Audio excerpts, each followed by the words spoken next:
Chapter 3927, Chapter 1001, Divine Blood's Might. Chapter 1001, Divine Blood's Might. That's it? Umbra Talon raised an eyebrow when he saw Juggernaut leaving after giving Shi Feng a reminder.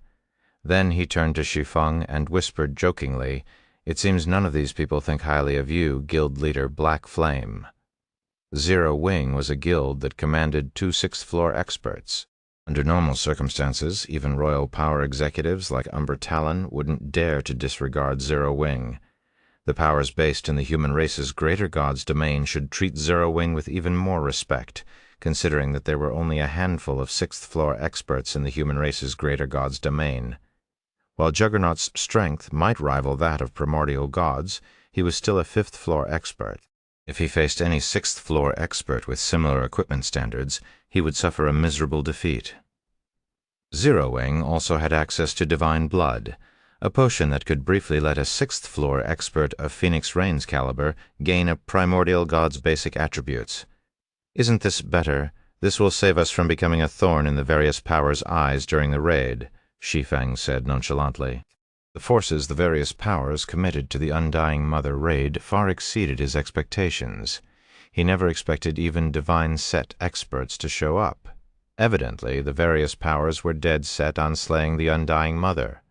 The current Zero Wing might be able to face an Apex or Royal Power one-on-one, but it would be doomed in a fight against multiple Apex and Royal Powers. After all, Divine Set experts were no trivial matter. They were the strongest combatants of an entire race. Even during the war between the Holy Race and the Human Race in his previous life, Divine Set experts were regarded as strategic combatants. If a Divine Set expert were to face a taboo boss alone, they could confront it without fear. If multiple Divine Set experts joined hands, they might even be able to kill an existence like the Undying Mother. The various powers might be competitors in the crusade against the Undying Mother, but if an overly strong competitor were to appear, they would definitely unite to eliminate this threat first. Hence, the various powers ignoring Zero Wing was great news for Zero Wing.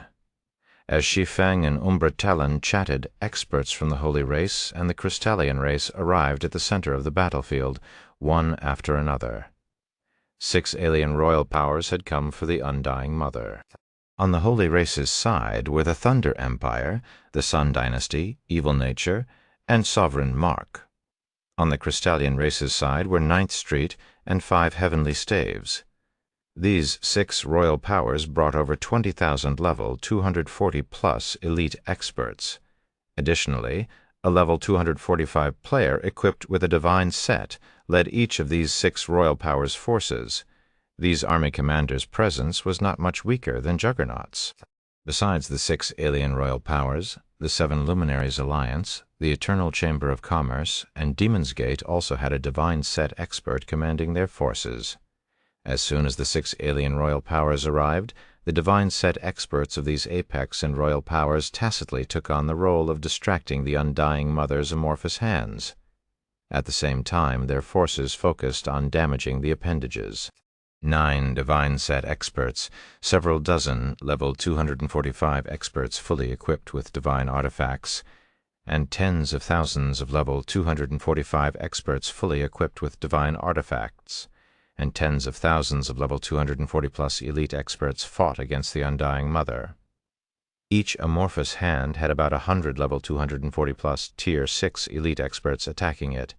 Although these experts could only dish out a pitiful several million DPS, together they still dealt several hundred million DPS. As a result, the HP of the amorphous hands continuously decreased over time. Of course, the Undying Mother was no pushover. Aside from operating independently, the Undying Mother's amorphous hands could coordinate their attacks. When a dozen amorphous hands struck together, they could nearly one-shot level 245 experts fully equipped with divine artifacts and obliterate any level 240-plus elite experts within their range. After just a minute into the battle, the 3 races had already lost several hundred elite experts. In return, the Undying Mother's amorphous hands lost over 1% of their HPs. Although the losses the 3 races suffered were tragic, it was only a matter of time before they eliminated the Undying Mother's amorphous hands. What a terrifying monster! Even against such an incredible lineup, the Undying Mother can still kill so many elite experts. Kowloon Demon exclaimed, marveling at the Undying Mother's strength as he fought an amorphous hand at the edge of the battlefield. Although it was understandable for a level 245 taboo boss to be strong, the Undying Mother was going up against 9 level 245 plus divine set users.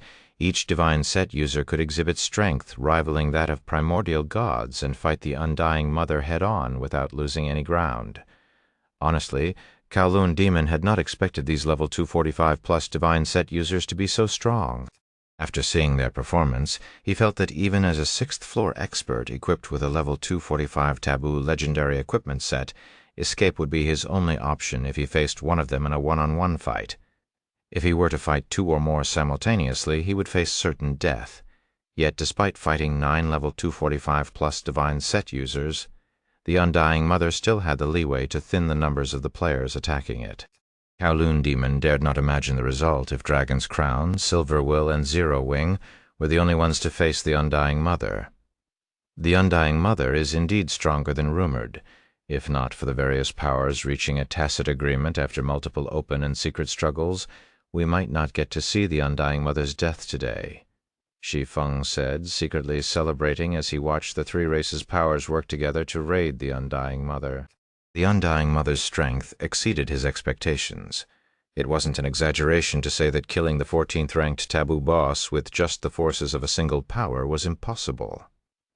The Undying Mother could exhibit strength rivaling that of primordial gods when it attacked with a dozen of its amorphous hands.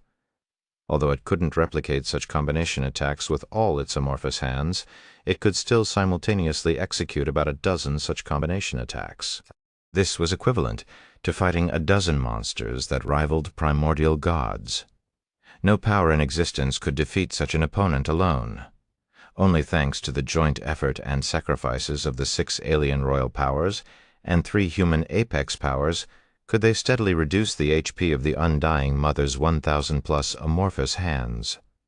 Otherwise, the Undying Mother would be invincible. After attacking for over 20 minutes while disregarding their casualties, the 3 races' powers finally reduced the amorphous hands' HP to 20%. It was at this moment that the Undying Mother finally felt the threat of death. Before anyone could react, the Undying Mother's amorphous hands rapidly merged, each merger resulting in a stronger amorphous hand. At the same time, the Undying Mother's main body, the monster with a giant mouth, shrank in size. Its life aura also weakened considerably. Not good. The Undying Mother's getting desperate. Juggernaut's expression changed at the sight of the amorphous hands merging. Everyone split up. In less than 2 seconds, only 32 of the Undying Mother's amorphous hands remained on the battlefield. These amorphous hands were no longer translucent, having taken on a dark gray hue. Their presence alone caused the surrounding space to shatter and mend itself repeatedly as if unable to withstand their existence. Before anyone could act on Juggernaut's command, one of these dark gray amorphous hands lashed out at the 7 Luminaries Alliance's army. "I won't let you!" Juggernaut roared and swung his war axe, the weapon transforming into a streak of light that struck the oncoming amorphous hand. This attack was a fusion between one of his self-developed advanced gold combat techniques, Splitting Heaven, and the profound skill of his Weeping Earth set, Earth Shatterer. Earth Shatterer could provide an unrestricted 300% increase to his strength. When paired with Splitting Heaven, it led to the creation of his strongest attack. Boom! When the light dissipated, although Juggernaut was forced several steps back, he ultimately stopped the amorphous hand's attack. However, by this time, the other 31 amorphous hands had already risen into the air, ready to smash down on the players before them. This scene struck despair into the hearts of players in the battlefield. "Rain, do it!" When Shi Feng saw this scene, he promptly commanded Phoenix Rain to attack the Undying Mother with all her might. In response, Phoenix Rain drank the bottle of divine blood in her hand without hesitation.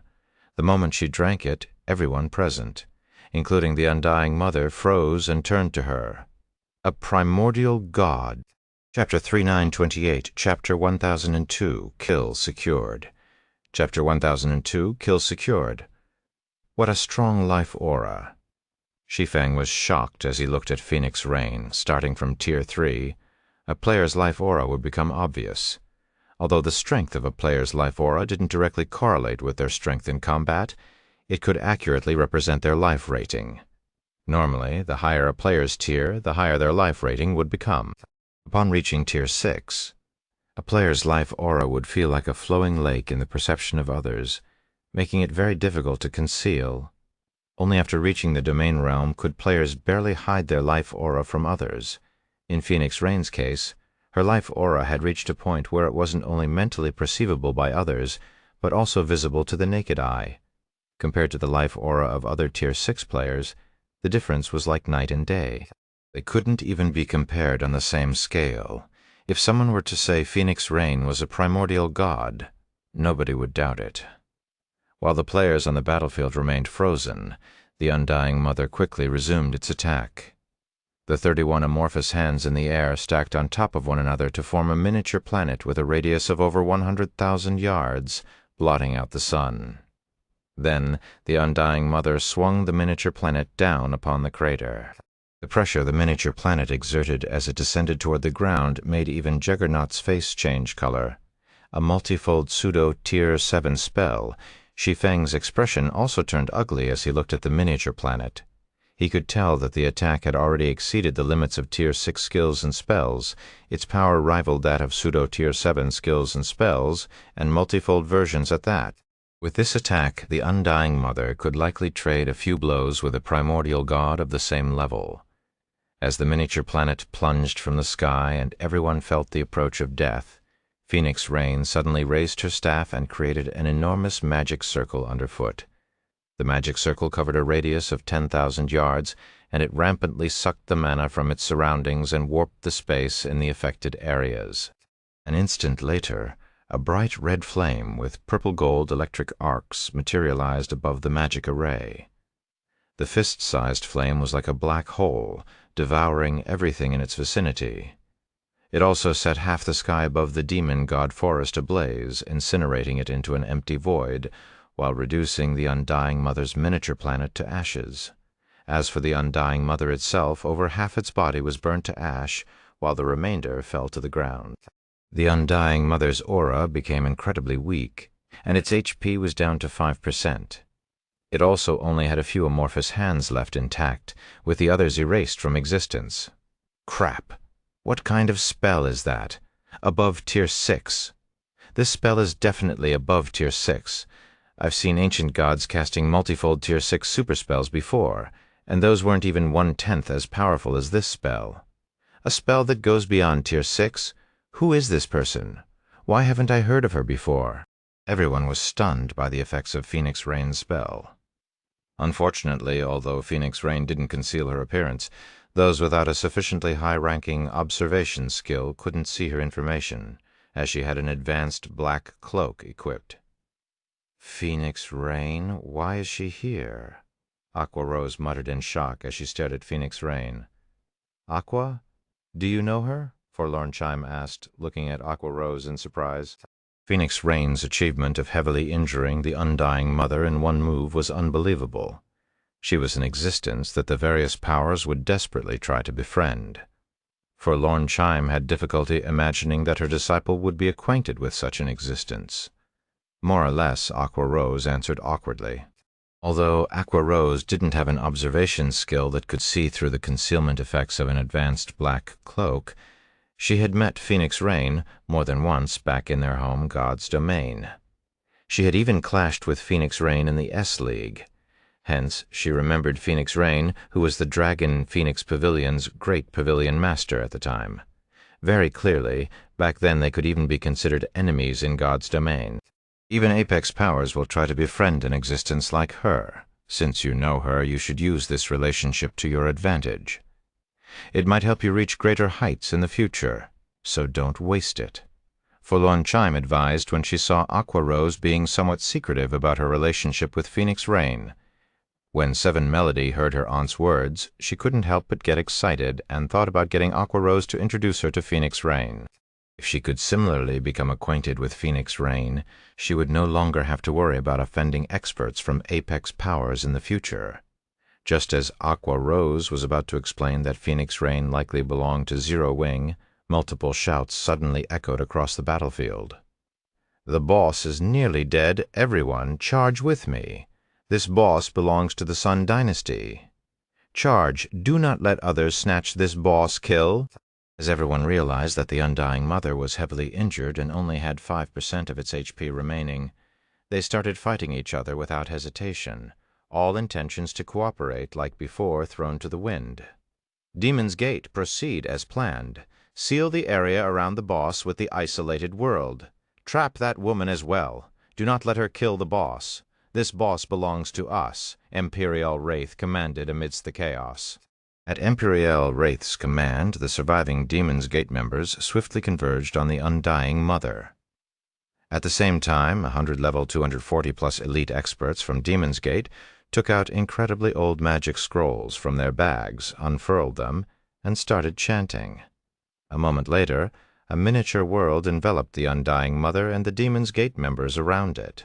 Multiple world barriers also appeared around Phoenix Rain, trapping her and preventing her from reaching the Undying Mother with her attacks. Even though she broke these world barriers with her primordial god-ranked strength, new barriers would quickly appear as soon as she destroyed them in a never-ending cycle. They even brought out an advanced craftsman magic barrier. Shi Feng was astonished when he saw the world barriers covering the Undying Mother and Phoenix Rain. Advanced craftsman magic arrays were incredibly rare in the human race's greater god's domain.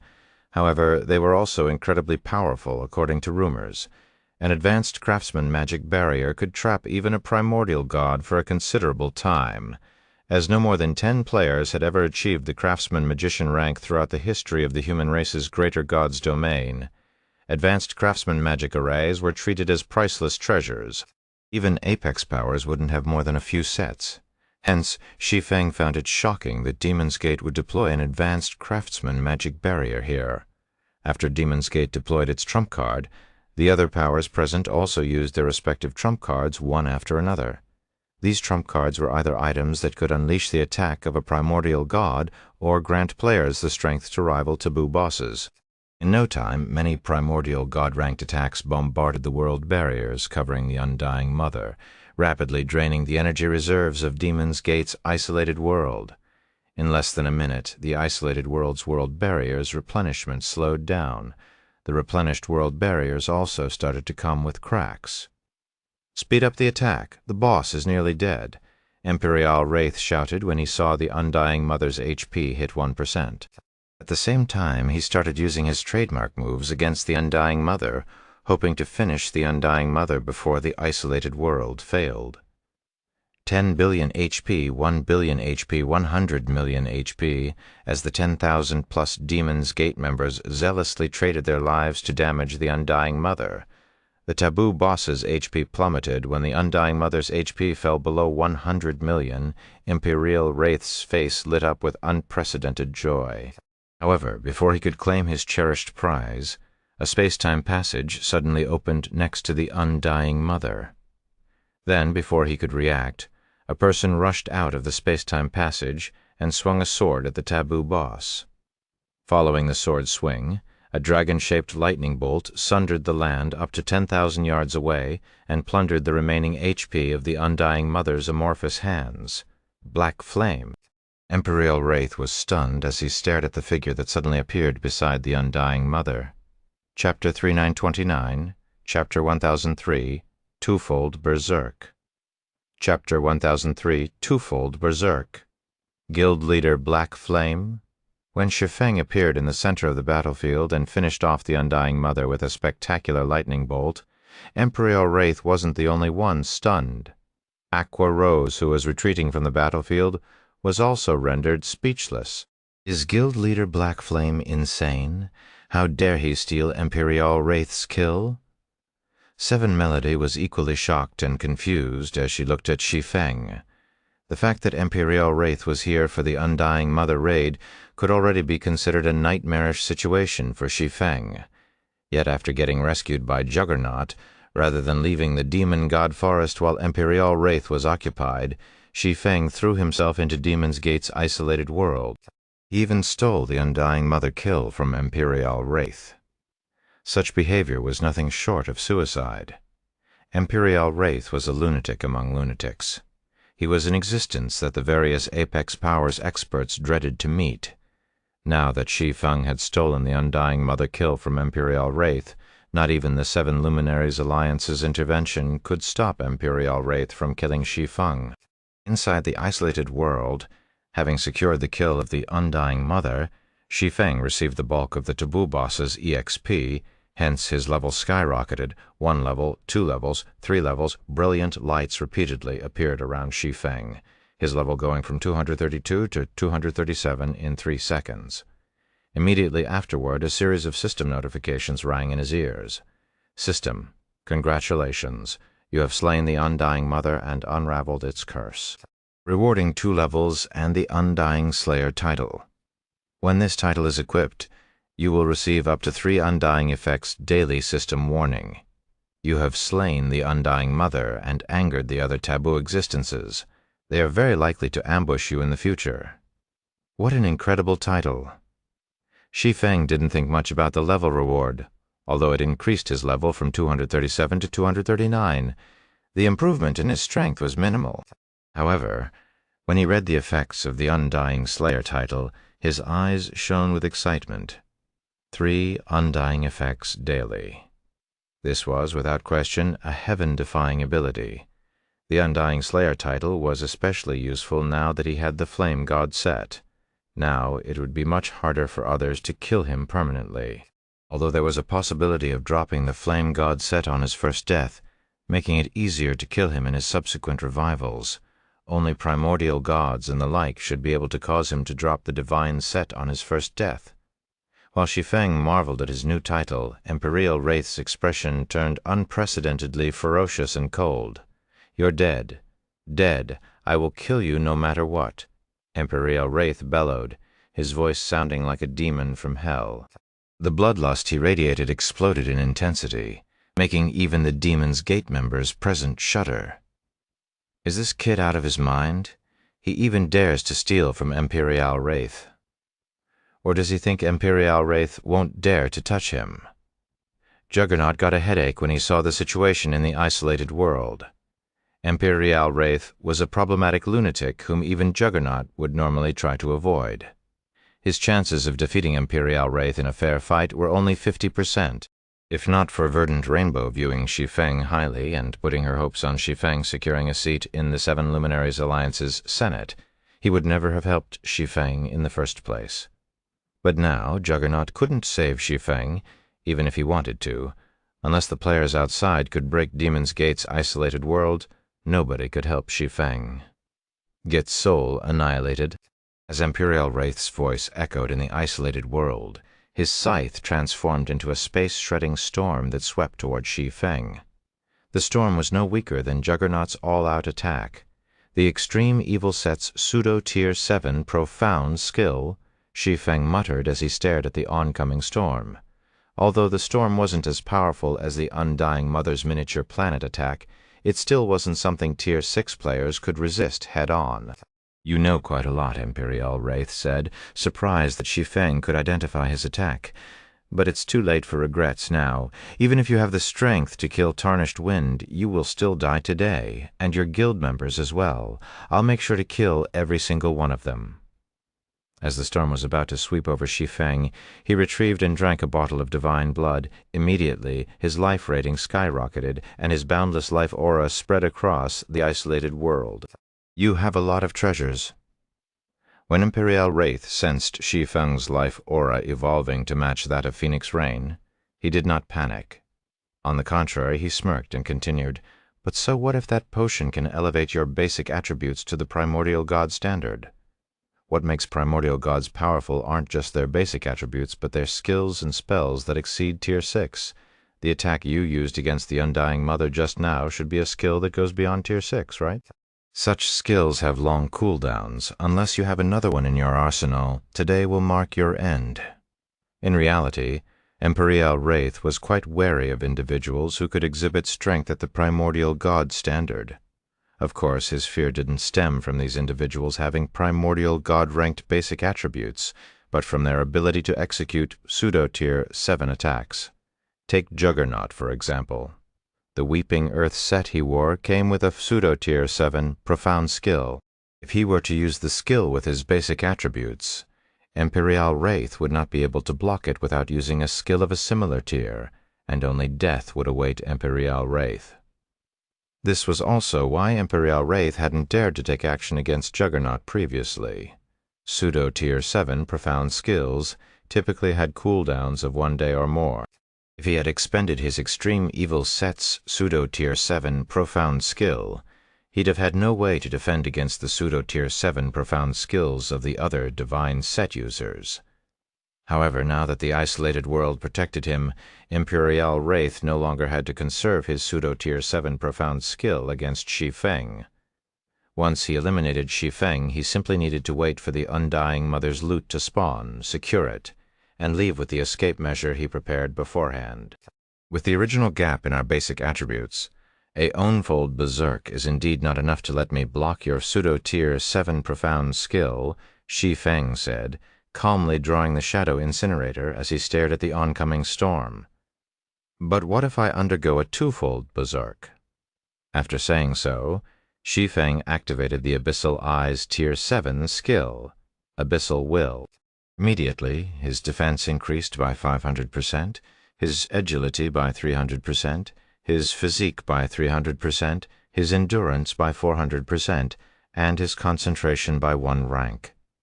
Then he swung the Shadow Incinerator and drew a Black Moon before him. Goddess-ranked mana technique Dark Moon.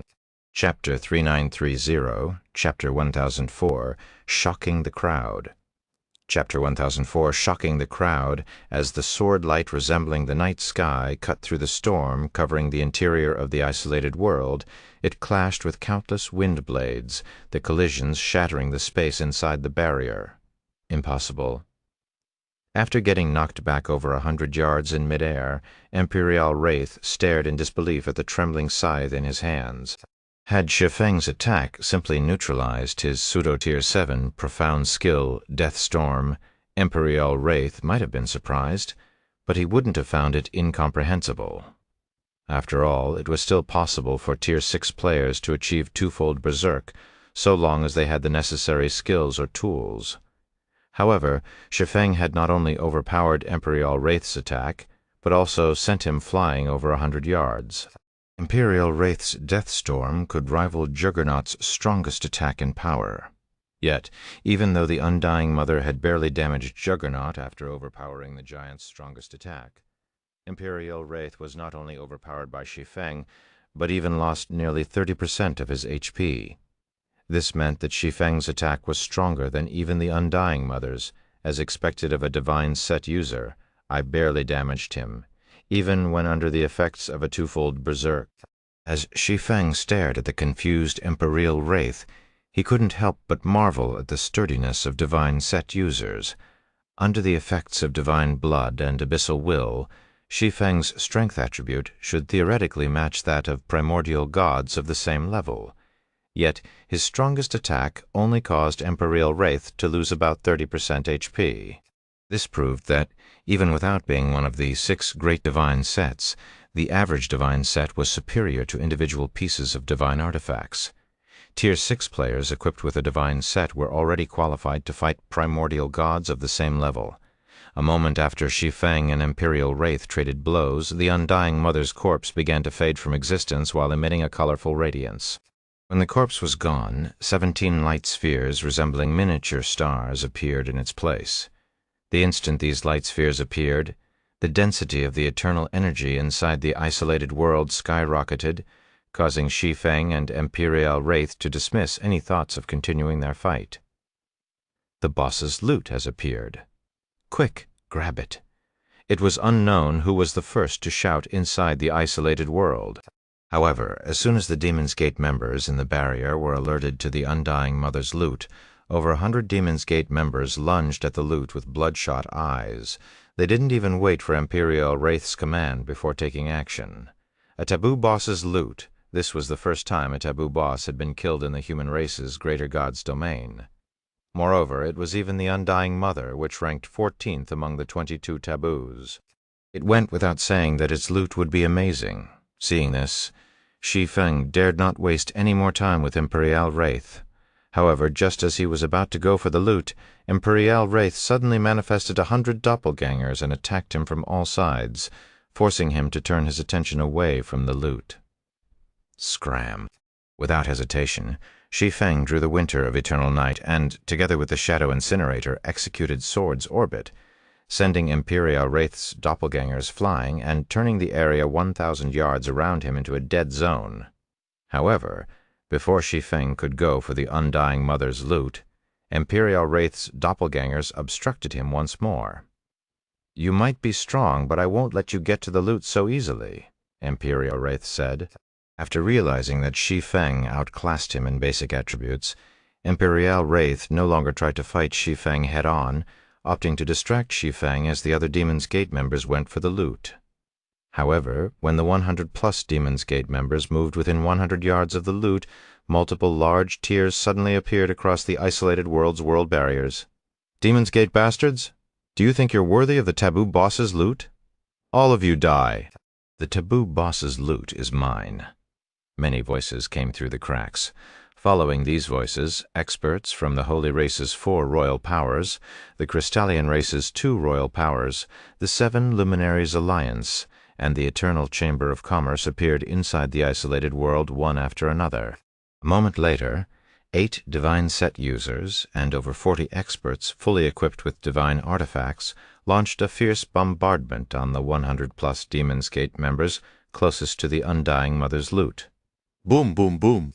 Imperial Wraith's eyes turned bloodshot when he saw the 100-plus Demon's Gate members getting soul annihilated.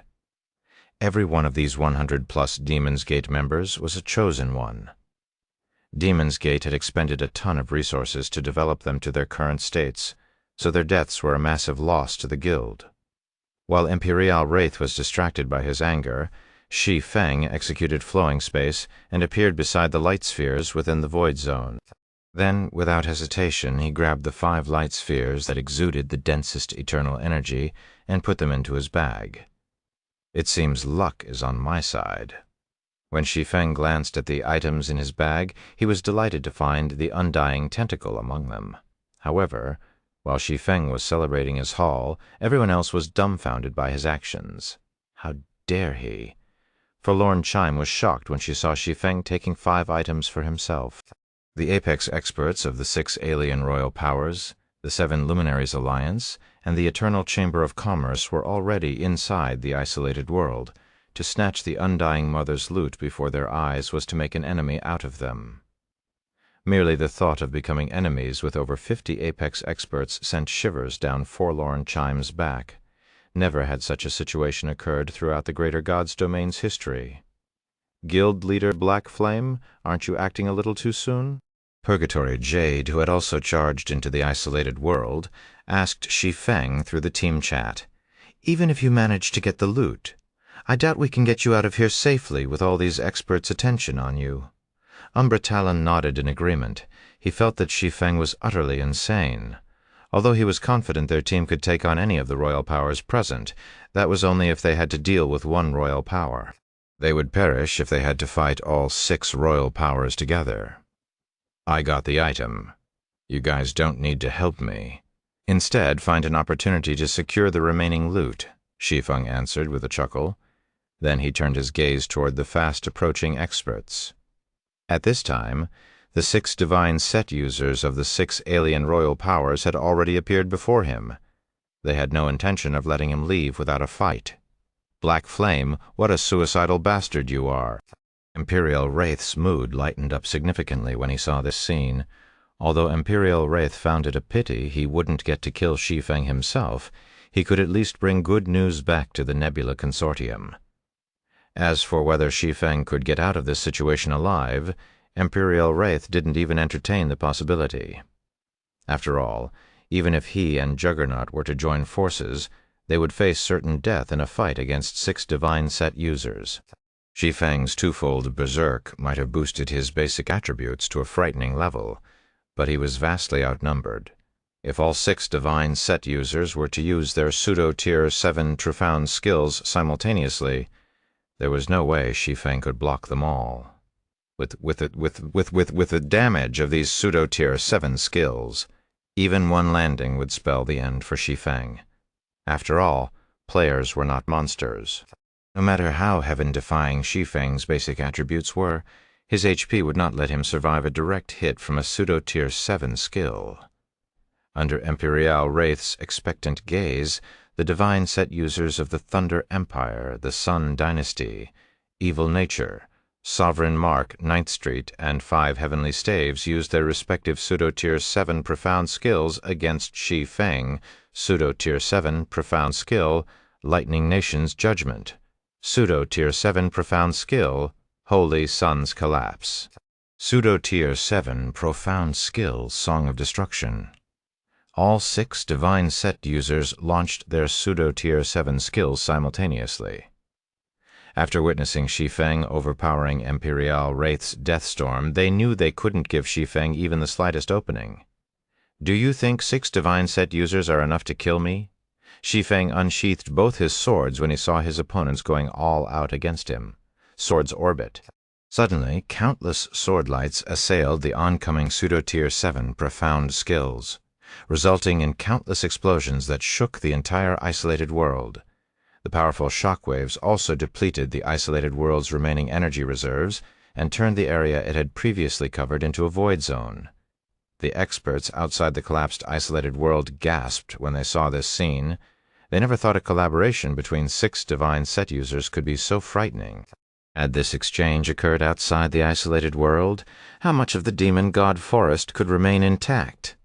Black Flame is dead. Everyone, get ready to fight for the loot. Wait, someone's there. Black Flame! It's Black Flame! He's still alive! Just as the various powers' army commanders were about to command their forces to fight for the Undying Mother's loot, a player inside the Void Zone suddenly shouted in horror while pointing at a section of the Void Zone. When everyone turned to where this player pointed, they all gasped. Chapter 3931, Chapter 1005, Famous Across the 3 Races. Chapter 1005, Famous Across the 3 Races. He's not dead? Why is he not dead? Shock and confusion colored Imperial Wraith's eyes as he stared at the familiar figure in the Void Zone. 6 divine set users had simultaneously attacked Shi Feng with their respective pseudo-tier 7 profound skills. Furthermore, from what Imperial Wraith could see, Shi Feng's sword's orbit was much weaker than his Dark Moon. Even if he blocked all 6 pseudo-tier 7 profound skills, the residual damage still should have killed him. Yet not only did Shi Feng not get killed, but he barely lost 20% of his HP. This situation was simply incomprehensible. Besides Imperial Wraith, everyone else was similarly dumbfounded by this situation. This was especially so for the 6 divine set users who attacked Shi Feng. They knew better than anyone just how powerful their joint attack was. How did he survive that? Could it be that he's already reached Tier 7? What kind of berserk measures did he use? How can he be fine after receiving our joint attack? Is he really a player? The divine set users of the 6 alien royal powers stared at Shi Feng as if he were a monster. Their pseudo-tier 7 profound skills were the most destructive attacks in their repertoires. They had even tacitly matched the timing of their attacks to prevent Shi Feng from seizing an opening. Hence, they never expected such a result. Regardless of everyone's surprise, Shi Feng nonchalantly patted the dust off his body. Then he executed Flowing Space, appeared before the 6 divine set users, and attacked them with Sword's Orbit. Abyssal Will was a bona fide Tier 7 skill. It didn't simply enhance his basic attributes, but also HP and defense. The 500% increase in defense had propelled his defense to a height that only a Tier 6 tank equipped with one of the 6 great divine sets could match. Furthermore, this Tier 6 tank had to have a pseudo-Tier 7 defensive skill activated, With such defense, he could likely survive the 6 pseudo-tier 7 profound skills, even if he received them without blocking. Subsequently, countless sword lights bloomed around Shi Feng, repulsing the 6 divine set users and reaping over 10% of their HPs. The spectating players gasped when they saw this scene. He forced back 6 divine set users in a single move? Is Black Flame really a player? Divine set users were undoubtedly the strongest players among the 3 races. They also served as a power's foundation. Even royal powers likely wouldn't have more than 10 divine set users under their command. Yet Shi Feng could face 6 divine set users simultaneously and put up a good fight.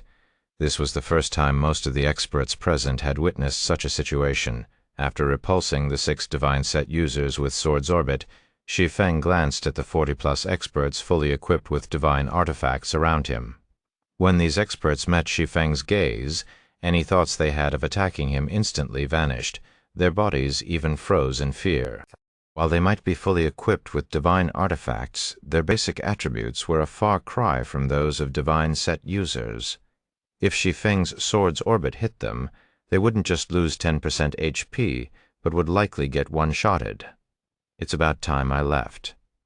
When Shi Feng saw that the experts fully equipped with divine artifacts dared not approach him, he executed flowing space and exited the battlefield.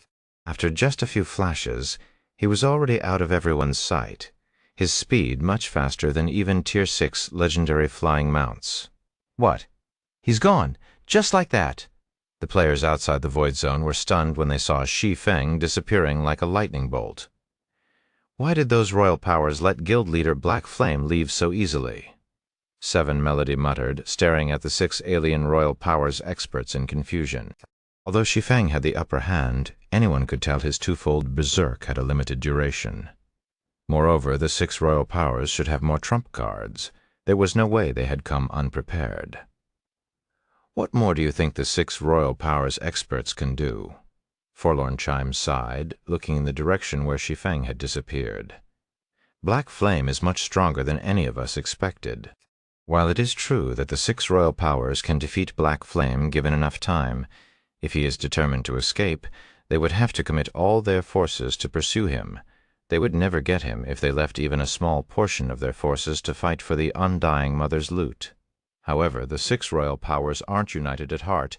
They are all competing for the Undying Mother's loot. If they were to chase Black Flame, the rest of the Undying Mother's loot would likely fall into the hands of the Apex powers here. Between the 5 items in Black Flame's possession and the 12 items here, which do you think would they choose?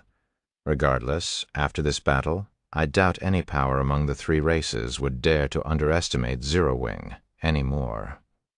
The 3 races' powers won't dare underestimate Zero Wing?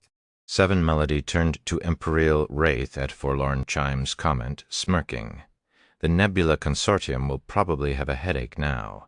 7 Melody disliked the Nebula Consortium's tyranny very much. She hated it even more once she learned that the Nebula Consortium was why Demon's Gate could run rampant in the Greater God's domain. Now that Zero Wing had become a guild that all 3 races had to be wary of, the Nebula Consortium would undoubtedly suffer a huge blow to its prestige. After all, Zero Wing had a mage god who could heavily injure the Undying Mother, and a sword god who could fight 6 divine set users with such experts under its command. Not even the various Apex powers would dare to provoke it casually. Following Shi Feng's departure, a chaotic brawl ensued among the 3 races' powers as they fought over the Undying Mother's remaining loot. The fight involved 4 royal powers from the Holy Race, 2 royal powers from the Crystallian race, and 3 Apex powers from the human race. The fight lasted over 2 hours and resulted in the deaths of over 100,000 experts, including 3 divine set users and over a dozen experts fully equipped with divine artifacts. In the end, the 7 Luminaries Alliance, relying on its home advantage, and the Thunder Empire each left with 2 items, while the other powers each left with 1 item. At the last minute, Dragon's Crown and Silver Will swooped in and jointly secured 1 item.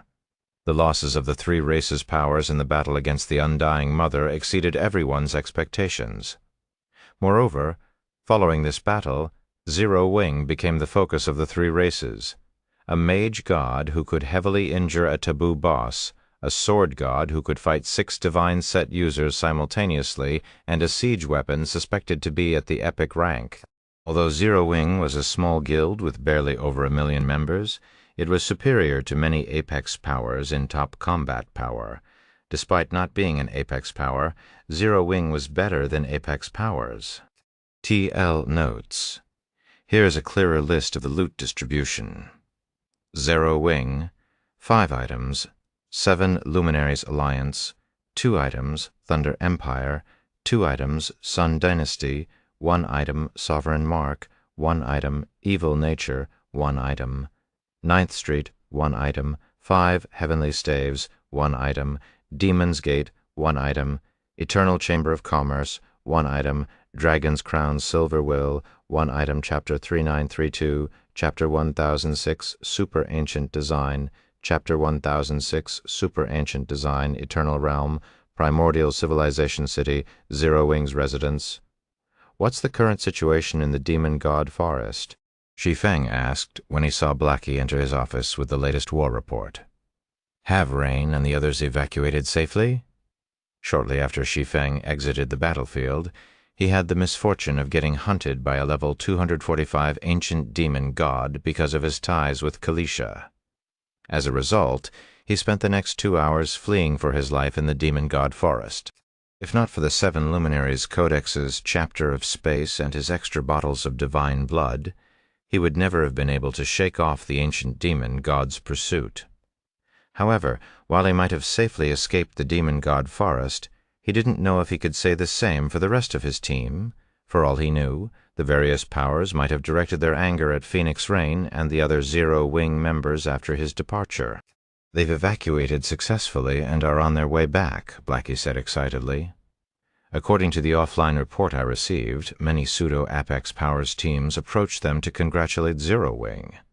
These pseudo-Apex Powers want to establish trade relations with Zero Wing and have offered to sell some of their shops in the Eternal Realms NPC cities to us at a 50% discount. In return, all they ask is we give their members a 10% discount when using the Tower of the Abyss. Here is the list of shops they are willing to sell. This many?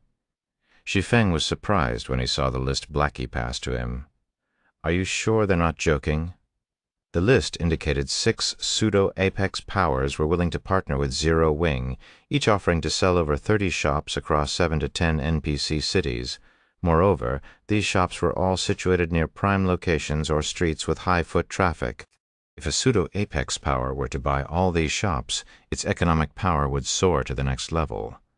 If Zero Wing could obtain all these shops, its daily income and area of influence would skyrocket, making purchasing various materials and recruiting new members much easier. Its development speed would also increase significantly.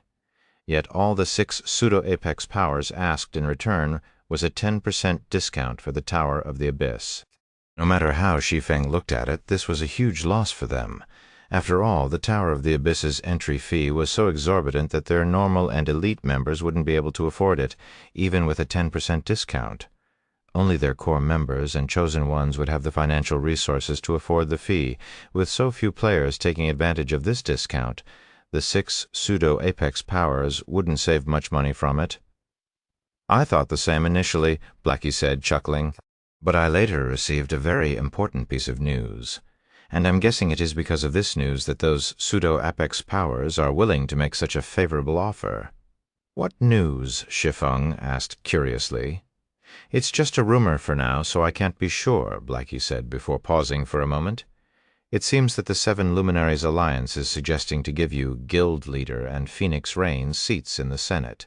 If that's true, Zero Wing will have 2 Grand Elders in the 7 Luminaries Alliance, giving us a considerable voice in the Alliance. No wonder. Shi Feng was enlightened after hearing this. The 12 Grand Elder positions in the 7 Luminaries Alliance's Senate were highly prized.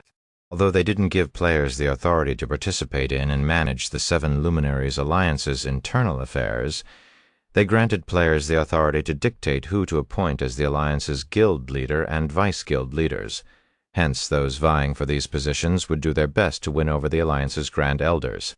With the war among the 3 races intensifying, It was only a matter of time before the Holy Race's and the Crystallian Race's armies besieged the human race's NPC cities in the Eternal Realm. However, as only the human race's various apex powers could truly resist the full might of these alien armies, only NPC cities with close ties to these apex powers would have a real chance of survival. The 6 pseudo-apex powers had to be aware of this, and hence had decided to obtain the 7 Luminaries Alliance's protection.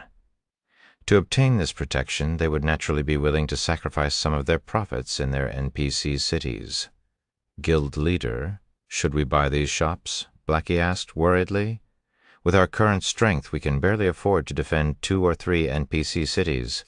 But if we want to buy even more shops across more cities, we would have to start relying on the 7 Luminaries Alliance. If it was only defending 2 or 3 NPC cities, Zero Wing could tackle the task by itself.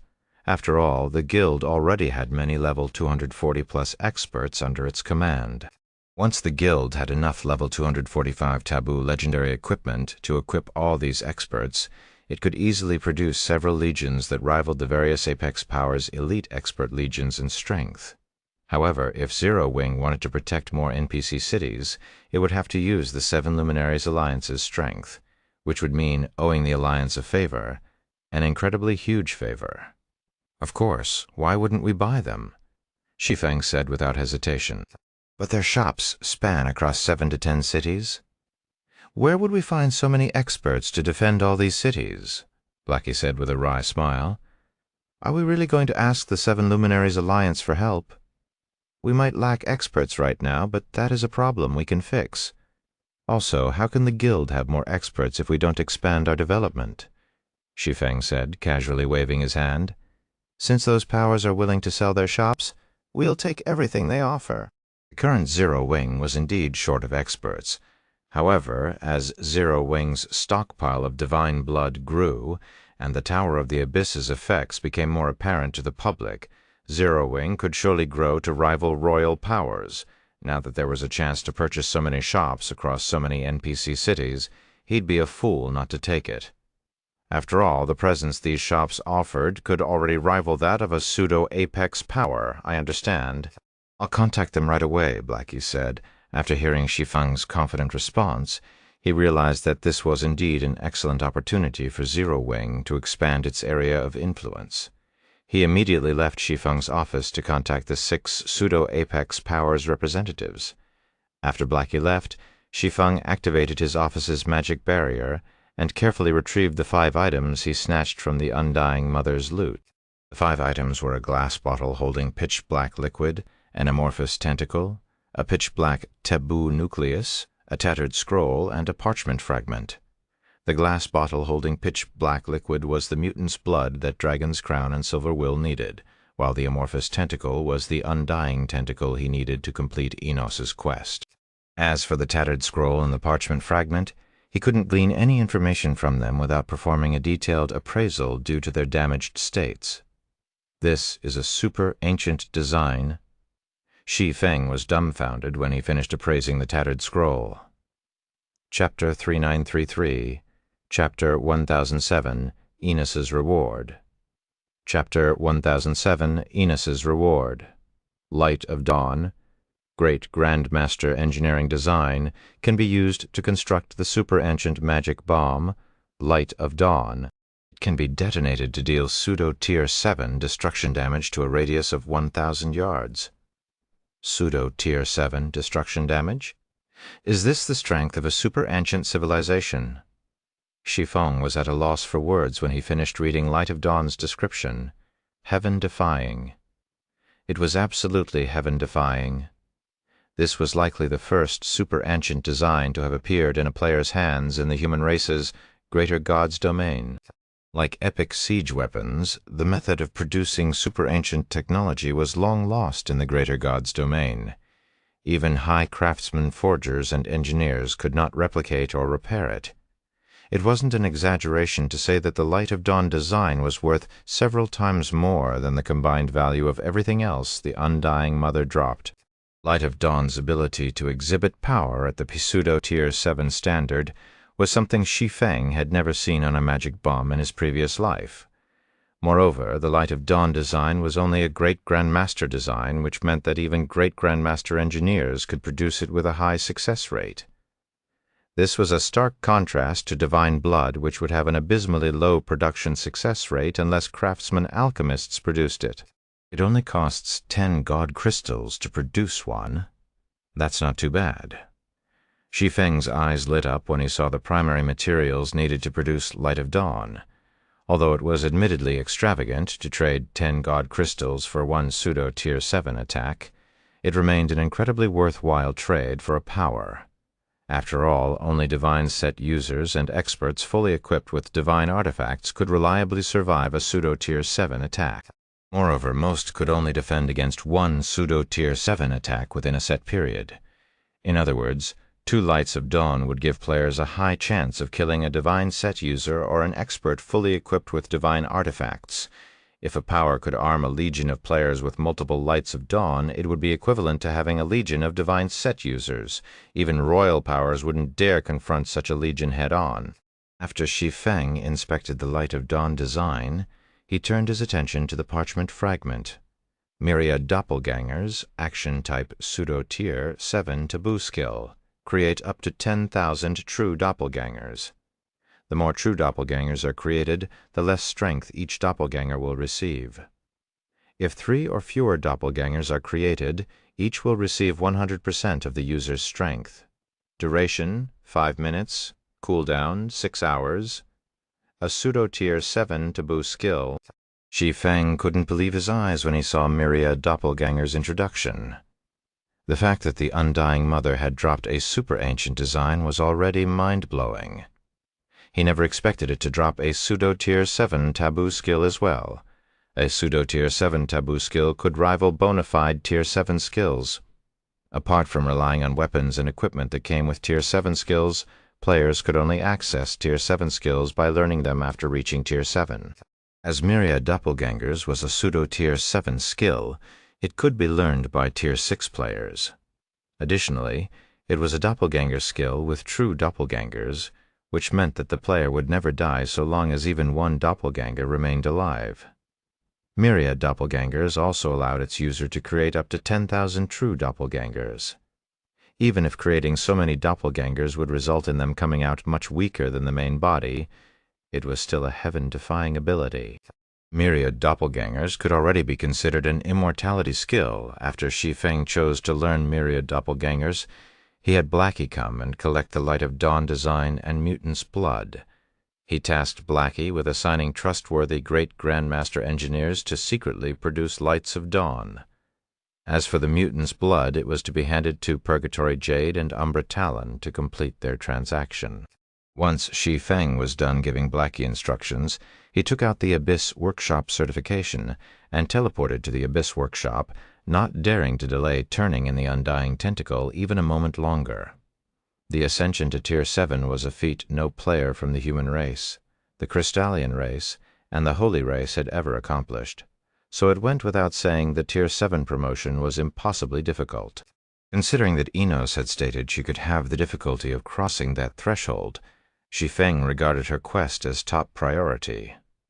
Not to mention, Enos's quest was a mythical world main storyline quest with a time limit. Normally, the sooner players completed such quests, the greater the rewards. Players would receive only the minimum guaranteed reward if these quests were turned in at the last minute. Hence, Shi Feng did not intend to delay turning in Enos's quest. Void Sea Abyss Workshop. Much had changed in the Abyss Workshop since Shi Feng last visited. Originally, the shipyard was only 100 yards long and wide. Now it was 1,000 yards long and wide.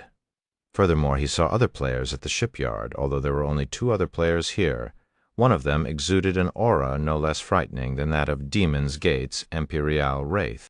Although both players wore advanced black cloaks that hid all their information, Shi Feng's master observation skill allowed him to see that they were not human players.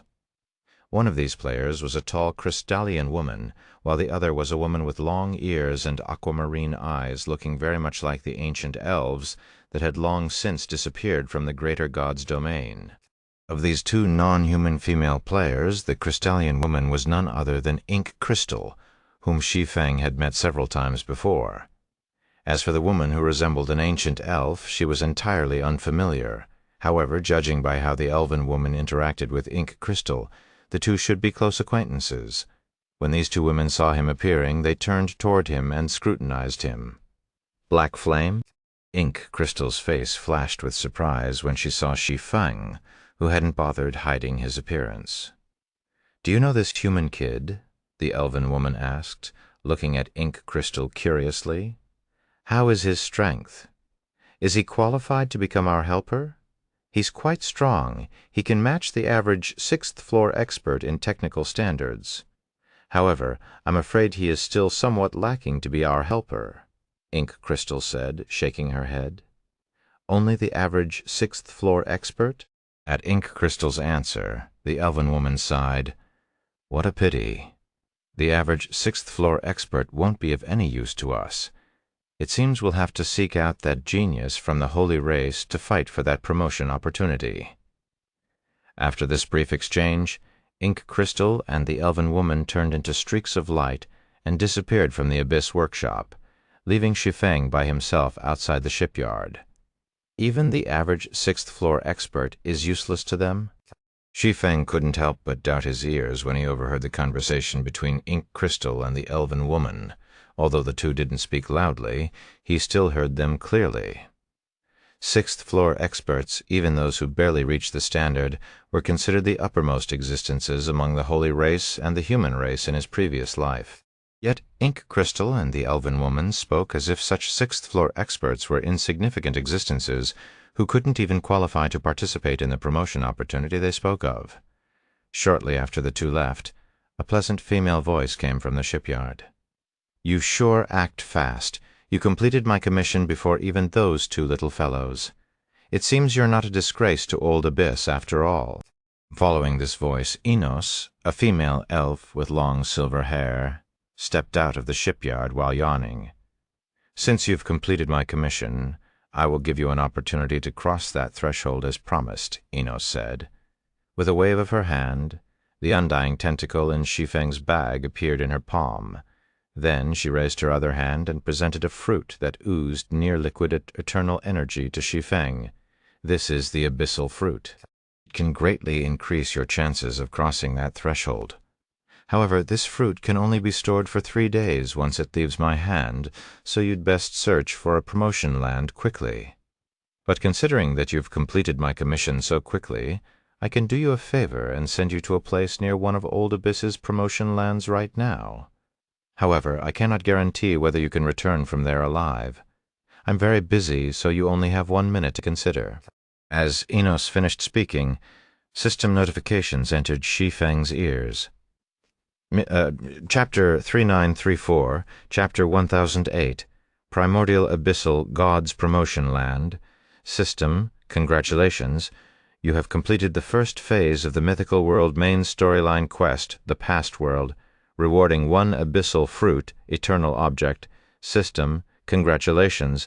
You have completed the first phase of the Mythical World main storyline quest, The Past World, with an S-rank rating, rewarding the coordinates to one of the Primordial Abyssal Gods promotion lands. System warning. System warning. System warning. You will be teleported to an area where the Primordial Abyssal Gods promotion land is located. If you fail to advance to Tier 7, you will not be able to return. Please choose carefully. A Tier 7 promotion land left behind by the Primordial Abyssal God. Shi Feng hesitated when he saw the system warning. Quite a few sixth-floor experts had appeared among the human race and the holy race in his previous life.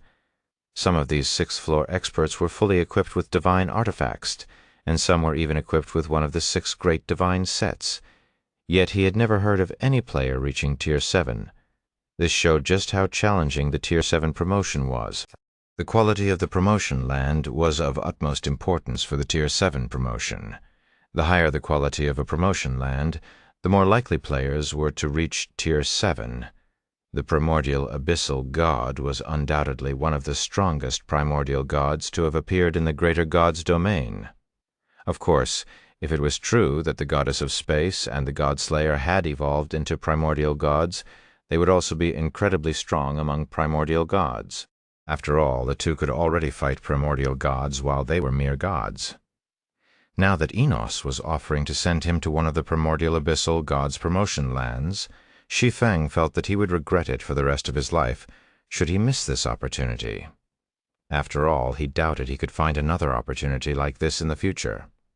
The only problem was the risks that came with this opportunity. If he failed to advance to Tier 7, his account would be as good as crippled. "You have 30 seconds left," Enos said impatiently as she toyed with the undying tentacle in her hand. She sounded like she couldn't wait to begin working on the new material she had just received. After much deliberation, Shi Feng asked, "Lady Enos, may I redeem some items before I leave for that promotion land?" Shi Feng wasn't confident in advancing to Tier 7, even if he still had a bottle of divine blood in the Flame God's set. Enos also didn't seem like she would give him time to prepare. If he were to challenge his Tier 7 promotion in his current state, there was a strong possibility of failure. However, if he could redeem some items from Enos, his chances of success would undoubtedly increase.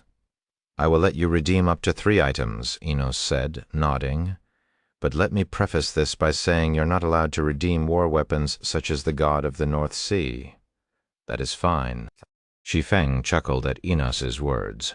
Although Enos was likely trying to avoid letting him cheat his way through his promotion, Shi Feng honestly never considered redeeming the God of the North Sea, a legendary flying ship. "All right, take your pick," Enos said, snapping her fingers and creating a series of holograms before Shi Feng. Advanced Epic Combat Puppet. Original price, 120 million units of 7 luminaries crystal, 4 gods potion, High Craftsman potion. When consumed, the 4 gods potion grants a permanent improvement to concentration. Each player can consume up to 3 bottles in their lifetime. Original price, 60 million units of 7 luminaries crystal. Current price, 30 million units of 7 luminaries crystal. World source, divine artifact. An item born from the destruction of a realm. Original price, 50 million units of 7 luminaries crystal, Frostflame Ocean. Divine artifact, longsword. Original price, 300 million units of 7 luminaries crystal, Frostflame Ocean. Divine artifact, longsword. Original price, 300 million units of 7 luminaries crystal, Origin World Trees Seed, godly relic. Original price, 2 million units of 7 luminaries crystal. Current price, 1 million units of 7 luminaries crystal. Shi Feng's breath instantly grew heavy when he saw the items displayed before him. He had to admit that Enos had many incredible items. He even suspected that Enos knew he was carrying 1.2 billion units of 7 luminaries crystal on him, which was something he had Blackie prepare before he came to the Abyss Workshop. The Frostflame Ocean was known as one of the 10 great divine swords in his previous life, and it was something he urgently needed. The same could also be said for the Origin World Trees Seed. If he let the winter of eternal night devour such a godly relic, it might even evolve into a divine artifact. Whether it was the Frostflame Ocean or the winter of eternal night, having a divine weapon that suited him would undoubtedly increase his strength by a significant margin. Unfortunately, he could redeem only 3 items from Enos. Moreover, he only had 1.2 billion units of 7 luminaries crystal. After factoring in the 100 million units of 7 luminaries crystal needed to activate his inferior divine Tier 7 promotion land scroll, and another 100 million units in case he needed to use the scroll's second chance, he would be left with just 1 billion units. This wasn't enough to redeem both the Frostflame Ocean and the Origin World Trees Seed, so it was one or the other. "I'll redeem 3 world sources," Shi Feng said after pondering his options. Although obtaining a compatible divine weapon could significantly increase his overall strength, he could benefit much more from having the complete Feather of Oath. After all, the goddess of space's 12 wings of heaven were said to be comparable to primordial gods. They would undoubtedly be of great help to him in the Tier 7 promotion land. "Okay, here you go." As if having guessed Shi Feng's decision long ago, Enos snapped her fingers and summoned 3 world sources before him. At the same time, 105 million units of 7 luminaries crystal disappeared from his bag. After Shi Feng put the 3 world sources into his bag, Enos drew several lines of divine runes in the air. A moment later, a crimson space-time passage appeared before her. The instant the crimson space-time passage appeared, an overbearing divine might gushed out of it. The divine might placed immense pressure on Shi Feng and made him dizzy. Go on. I hope you will have already reached that step. The next time I see you, Enos said, raising her hand when she saw that Shi Feng was immobilized. Suddenly, Shi Feng felt an indescribable force wrap around his body. Before he knew it, he was thrown into the space-time passage and disappeared from the Abyss Workshop. Chapter 3935, Chapter 1009, Chaos Creatures. Chapter 1009, Chaos Creatures. When Shi Feng entered the crimson space-time passage, he was deeply shocked by what he saw. The Greater God's domain. He was moving away from the human race's Greater God's domain at an incredible speed. His speed was so fast that the enormous Greater God's domain shrank and disappeared in seconds. A few minutes later, he passed by another Greater God's domain before it, too, vanished from his sight. After passing by over 100 Greater God's domains, Shi Feng vaguely saw the end of the crimson space-time passage, a door of unimaginable proportions. Before he could get a better look at the pitch-black door, he was sucked into the portal system. You have discovered the void boundary. You can no longer contact the outside world. You cannot go offline unless you experience a permanent death. The sound of a system notification rang in Shi Feng's ears. However, it failed to register in his mind as he gawked at the mind-boggling sight around him. The crimson space-time passage had left him stranded in a corner of the void sea, and everywhere he looked, corpses were floating in the dark void. The sea of corpses stretched as far as he could see, and every one of these corpses radiated a terrifying divine might. Despite their apparent age, even the weakest among them still radiated divine might rivaling that of ancient gods. Some even radiated divine might rivaling that of primordial gods. Shi Feng's mind blanked out as he stared at these floating corpses. He dared not imagine what had transpired here to create such a scene. Primordial god-ranked existences stood at the very apex of God's domain. Even primordial god-ranked existences would have difficulty killing other primordial god-ranked existences, yet there were countless dead primordial god-ranked existences in this void boundary. Before Shi Feng could process this situation, the protective blessing Enos had cast on him wore off. Immediately afterward, the boundless divine might from these primordial god-ranked corpses made him feel as if someone had walloped his head with a bat. Not good. I can't stay here for much longer. I must leave. Shi Feng clenched his teeth, fighting to stay conscious as he pulled out the Tier 7 Promotion Land scroll. Then he injected 100 million units of 7 Luminaries crystal into it and teleported to the primordial abyssal god's Tier 7 Promotion Land. Shortly after Shi Feng turned into a streak of light and traveled to the depths of this void region, he found himself rapidly approaching a gigantic planet. However, a colossal phantom appeared between him and the planet before he could reach the planet. At the same time, he felt as if countless chains had latched onto him and forcibly halted his advance, and all he could do in this situation was watch as the colossal phantom approached him. "Enos sent you?" The colossal figure sounded surprised as it looked at Shi Feng. "Enos shouldn't have many slots left. She must have high hopes for you to send you here, little fellow." As the colossal phantom spoke, Shi Feng regained his ability to move.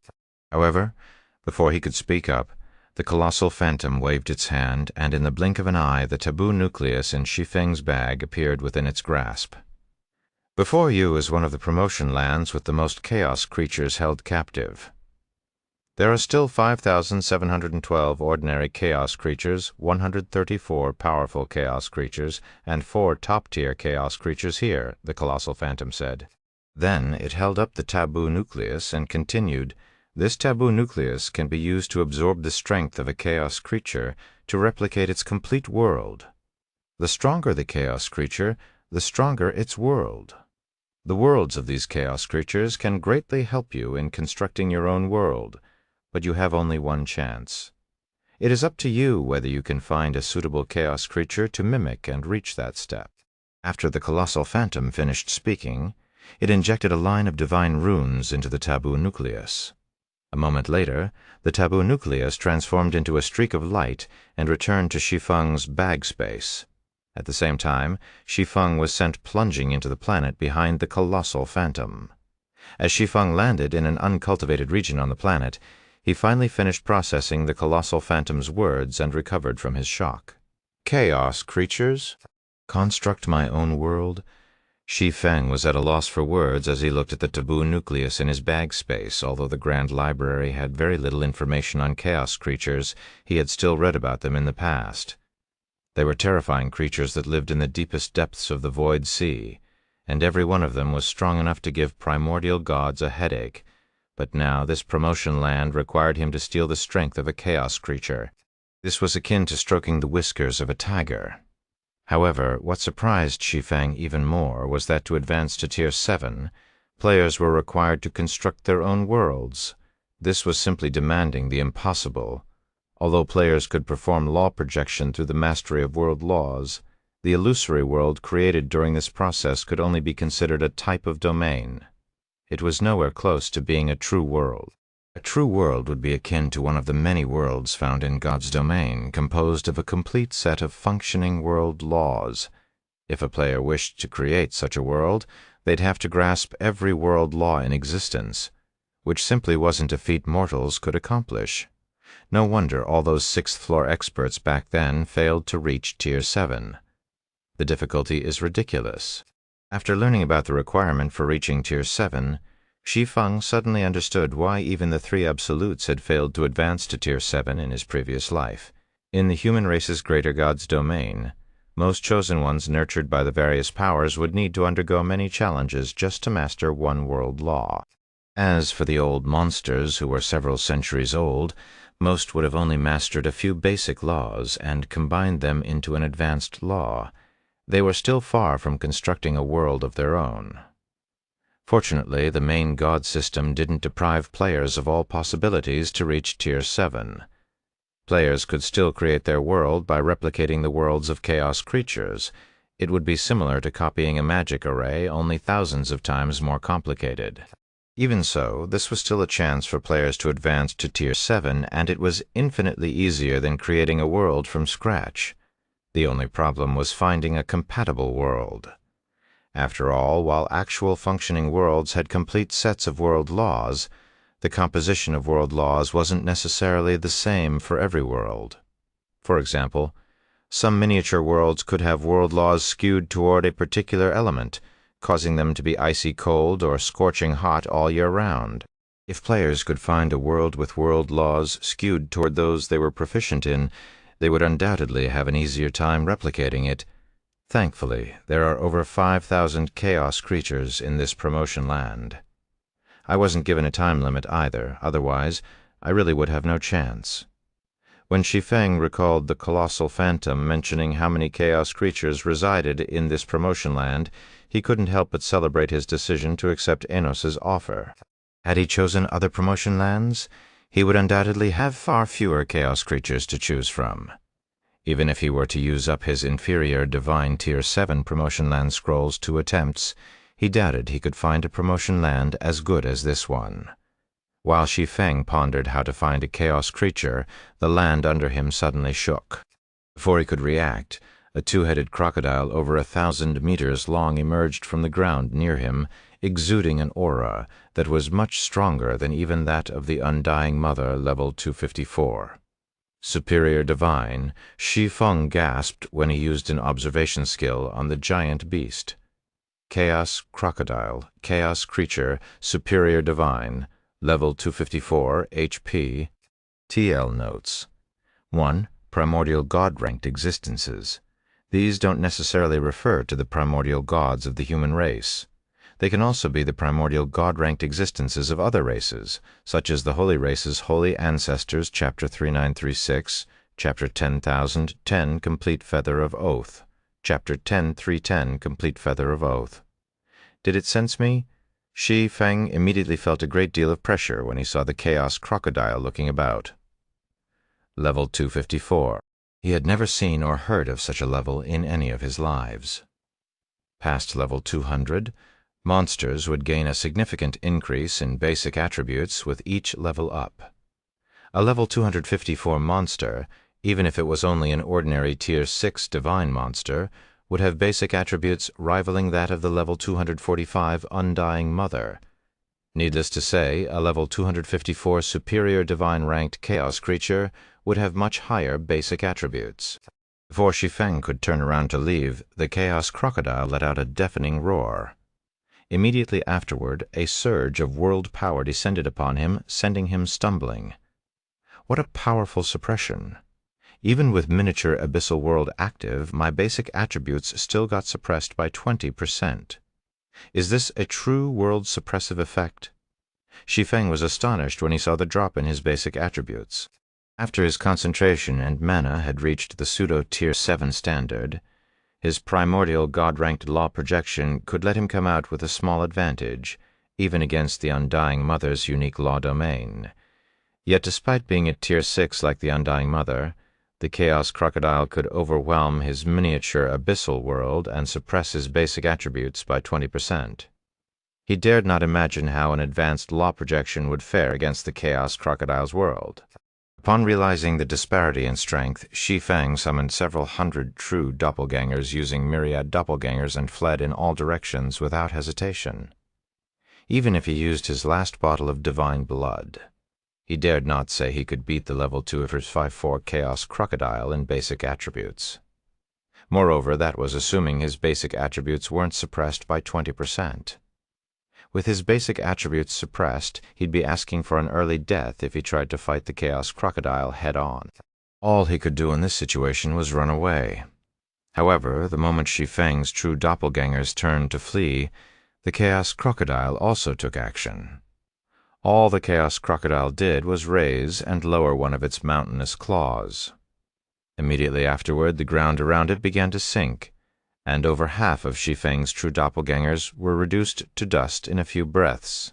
Did it use a pseudo-Tier 7 skill? After Shi Feng ran 1,000 yards away, he finally sensed stable ground underfoot. When he turned back and saw the collapsed ground behind him, a shiver ran down his spine. The suppression the promotion land imposed on its inhabitants was much stronger than that of the Eternal Realm. Even as a Tier 6 player equipped with the Flame God set, Shi Feng could only exhibit speed and destructive power equivalent to those of a Tier 3 player in his home god's domain. Under such circumstances, a Tier 6 skill's effective range would be a radius of 200 yards at most. For a skill to affect a 1,000-yard radius in this promotion land, it had to be at the pseudo-Tier 7 standard. At this discovery, Shi Feng was glad he decided to flee. Even if he were to use Divine Blood and Absolute Thunder, he doubted he could last long against a level 254 Chaos creature capable of using pseudo-Tier 7 skills. Subsequently, Shi Feng continued fleeing with his remaining 100-plus doppelgangers. Due to the promotion land's powerful suppression, over half of his remaining doppelgangers were still eliminated before they successfully escaped the Chaos Crocodile's perception.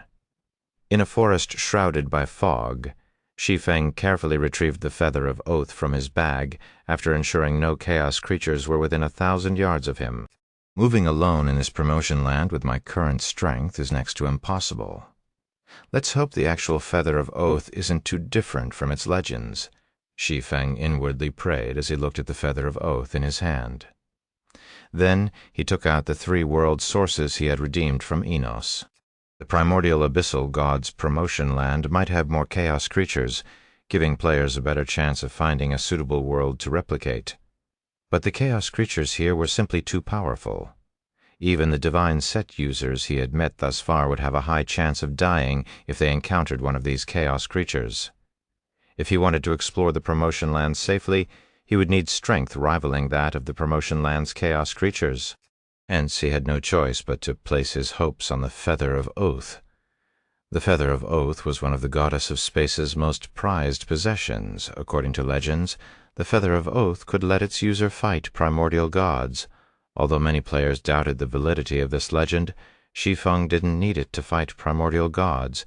He only needed it to grant him strength to distract the promotion land's chaos creatures.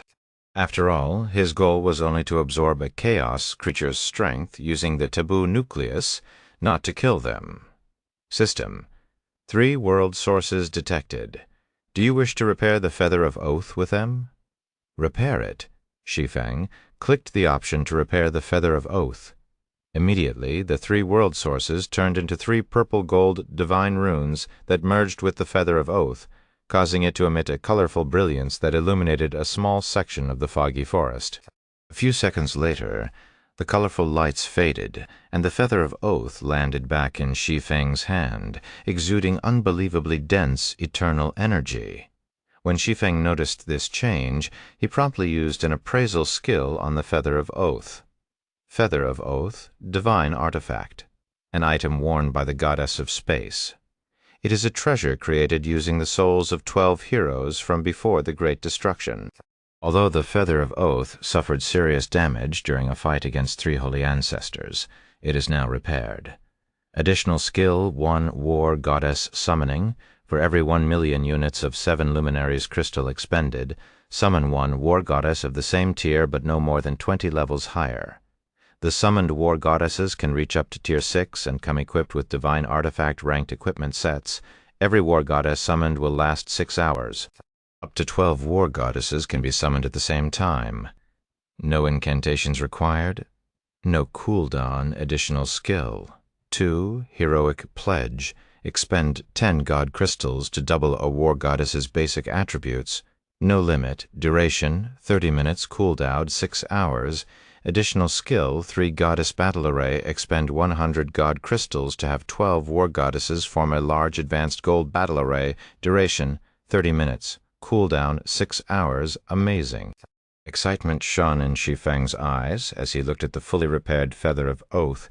Although the cost of using the complete Feather of Oath was much higher, its 3 skills had improved qualitatively now. The equipment of the War Goddesses he summoned would no longer be random. Instead, all War Goddesses would come equipped with a divine set. This improvement was much greater than if a player switched from a full set of divine artifacts to a divine set. In God's domain, the hidden level limit of divine artifacts for players was level 240. However, that was not the case for NPCs. This was also why holy cities guarded by level 240+ NPCs were incredibly difficult to capture. After all, if a player and an NPC fully equipped with divine artifacts were to reach level 243, the player's equipment would stop at level 240, while the NPC's equipment would grow to level 243. This meant the level 243 NPC would receive more basic attributes from his equipment than the level 243 player. To make matters worse, NPCs inherently had more basic attributes than players. This disparity in equipment level only served to widen the gap in basic attributes between players and NPCs. Now that he was level 239, he could summon level 259 War Goddesses, and he could summon up to 12 at a time. If he were to encounter the Chaos Crocodile again, he felt that he might even be able to kill it, let alone keep it pinned. Chapter 3937, Chapter Den 11, Advanced World. Chapter Den 11, Advanced World, Promotion Land, Northern Plain. A woo, a powerful howl echoed across the Northern Plain's outskirts. The howl came from a giant wolf over 1,500 meters tall as it glared vigilantly at the woman approaching it with a greatsword in hand. The giant wolf's vigilance increased with each step this greatsword-wielding woman took. When this woman came within 100 yards of it, the giant wolf lunged forward and bit down on the figure. In response, the woman raised her greatsword to meet the attack. Boom! After a brief collision between the giant wolf's fangs and the woman's greatsword, the giant wolf was forced 3 steps back, while the woman regained her footing after taking only 1 step back. Immediately afterward, she lunged at the giant wolf, her greatsword poised for attack. After several dozen exchanges between the two, the giant wolf let out a frustrated howl before turning around and fleeing the Northern Plain, abandoning its fight with the greatsword-wielding woman. This promotion land is absurdly massive. It's almost as large as the average god's domain. I didn't think it would take a day of travel just to reach the promotion land's core area. Hopefully there is a powerful chaos creature whose world suits me, Shi Feng thought, glancing at the fleeing Chaos Frostwolf before quickly shifting his focus to a distant mountain range. After repairing the Feather of Oath, Shi Feng felt that completing his Tier 7 promotion with just an ordinary Chaos Creatures world would be a waste. Hence, he decided to aim for the powerful Chaos Creatures residing in the Promotion Land's core area. According to the Colossal Phantom, the stronger the Chaos Creature, the stronger their world would be. Going by this logic, when players were advancing to Tier 7, the stronger the world they created for themselves, the stronger they would be at Tier 7, with the level 259 war goddesses being able to easily suppress ordinary chaos creatures. Shi Feng would have a much easier time completing his Tier 7 promotion if he only targeted ordinary chaos creatures. But in that case, should he encounter other Tier 7 players in the future, he wouldn't have any obvious advantages over them. On the other hand, if he were to replicate a powerful Chaos Creatures world, he would be able to manipulate a lot more world power. This would give him an advantage over the average Tier 7 player. Not to mention, he had already constructed the miniature Abyssal world. Thanks to it, he could fight mortal gods despite not being a mortal god himself. It would be a shame if he couldn't maintain such an advantage once he reached Tier 7. Moreover, now that he had a chance to create a stronger world, he naturally had to try it. As for the 4 top-tier Chaos Creatures, Shi Feng dared not set his sights on them. According to the Grand Library's records, the average Chaos Creature already had the strength to give primordial gods a headache, while powerful Chaos Creatures were as strong as the average primordial god. As for top-tier Chaos Creatures, the average primordial god would flee for their lives as soon as they encountered one. Even with the Feather of Oath, Shi Feng doubted a Tier 6 player like himself could last long enough to steal a top-tier Chaos Creature's strength and replicate its world. If not for this promotion land belonging to the primordial Abyssal God, it might only hold some powerful Chaos Creatures. Some promotion lands might not even have powerful Chaos Creatures, offering players only ordinary ones. After traveling across the promotion land for the past day, Shi Feng realized that his time here was limited. Due to the presence of many Chaos Creatures, Chaos energy filled the entire promotion land. This Chaos energy continuously eroded the energy of players, and how long a player could survive in this promotion land depended entirely on their divine body. The stronger a player's divine body, the denser their mana would be, and the longer they could resist the erosion of Chaos energy. At the current rate, his mana was being eroded. Shi Feng estimated that players with a gold divine body could only last a day here, while players with an epic divine body could last 2 days, and players with a legendary divine body could last 3 days. Shi Feng should have no trouble lasting a week with his legendary ranked superior divine body. This was also why he dared to challenge the core area's powerful Chaos Creatures. Although the core area was massive, 6 days should be enough for him to find a powerful Chaos Creature that suited him. About 20 minutes after Shi Feng and the great sword-wielding war goddess started making their way toward the mountain range, a series of roars came from the mountain range. The roars sounded different, apparently coming from different Chaos Creatures. Moreover, these roars were so powerful that they flattened the peaks of the mountains at the edge of the mountain range. What's going on? What rank of monsters are fighting here? Shi Feng stared at the flattened mountaintops, stunned. If the roars of these Chaos Creatures alone could flatten the peaks of the nearby mountains, they were unlikely to be ordinary Chaos Creatures. Before Shi Feng could recover from his shock, 15 Chaos Creatures rushed out of the mountain range, their massive frames over 2,000 meters in height devastating the land and mountains they crossed. After making their exit, these 15 Chaos Creatures turned around to glare at a 5-headed dragon standing at the edge of the mountain range. The 5-headed dragon was covered in pitch-black scales and had black electric arcs flowing all over its body. 2 of its heads were missing, torn from its body along with the necks connecting them. As for its 3 remaining heads, one had its fangs clamped down on the flaming lion stomped under its feet, while the other 2 glared at the 15 Chaos Creatures outside the mountain range. Initially, the 15 Chaos Creatures still desired to continue their fight with the 5-headed dragon. However, they all froze in place when they sensed their basic attributes decreasing gradually. Is this an advanced world? Shi Feng focused on the 5-headed dragon after he saw the decreasing basic attributes of the other Chaos Creatures. a powerful chaos creature that has grasped an advanced world. Five-headed chaos dragon, chaos creature, superior divine, level 258, HP, in the primordial abyssal gods promotion land. Ordinary chaos creatures had their strength suppressed to a point where they could only maintain a height of 1,000 to 2,000 meters. Seeing as the 15 chaos creatures surrounding the five-headed chaos dragon were over 2,000 meters tall, they should all be powerful chaos creatures. Yet, the five-headed chaos dragon had suppressed the basic attributes of these powerful chaos creatures with its world power alone. Besides an advanced world's world power, Shi Feng couldn't think of any other possibility to explain this situation. However, under normal circumstances, only top-tier chaos creatures should be able to grasp an advanced world.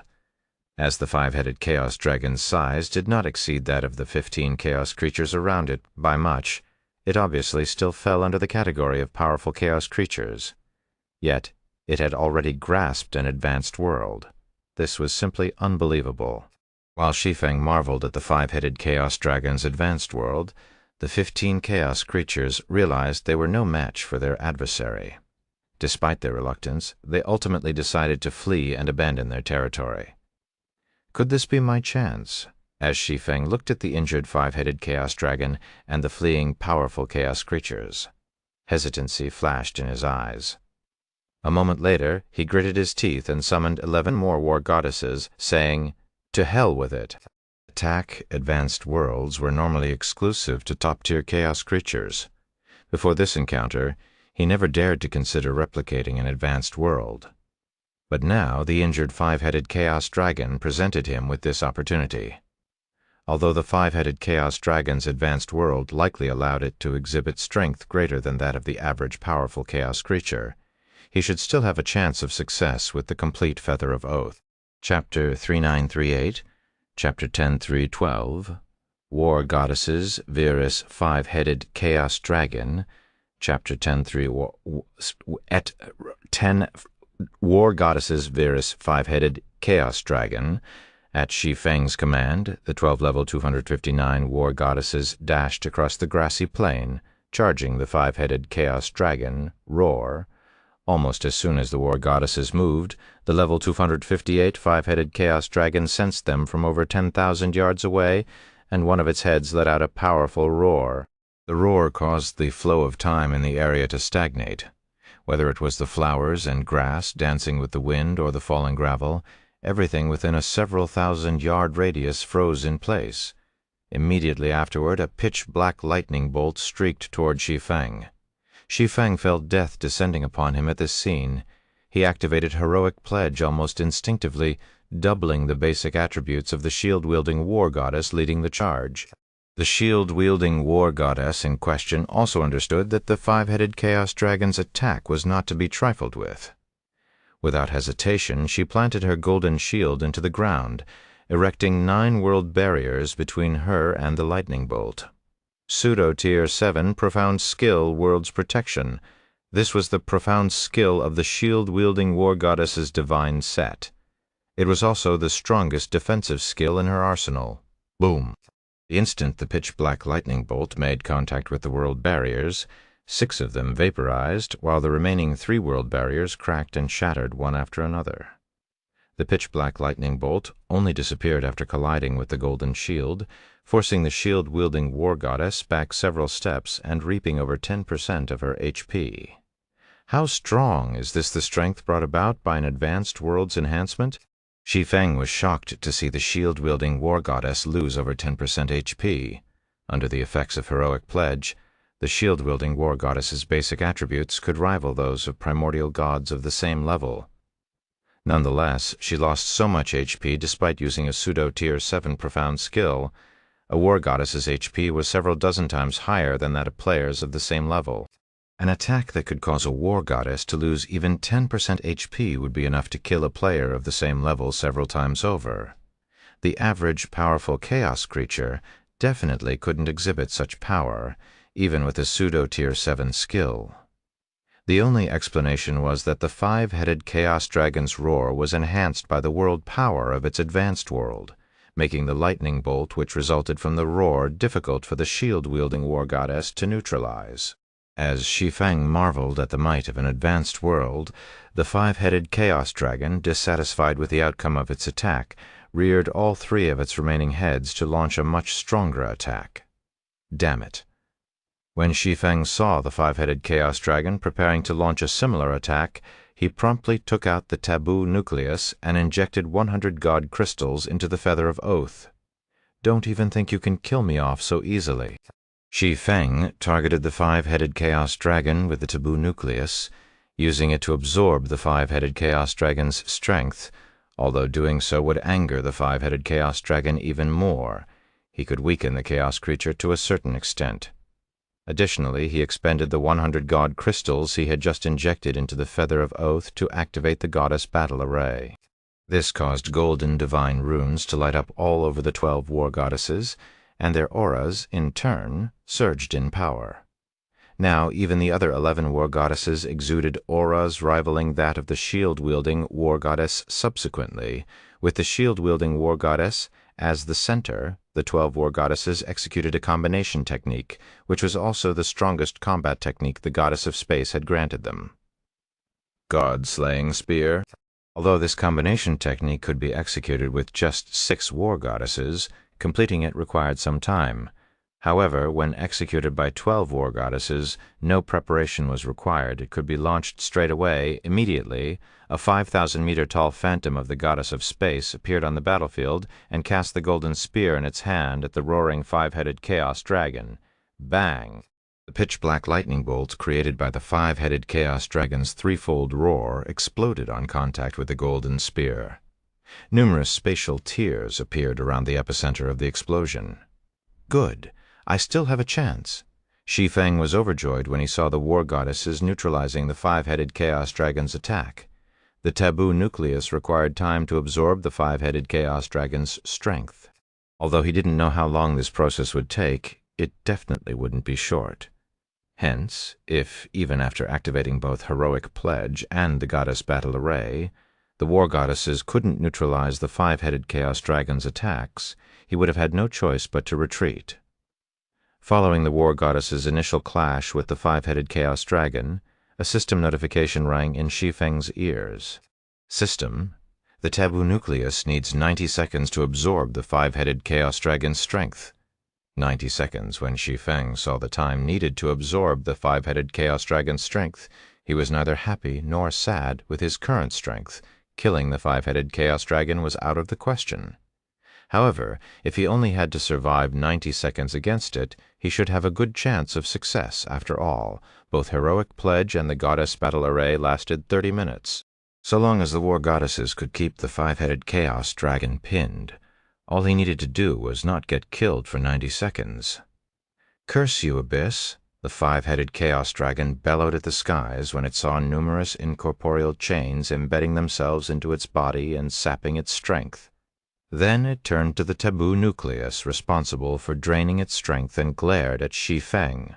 Puny creature, I won't let you have my strength, even with the primordial abyssal god helping you. After saying so, the five-headed chaos dragon flew toward Shi Feng, the movement of its wings collapsing the space within a 3,000-yard radius. Without hesitation, the 12 war goddesses took to the skies to intercept the five-headed chaos dragon. However, their basic attributes plummeted as soon as they were within 3,000 yards of the five-headed chaos dragon, and all the benefits they received from the Goddess Battle Array were negated in the blink of an eye. Only the shield-wielding war goddess could barely rival primordial gods of the same level. Even if you have an advanced world, I won't fall so easily.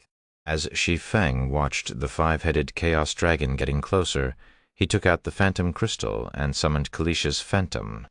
Chapter 3939, Chapter 1013, Tier 7 Concentration. Chapter 1013, Tier 7 Concentration, TL Notes. Made a correction in Chapter 10,012. Primordial Dragon Legacy Crystal, Phantom Crystal, introduced in Chapter 9119. I've also made a change in Chapter 9119, changed Illusion Doppelganger to Phantom Doppelganger. As Shi Feng crushed Kalish's phantom crystal, a phantom doppelganger 10,000 meters in height descended upon the northern plain. 10,000 meters? Shi Feng couldn't believe his eyes when he saw Kalish's towering phantom. The suppression the primordial abyssal god's promotion land exerted on its inhabitants was the strongest Shi Feng had ever seen. Even powerful chaos creatures that could challenge primordial gods of the same level had their heights reduced to under 3,000 meters. Although the size of NPCs and monsters didn't fully correlate with their strength, it could indicate their energy standards. A 10,000-meter tall phantom. If speaking purely in mana standards, Kalish's phantom was much stronger than even the 12 war goddesses when enhanced by heroic pledge and the goddess battle array. This situation was simply unbelievable. Although Kalisha, the dragon princess, was regarded as one of the 10 strongest NPCs in the human race's greater god's domain in his previous life, she only rivaled primordial gods of the same level. Not to mention, while he might have helped Kalisha recover her strength in this life, her phantom should only hold a small portion of her strength. The phantom shouldn't be anywhere close to matching Kalisha herself. Despite that, Kalisha's phantom was already stronger than even the goddess phantom the war goddesses conjured when they executed the god-slaying spear technique. Shi Feng dared not imagine how strong Kalisha was right now. Kalisha's gigantic phantom similarly frightened the five-headed chaos dragon. The five-headed chaos dragon, with its height of over 2,000 meters, could already be considered massive. Shi Feng would appear smaller than an ant if he were to stand before it. Nonetheless, the five-headed chaos dragon was nothing more than a slightly larger lizard before Kalisha's phantom. You came to that old fellow's territory to conduct your promotion? It seems I've underestimated you before, Kalisha said, glancing at her surroundings before looking at Shi Feng in surprise. She completely ignored the five-headed chaos dragon before her. I got lucky. I happened to complete a commission and earned the opportunity to come here. Shi Feng explained in response to Kalisha's praise. Is that your target? Kalisha finally turned to look at the five-headed chaos dragon before her. Then she said with a nod, Not bad. It has already grasped an advanced world despite having yet to reach adulthood. At this rate, it might be able to crown itself as a king among chaos creatures once it reaches adulthood. Can you stop it from attacking me for 90 seconds? Shi Feng asked worriedly when he heard Kalisha's evaluation of the five-headed chaos dragon, a king among chaos creatures. This was a top existence among chaos creatures. Even the primordial abyssal god should have difficulty dealing with such an opponent. Seeing as Kalisha had given the five-headed chaos dragon such a high evaluation, it likely hadn't revealed its true strength thus far. 90 seconds? Kalisha glanced at the five-headed chaos dragon that was opening its 3 mouths once more. Without hesitation, she answered, That won't be difficult. After saying so, Kalisha's phantom raised its hand and erased all light within a 10,000-yard radius. At the same time, the five-headed chaos dragon's basic attributes plummeted to just 70% of their original values in the blink of an eye. Immediately afterward, the phantom lowered its hand, creating a dark ripple that neutralized the 3 pitch-black lightning bolts the five-headed chaos dragon's roars created. Meanwhile, the 12 war goddesses seemed to have been freed from their restraints as they recovered their basic attributes. Because of this shift in circumstances, the war goddesses' basic attributes exceeded that of the five-headed chaos dragon by a slight margin. Now, even without the intervention of Kalisha's phantom, the 12 war goddesses could keep the five-headed chaos dragon from Shi Feng.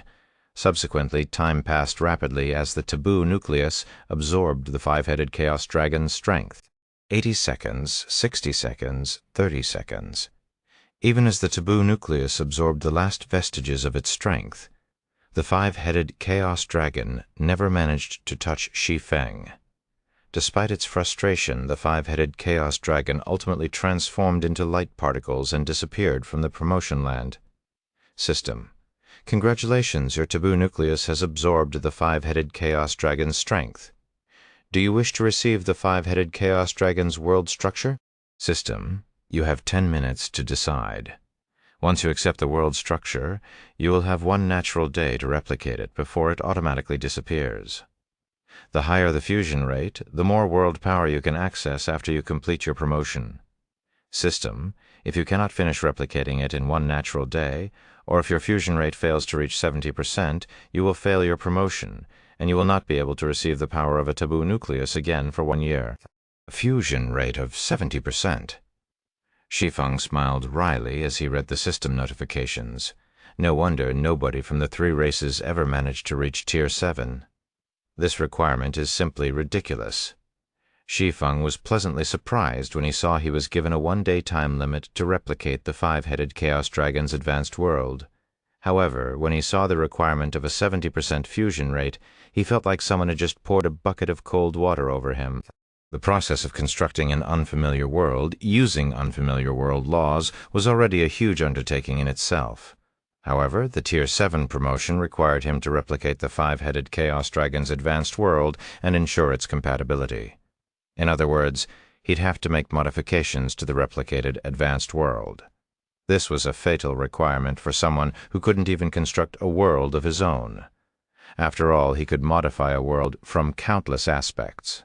How was he supposed to know which modifications, or combination of modifications, would make the advanced world more compatible with him?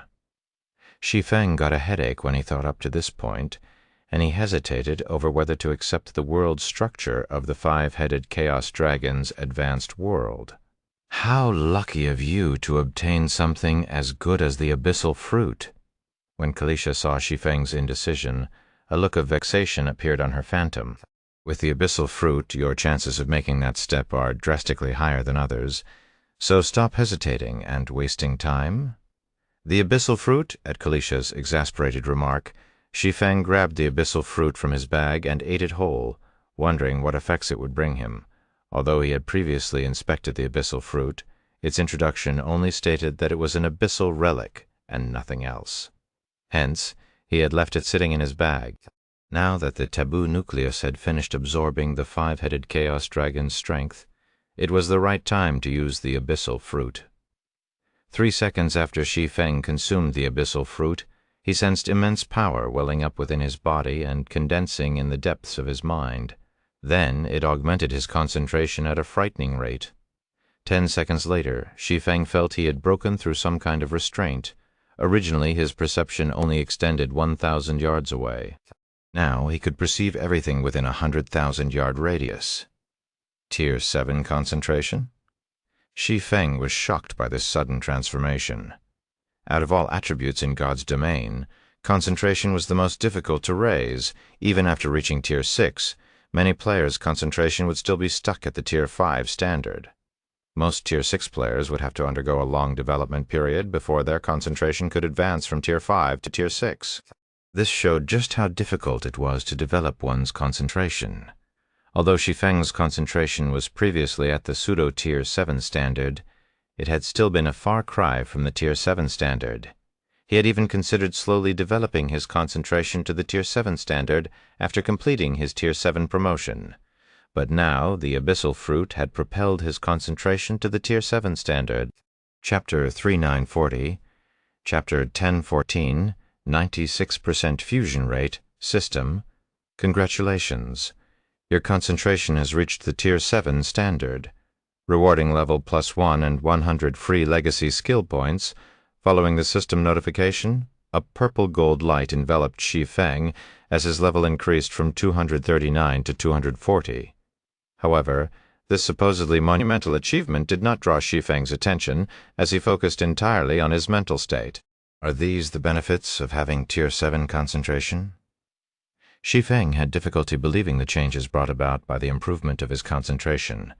His perception range increasing from 1,000 yards to 100,000 yards in the primordial abyssal gods promotion land was only the tip of the iceberg, compared to the improvements to his control over mana. The improvement to his perception was insignificant. With a flick of his wrist, Shi Feng controlled the mana within a 100,000-yard radius as if it were an extension of himself, creating 7 mana vortices in the blink of an eye. Each of these mana vortices gathered one of the 7 magic elements, earth, water, wind, fire, time, illusion, and space, as they orbited him, eventually forming 7 independent law projections. With another flick of his wrist, Shi Feng merged all 7 magic elements to create a miniature abyssal world that covered a 100,000-yard radius. Immediately, all the chaos creatures drawn by his fight with the 5-headed chaos dragon and caught within his miniature abyssal world were heavily suppressed, their basic attributes reduced by 50% or more. No wonder Enos can promise to double my chances of getting promoted.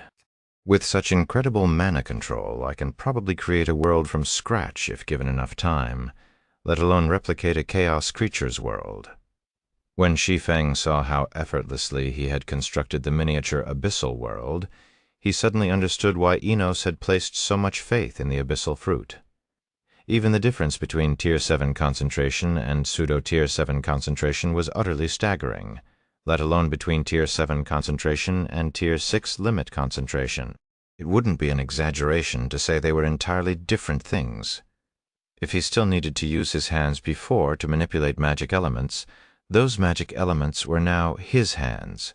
He could move them with just a thought. With such incredible mana control, he could have these magic elements reproduce world laws as easily as having his body perform various actions. Compared to before, when it felt like he was manipulating a puppet with strings, the difficulty was drastically lower. After Shi Feng familiarized himself with his improved concentration, he promptly accepted the world structure of the 5-headed Chaos Dragon's advanced world. This place is too close to the core area. I should find a safer place to study the world structure. When Shi Feng sensed over a dozen chaos creatures within 100,000 yards of him, he promptly traveled to the Promotion Land's outer area with the War Goddesses and Kalish's Phantom. With Kalish's Phantom dealing with the chaos creatures in their way and the War Goddesses protecting him, Shi Feng arrived at the outer area in less than 2 hours. Then he found a safe location and studied the 5-headed Chaos Dragon's advanced world. As expected of an advanced world, its complexity is truly astounding. If my concentration hadn't reached the Tier 7 standard, I might not be able to replicate even 30% of it in a year. After spending half an hour accepting all the information recorded in the taboo nucleus, Shi Feng better understood how difficult it was to reach Tier 7. Although he had known that constructing a world would be difficult, only after seeing the world structure of the 5-headed Chaos Dragon's advanced world did he understand why he had never heard of any player from the human race's greater god's domain successfully advancing to Tier 7. The 5-headed Chaos Dragon's advanced world comprised 1,000 basic laws and 36 advanced laws centered around the law of destruction. These world laws intertwined and operated around one another, and only when all of them were positioned correctly could they form a complete world. In the human race's greater god's domain, most Tier 6 players would be fortunate if they could even replicate a basic law and get it to function properly. As for experts among Tier 6 players, they struggled to even get an advanced law to function properly. Yet to construct a world, players needed to simultaneously operate over 1,000 world laws, some of which were advanced laws. Even mortal gods capable of manifold execution would likely find it impossible to accomplish such a feat. Although the difficulty is high, I should be able to replicate the advanced world with my Tier 7 concentration. The only problem now is modifying it. After taking a deep breath, Shi Feng began his first attempt at replicating the 5-headed Chaos Dragon's advanced world. The real challenge in constructing a world was establishing a functioning framework of world laws, also known as a world structure. In a situation where he already had a functioning world structure, he could simply copy it as if copying a magic array and skip this challenging step entirely. As Shi Feng expected, his Tier 7 concentration allowed him to fully reconstruct the 5-headed Chaos Dragon's advanced world in under 3 hours. It even operated normally, albeit with some minor problems here and there. System, congratulations. Your replicated advanced world has achieved a 45% fusion rate. System, congratulations. Your replicated advanced world has achieved a 46% fusion rate. System, congratulations. Your replicated advanced world has achieved a 46% fusion rate. As Shi Feng ironed out the problems in the advanced world's operations, the advanced world's fusion rate also increased. Finally, 28 hours after Shi Feng accepted the world structure of the 5-headed Chaos Dragon's advanced world, he achieved a 69% fusion rate. He was just 1% short of meeting the requirement to advance to Tier 7. Sure enough, the system won't let me achieve a 70% fusion rate simply by making a perfect copy. Shi Feng frowned when he saw no more imperfections in the advanced world he had constructed within his divine body. With his Tier 7 concentration, perfectly replicating the five-headed Chaos Dragon's advanced world was simple. Even so, this simple task had taken him over 20 hours to complete. As there were only 48 hours in one natural day in God's domain, he had just 20 hours to modify the five-headed Chaos Dragon's advanced world and increase its compatibility with him. The five-headed Chaos Dragon's advanced world had 1,000 basic laws that could be altered in various ways. Even if he made only one modification to each of these basic laws, he would end up with 1,000 different combinations. If he were to try every possible combination, it could take him years to find the right one. With the time I have left, going down the less volatile route of modifying basic laws is out of the question. If I want to increase the compatibility of this advanced world quickly, modifying its advanced laws that serve as its core should be the way to go. After mentally glancing at the miniature world he had created within his divine body, Shi Feng gritted his teeth and decided to modify the advanced world's advanced laws. On his first attempt, Shi Feng modified the position of only one advanced law. Nonetheless, the change had destabilized the world structure so much that the advanced world collapsed on the spot. However, after his first failed attempt, Shi Feng quickly reconstructed the advanced world and modified a different advanced law, having no intentions of stopping. Unfortunately, his second attempt still failed. Third attempt, fourth attempt. Nearly 20 hours and 4,345 attempts later, Shi Feng sat on the ground with a pale complexion and sweat pouring down his head. Of the thousands of attempts I've tried, only 2 didn't fail catastrophically. Moreover, neither of these successful attempts achieved anything close to a 70% fusion rate. Have I mistaken my approach this whole time? Shi Feng grew extremely irritated when he saw what little time he had left. Modifying the advanced world's world structure was much more challenging than he expected. He only succeeded in producing 2 stable world structures out of his 4,345 attempts. Furthermore, both successful attempts yielded fusion rates so pitiful he nearly cried when he saw them. One yielded a 26% fusion rate, while the other yielded a depressing 9%. They were such terrible results that he never even thought of improving them. Wait. There's still another way, as Shi Feng stared at the system notification informing him that he had 5 minutes remaining. An idea he had never considered occurred to him. The world structure of the five-headed Chaos Dragon's advanced world centered around the law of destruction. Because of this, Shi Feng never dared to touch it. After all, it was the most important foundation of the advanced world. However, he had already tried modifying the other advanced laws and achieved little to no success. Only the law of destruction remained untouched. It was also his last opportunity at success. It's all or nothing.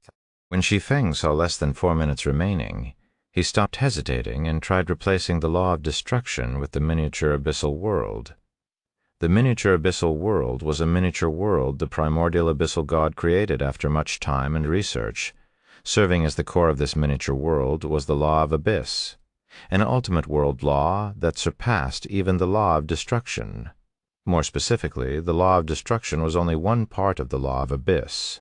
Hence, the miniature abyssal world should be able to replace the law of destruction as the core of the five-headed Chaos Dragon's advanced world. As soon as Shi Feng replaced the law of destruction, a system notification rang in his ears. System, congratulations. Your replicated advanced world has achieved a 96% fusion rate. You have met the requirement for fusion. Do you wish to proceed with the fusion? Chapter 3941, Chapter 1015, Tier 7 at last. I did it. Shi Feng couldn't believe his eyes as he stared at the system notification. He had only been flogging a dead horse when he decided to replace the law of destruction with the miniature abyssal world. After all, with the time he had left, he hadn't had many attempts left. However, his last-ditch attempt had not only achieved a fusion rate exceeding 70%, but even reached 96%. Although he didn't know how great a 96% fusion rate was compared to other players who had successfully advanced to Tier 7, he was more than happy to accept it. Tier 7. This was a realm no player from the human race's greater god's domain had ever reached.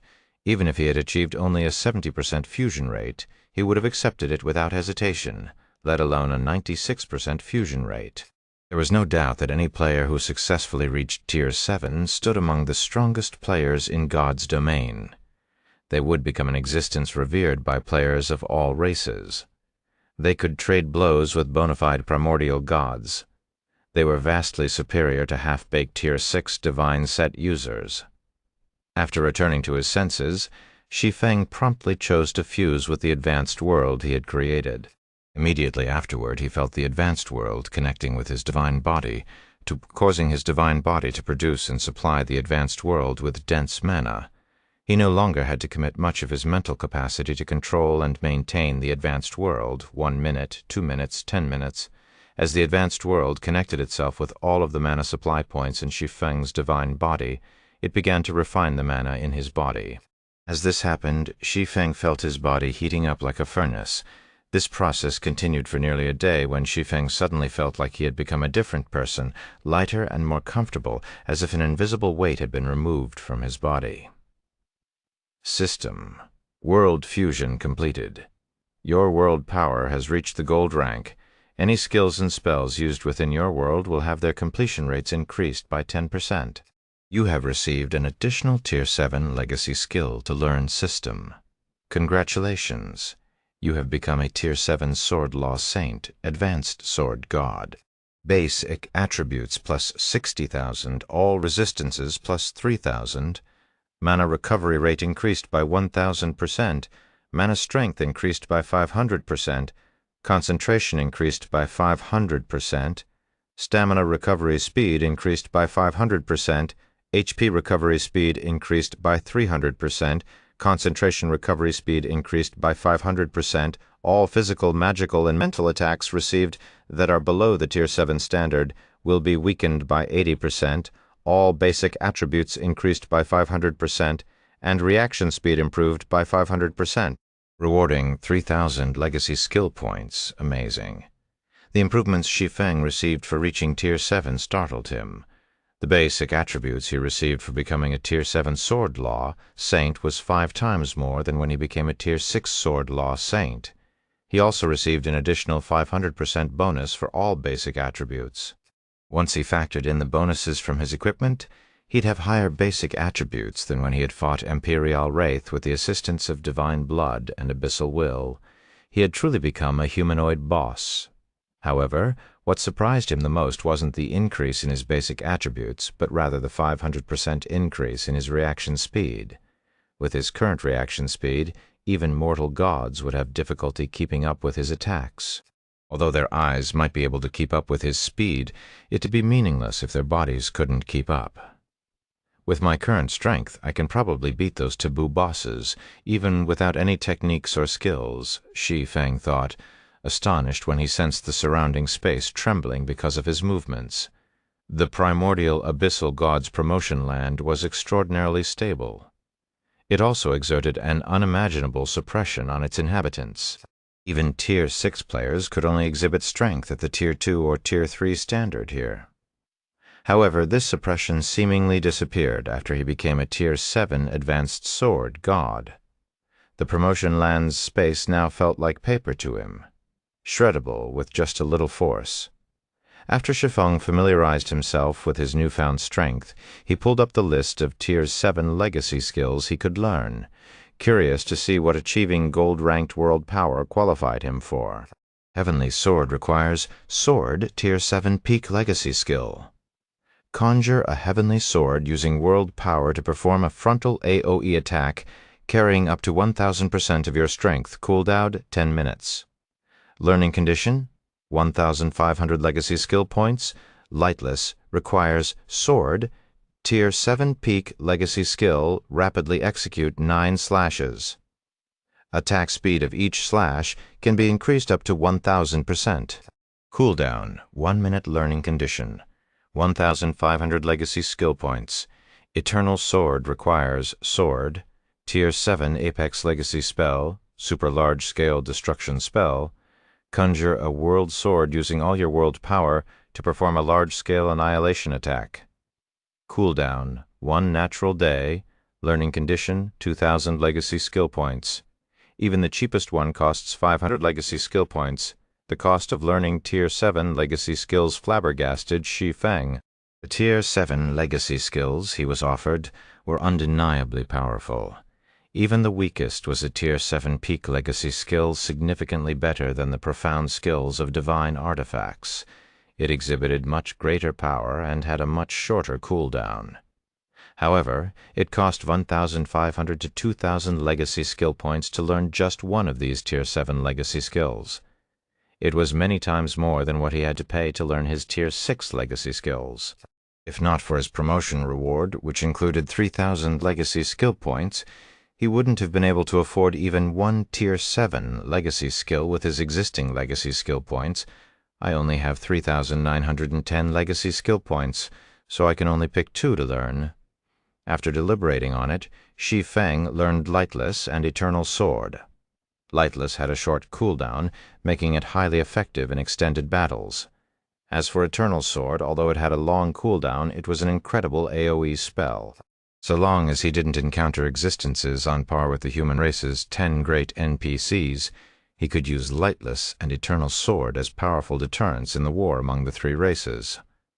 Just when Shi Feng finished learning the legacy skills and was thinking about how to return, he suddenly realized an old man with an indistinct face was standing before him. The old man was only the size of a normal human, however. Shi Feng choked when he sensed the old man's aura. He felt as if he was standing before a powerful chaos creature when he was still at Tier 6. "How many years has it been? I never thought a young fellow like you would succeed. You even grasped an advanced world," the old man said. Although his appearance was indistinct, the joy in his voice was apparent. "Out of the hundreds who have succeeded in the past, you are the second to have made such an accomplishment after the young fellow named Space. Since you have already advanced to Tier 7, it is time you returned. If the opportunity arises, I hope we can meet in person."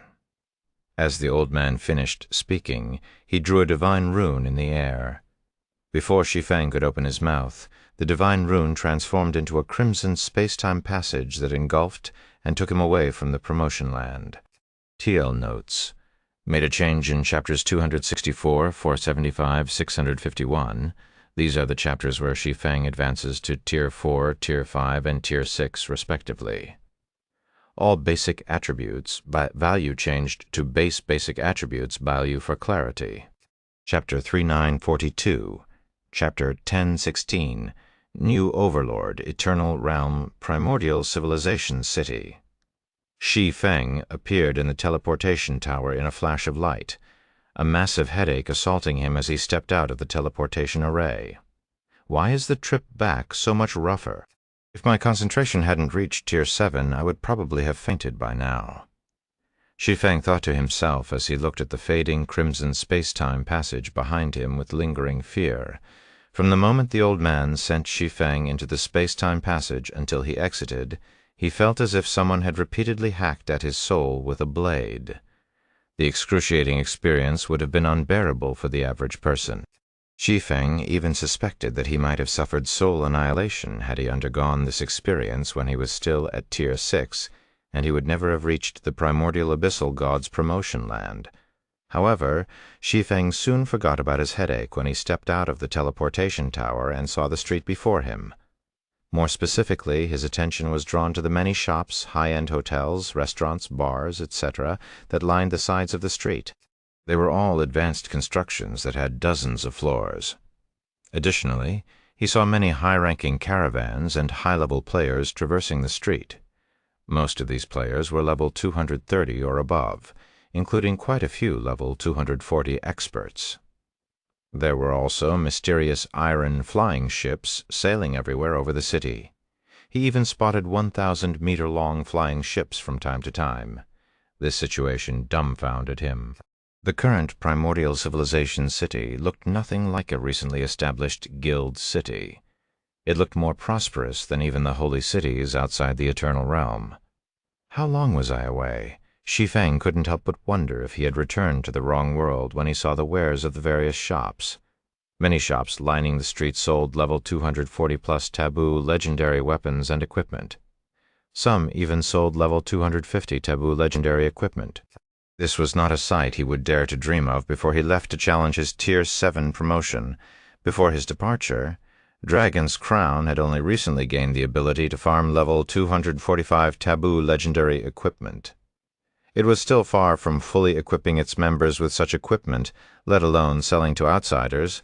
The shops before him were not situated in the city's central area. They were only near the teleportation tower, an area that was barely a prime location of the city. Even so, over 20 shops sold level 240+ taboo legendary weapons and equipment. Some even sold level 250 taboo legendary equipment, an item he had never seen before.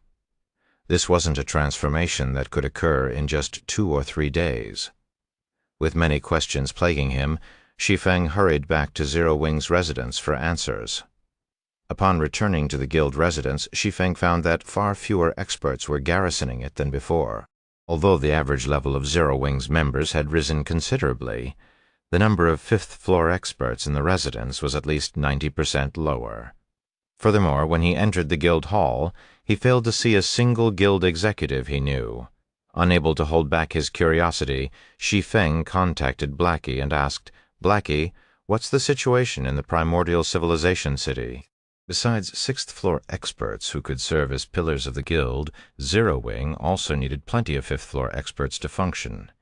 If the guild relied solely on its few sixth-floor experts to raid taboo team dungeons in the remnant primordial world, it wouldn't be able to obtain many level 240+ weapons and equipment. Zero Wing was undoubtedly in crisis now that the guild had seemingly lost 90% of its fifth-floor experts. Guild leader, you're back. Blackie cried out joyfully when he saw Shi Feng through the video call. "It's been close to 20 days since I last saw you. Had you stayed missing any longer, I would have had Soul and the others forcibly log you out of the game." 20 days? Blackie's words startled Shi Feng. Although he had long since assumed the Crimson space-time passage had warped the flow of time, he never expected so much time to have passed. He didn't dare to imagine what would have become of Zero Wing had he decided to extend his stay in the promotion land by a few more days. "Yes, you were gone for nearly 20 days, Blackie said, nodding. "A lot of things happened during this period. Firstly, the war among the 3 races is in full swing. As a result, our race's various powers have lost over 1/3 of their NPC cities and guild cities. Fortunately, many powerhouses emerged from our race.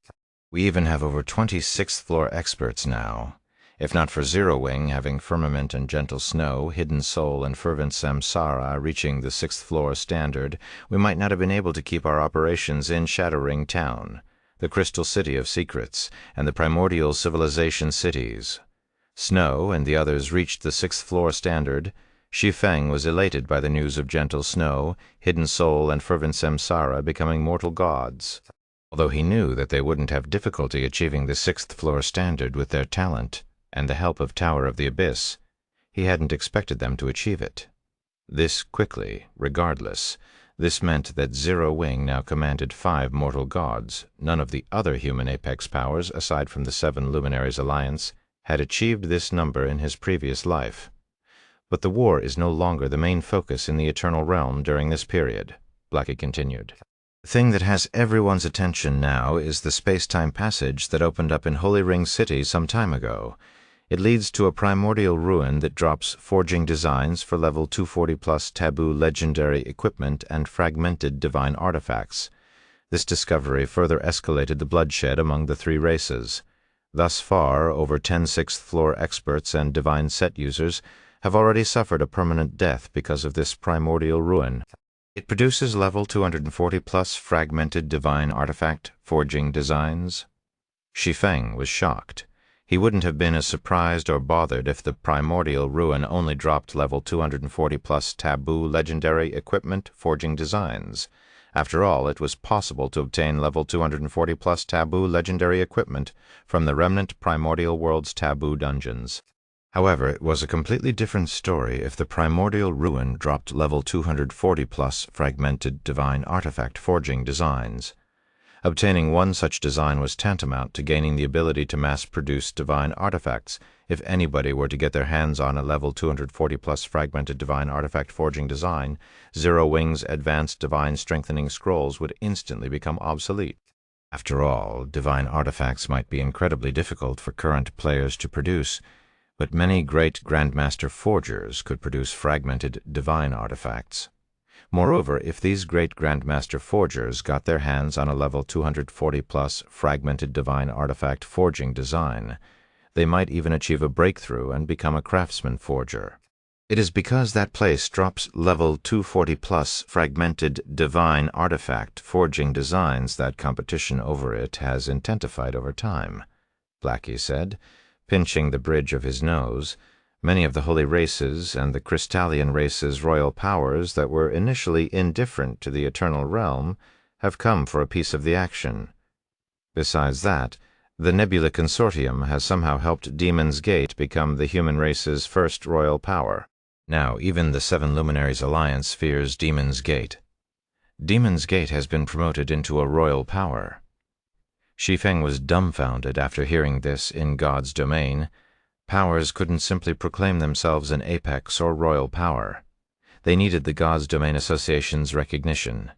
Even the holy races and the Crystallian race's various powers were no exception.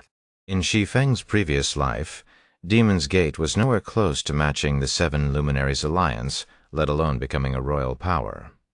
Furthermore, even after the Seven Luminaries Alliance obtained an epic siege weapon in his previous life, the God's Domain Association still hadn't recognized it as a royal power. Hence, he found it hard to believe Demon's Gate could become a royal power simply by relying on the Nebula Consortium's help. Chapter 3943, Chapter 1017, Second Great Divine Set. Demon's Gate's promotion caught everyone by surprise. None of the various powers expected it to get promoted before the Seven Luminaries Alliance, Blackie said. Then, when he saw Shi Feng's skeptical look, he sighed helplessly. However, Demon's Gate quickly proved to everyone it deserved to be a royal power. Shortly after the God's Domain Association announced Demon's Gate's promotion, Demon's Gate dealt a heavy blow to the Thunder Empire in the primordial ruin.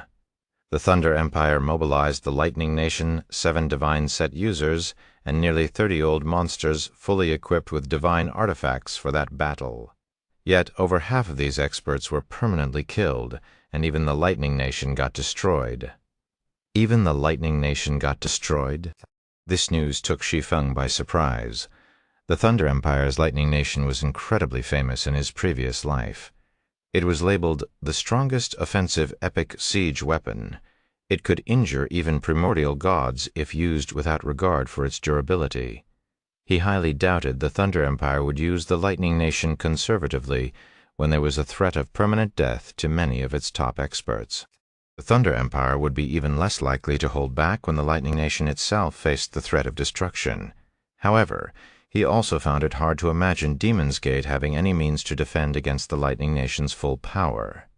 Even if Demon's Gate's 9 great experts were mobilized in full force, they would only be throwing themselves into the jaws of death by facing the Lightning Nation. Yet Demon's Gate had somehow destroyed the Lightning Nation. This was simply unbelievable. After its sudden rise, Demon's Gate began mass recruiting members and expanding rapidly. It also assembled the various human powers to seize the fortress in the primordial ruin. Now, Demon's Gate is even proposing to let it fully manage the fortress, Blackie said, smiling wryly. The reason Demon's Gate gave is that the Holy Race and the Crystallian race are going to besiege the fortress tomorrow. At that time, they will undoubtedly do everything they can to seize control of the fortress, but Demon's Gate is confident it can lead the human race to victory, so it wants full management rights over the fortress in return. Nobody wants to leave their fate in Demon's Gate's hands, so the various human powers have mobilized most of their elite experts to fight in the upcoming battle. So that's why there are so few experts and guild executives in the guild residence. Realization dawned on Shi Feng at Blackie's explanation. In God's domain, fortresses found in certain special locations usually had authority keys that determined who got to control them.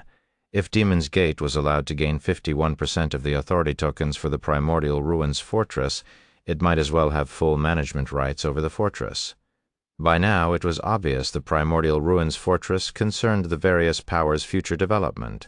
In such a situation, the various powers had to go all out in reinforcing it, whether to defend the fortress from the Holy Race and the Crystallian Race, or prevent Demon's Gate from gaining full control.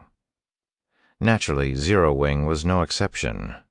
"Guild leader, since you're back, you should hurry to the fortress," Blackie said excitedly.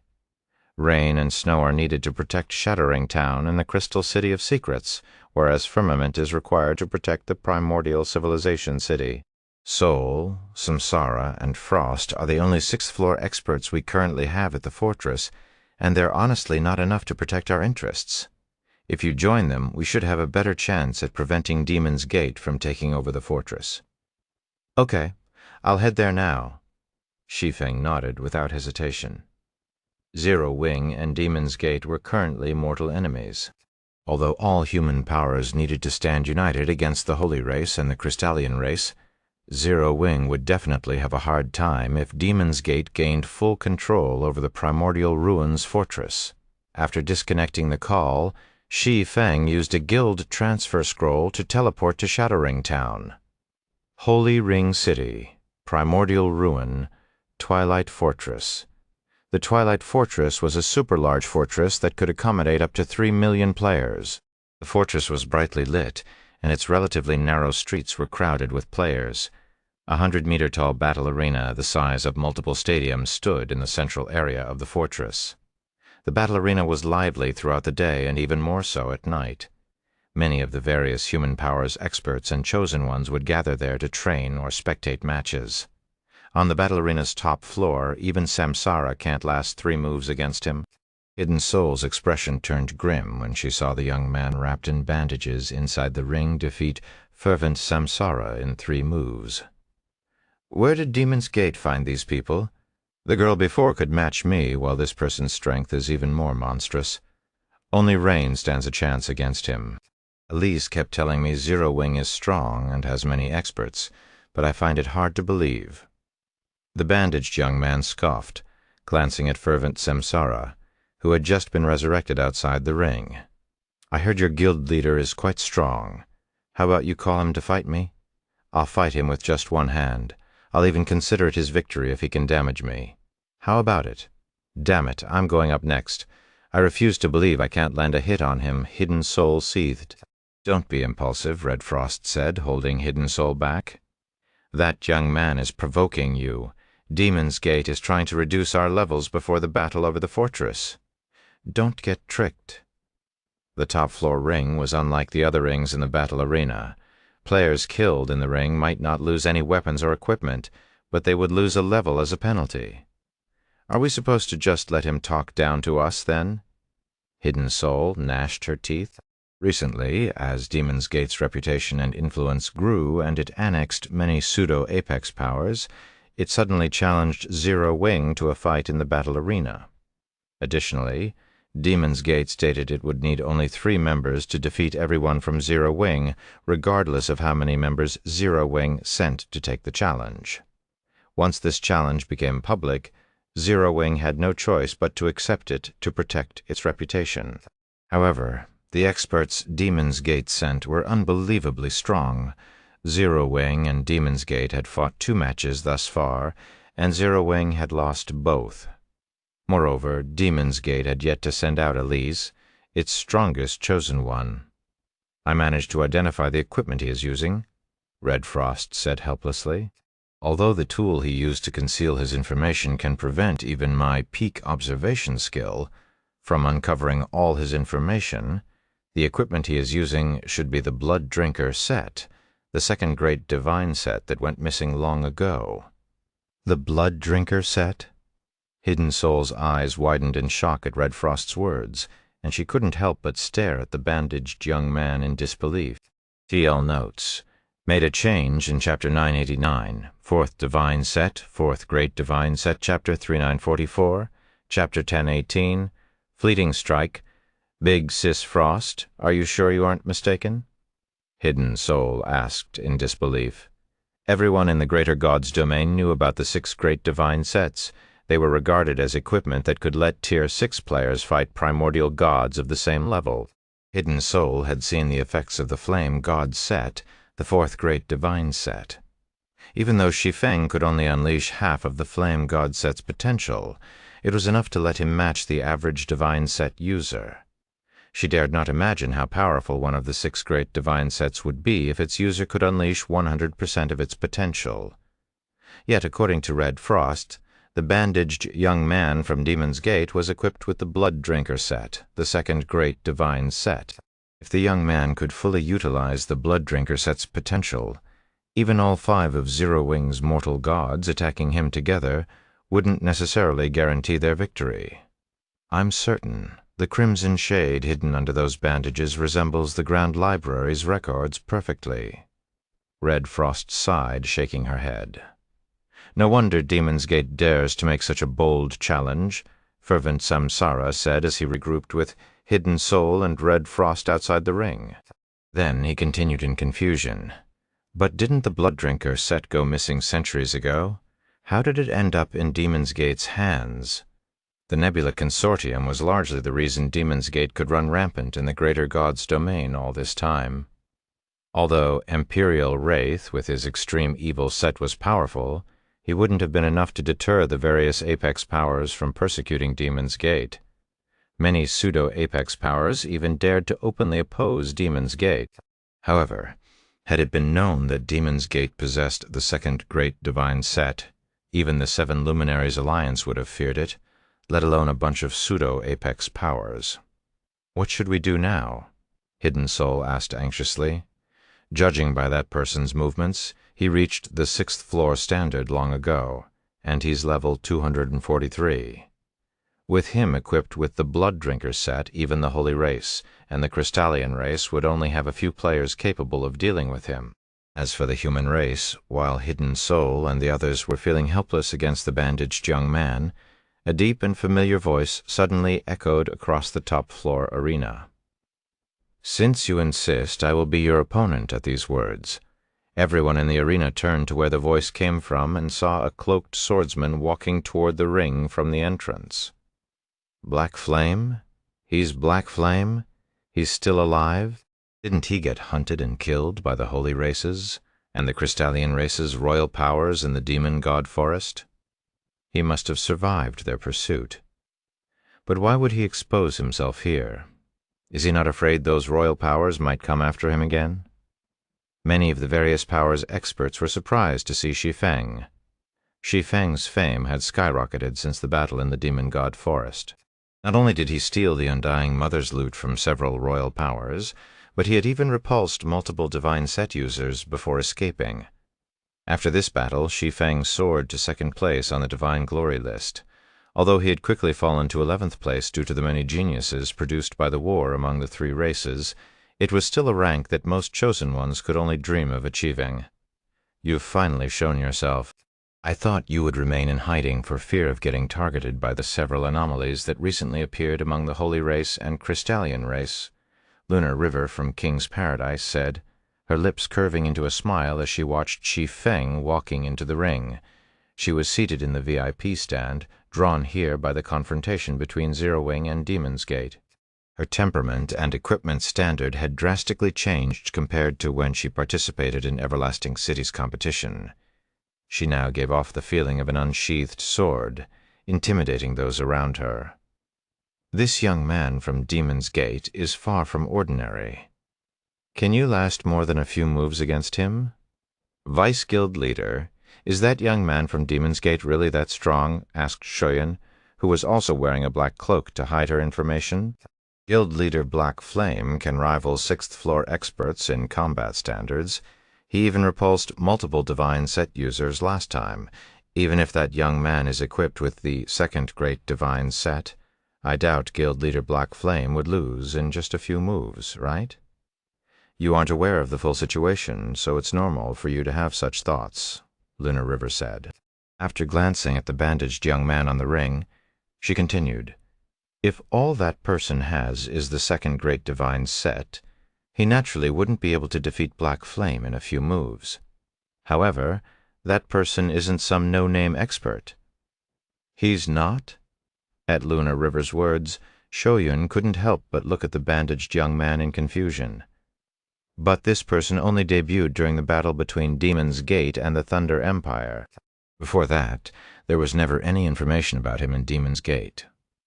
Of course, there isn't any information on him in our Greater God's domain, Lunar River said nonchalantly.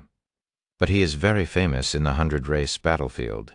He is the 100-race ranking list's 421st ranked soul hunter. In the current eternal realm, only those anomalies from the Holy Race and the Crystallian race are superior to him in overall strength. As for everyone else, if we compare solely in combat standards, Ink Crystal might be able to match him. Shoyun gaped at Lunar River's evaluation, staring at the bandaged young man in disbelief.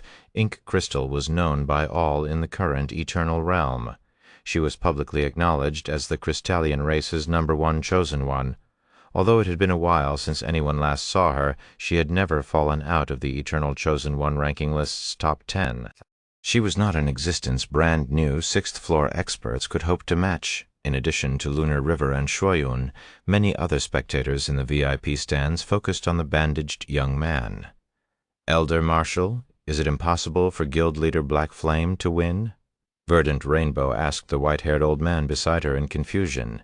If that young man didn't have the second great divine set, Guild Leader Black Flame might have had a chance. But now, impossible. You can't even put them in the same league, Elder Marshal said firmly, stroking his beard. Nebula is extremely invested this time, be it Black Flame or Zero Wing. I suggest you advise them not to stick their heads out during this period. Verdant Rainbow sighed helplessly at Elder Marshal's words. Originally, after witnessing Shi Feng's performance in the Demon God Forest, she thought Zero Wing could suppress Demon's Gate and trade blows with the Nebula Consortium. However, she was recently granted access to information she had never been privy to, which made her realize that their world had far more secrets than she had imagined. Inside the ring, Shi Feng stood facing the bandaged young man. Elise told me some time ago she thinks you may eventually grow to match her. Although I disagree with that sentiment, I can give you a chance, the bandaged young man said, his crimson eyes sizing up Shi Feng contemptuously.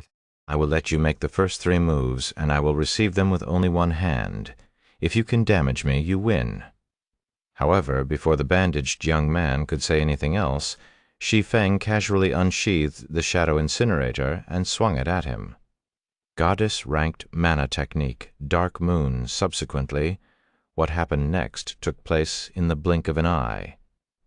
For a mere instant, a black flash lit up the entire arena. When the flash of light disappeared, the bandaged young man had just finished raising his dagger and entering a defensive stance. Immediately afterward, his vision turned gray, and he collapsed lifelessly to the ground.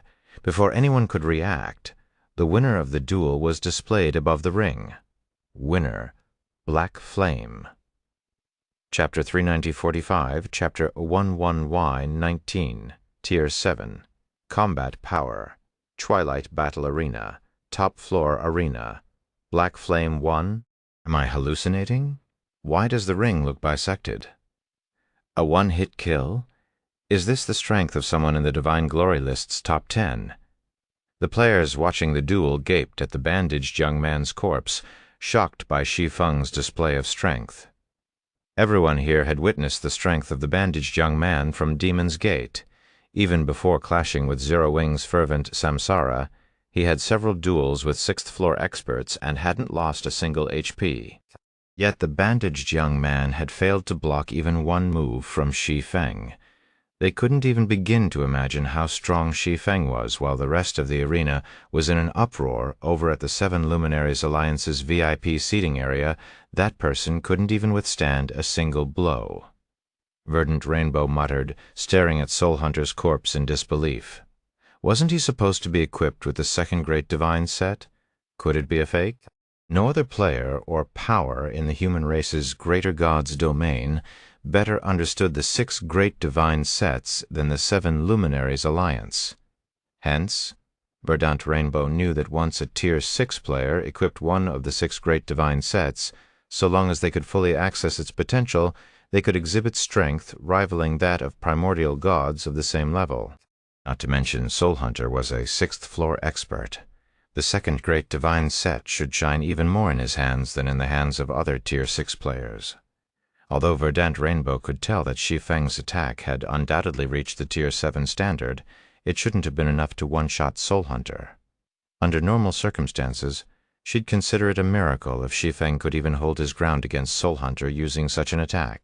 After all, if Soul Hunter was equipped with the second great divine set and could access its full potential, his strength attribute should rival that of primordial gods of the same level. After including his advantage in combat standards, he shouldn't have gotten one-shotted by Shi Feng. Thus, this bizarre situation led Verdant Rainbow to question the authenticity of Soul Hunter's Blood Drinker's set. If that were the case, Fervent Samsara wouldn't have been defeated so quickly, Elder Marshall said, shaking his head.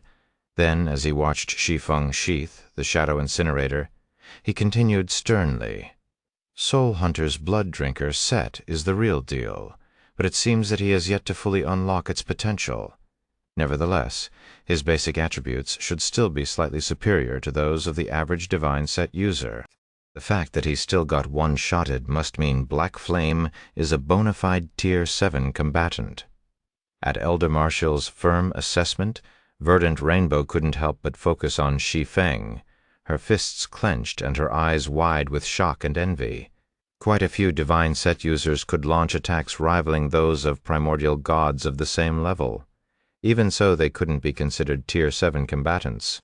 This was because most could only launch one-off attacks that reached the primordial god standard to be considered a Tier 7 combatant. Players had to be able to fight primordial gods of the same level in a direct confrontation. It wasn't enough to just be able to launch one-off attacks that reached the primordial god standard. Currently, only a handful of individuals across the three races could be considered a Tier 7 combatant. Hence, Verdant Rainbow's reaction to Shi Feng's achievement was only natural. Over at Zero Wing's VIP seating area, Zero Wing's members rejoiced when they saw Soul Hunter getting one-shotted. The guild leader is simply incredible. This outcome must have dumbfounded those Demon's Gate bastards. Fervent Samsara laughed as he looked at Demon's Gate's silent seating area. "I'd expect no less, after all. This is a Tier 7 combatant we're talking about," Hidden Soul said, her eyes sparkling as she stared at the space within the ring that remained shattered even now. "Out of the three races, only royal powers have such experts thus far. After the three races established safe routes into the Eternal Realm, the number of experts capable of launching attacks that rivaled those of primordial gods had increased significantly. As a result, only powers with bona fide Tier 7 combatants would have any true sway in the current Eternal Realm. Although the gap between Tier 7 combatants and experts capable of launching one or two Tier 7 attacks wasn't exactly insurmountable, the latter would still need to work in groups of 10 or more to have a fighting chance against a Tier 7 combatant. Even the royal powers of the three races did not have many players capable of launching Tier 7 attacks, as such players typically had to be equipped with a divine set and have 6th-floor combat standards. Thus, having even one Tier 7 combatant would be enough to suppress a royal power in the Eternal Realm. While Zero Wing's members were celebrating, the bandaged young man who had resurrected outside the ring glared at Shi Feng with fear and anger in his eyes. He never imagined Shi Feng would be strong to such an extent. "Black Flame, you win this time, but don't think this is over. It won't be long before I crush you under my feet," Soul Hunter barked before swiftly exiting the arena. After Soul Hunter left, Hidden Soul, Blackie, and the others approached Shi Feng.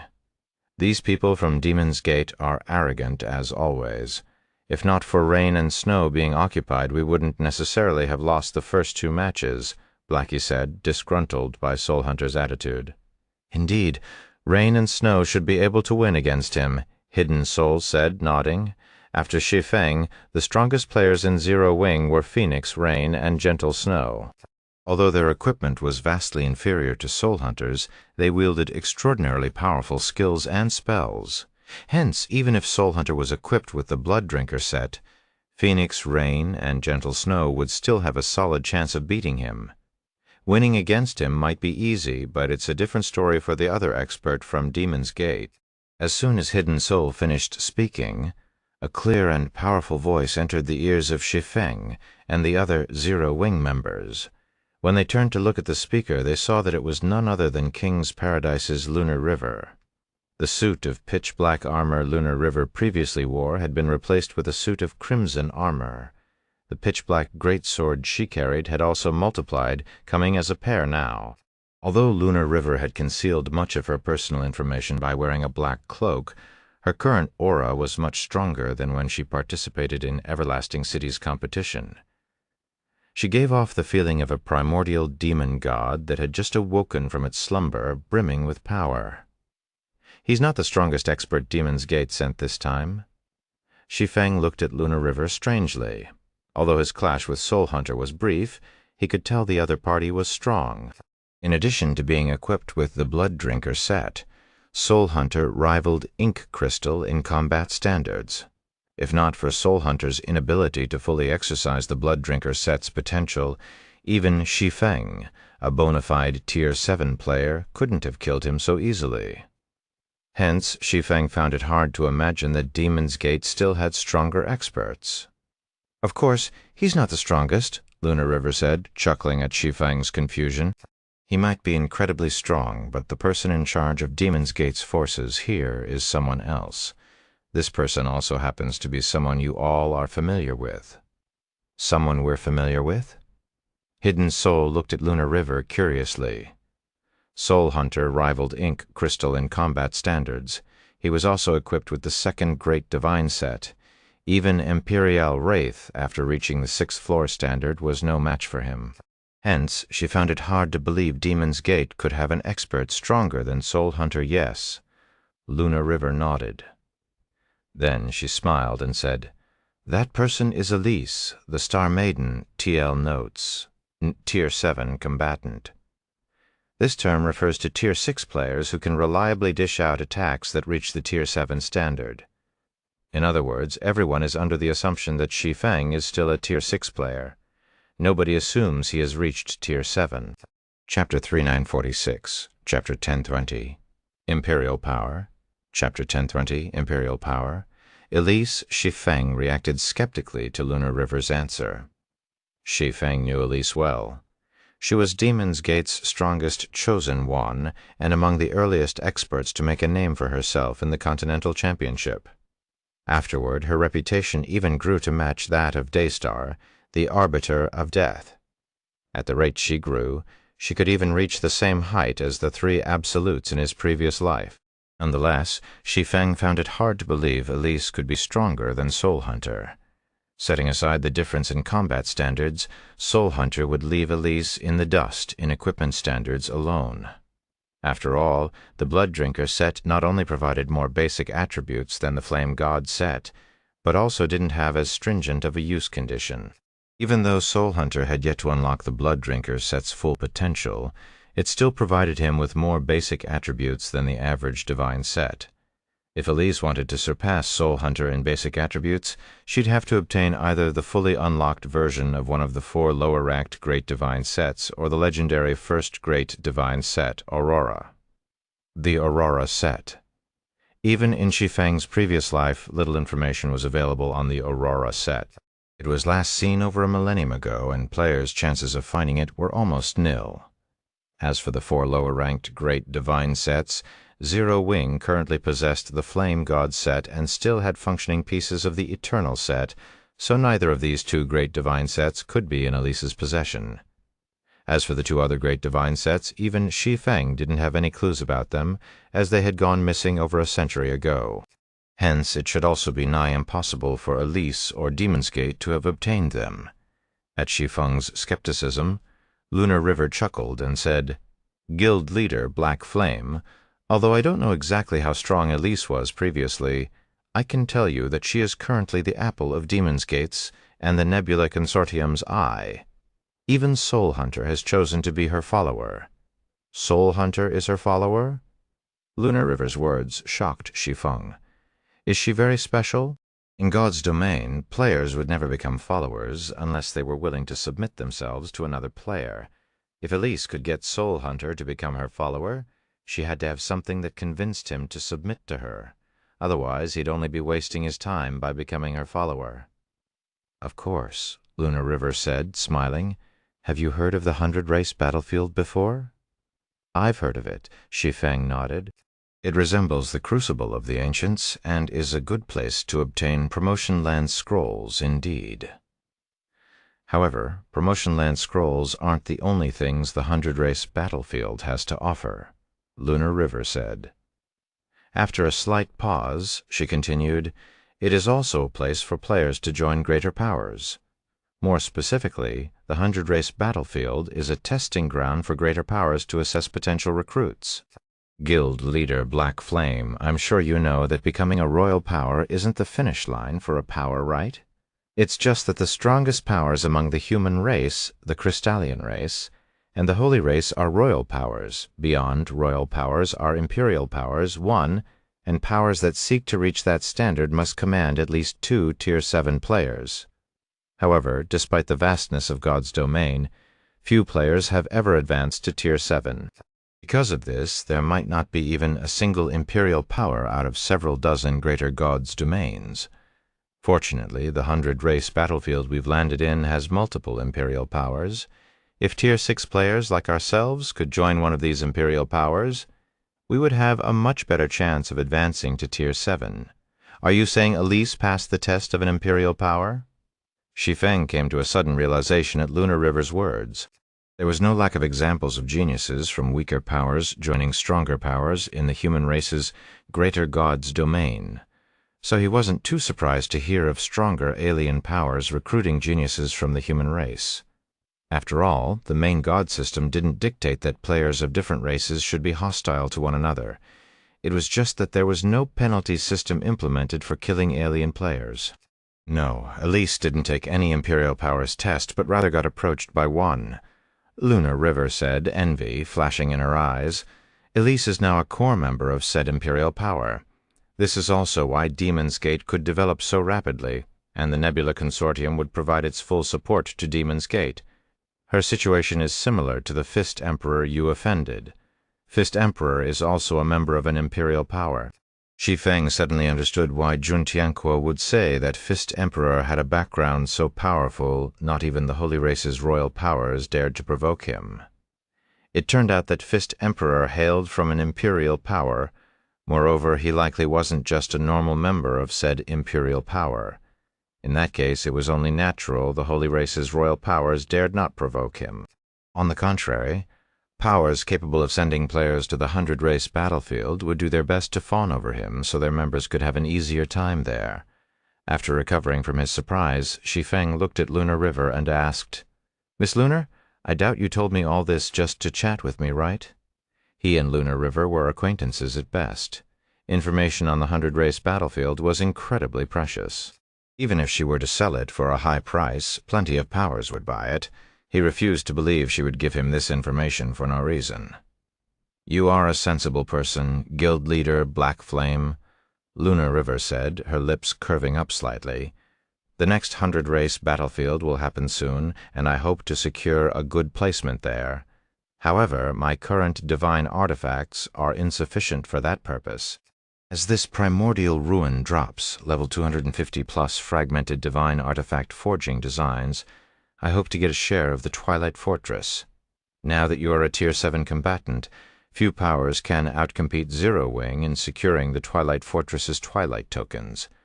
If Zero Wing and King's Paradise join forces, even with Demon's Gate, the Seven Luminaries Alliance, and the Eternal Chamber of Commerce as our opponents, we can secure at least 40% of the Twilight Fortress's shares. Rest assured, I don't want much. I only need a 5% share." "A 5% share?" Shi Feng scrutinized Lunar River for a moment. Then he nodded and said, "Zero Wing is fine with this arrangement, but I want full command over our forces."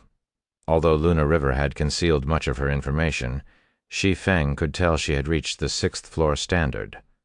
On top of that, she was also an overlimit expert. King's Paradise was no ordinary pseudo-apex power either. The 10 level 245 plus experts, fully equipped with divine artifacts standing behind her, proved this king's paradise could already match some of the weaker human apex powers in equipment standards. Thus, it wasn't a loss for Zero Wing to partner with King's Paradise. No problem. Luna River agreed without hesitation. After establishing their partnership, Shi Feng and Luna River discussed how they would compete for Twilight tokens. As their discussion took place, 3 hours quickly passed, and the first light struck the walls of the Twilight Fortress. Before the players in the Twilight Fortress could admire this first ray of sunshine, numerous black dots appeared on the horizon, eclipsing the sun and plunging the fortress into darkness once more. When the players saw this, they all gasped, "Enemy attack! Enemy attack! Everyone gather up! The Holy Race is attacking!"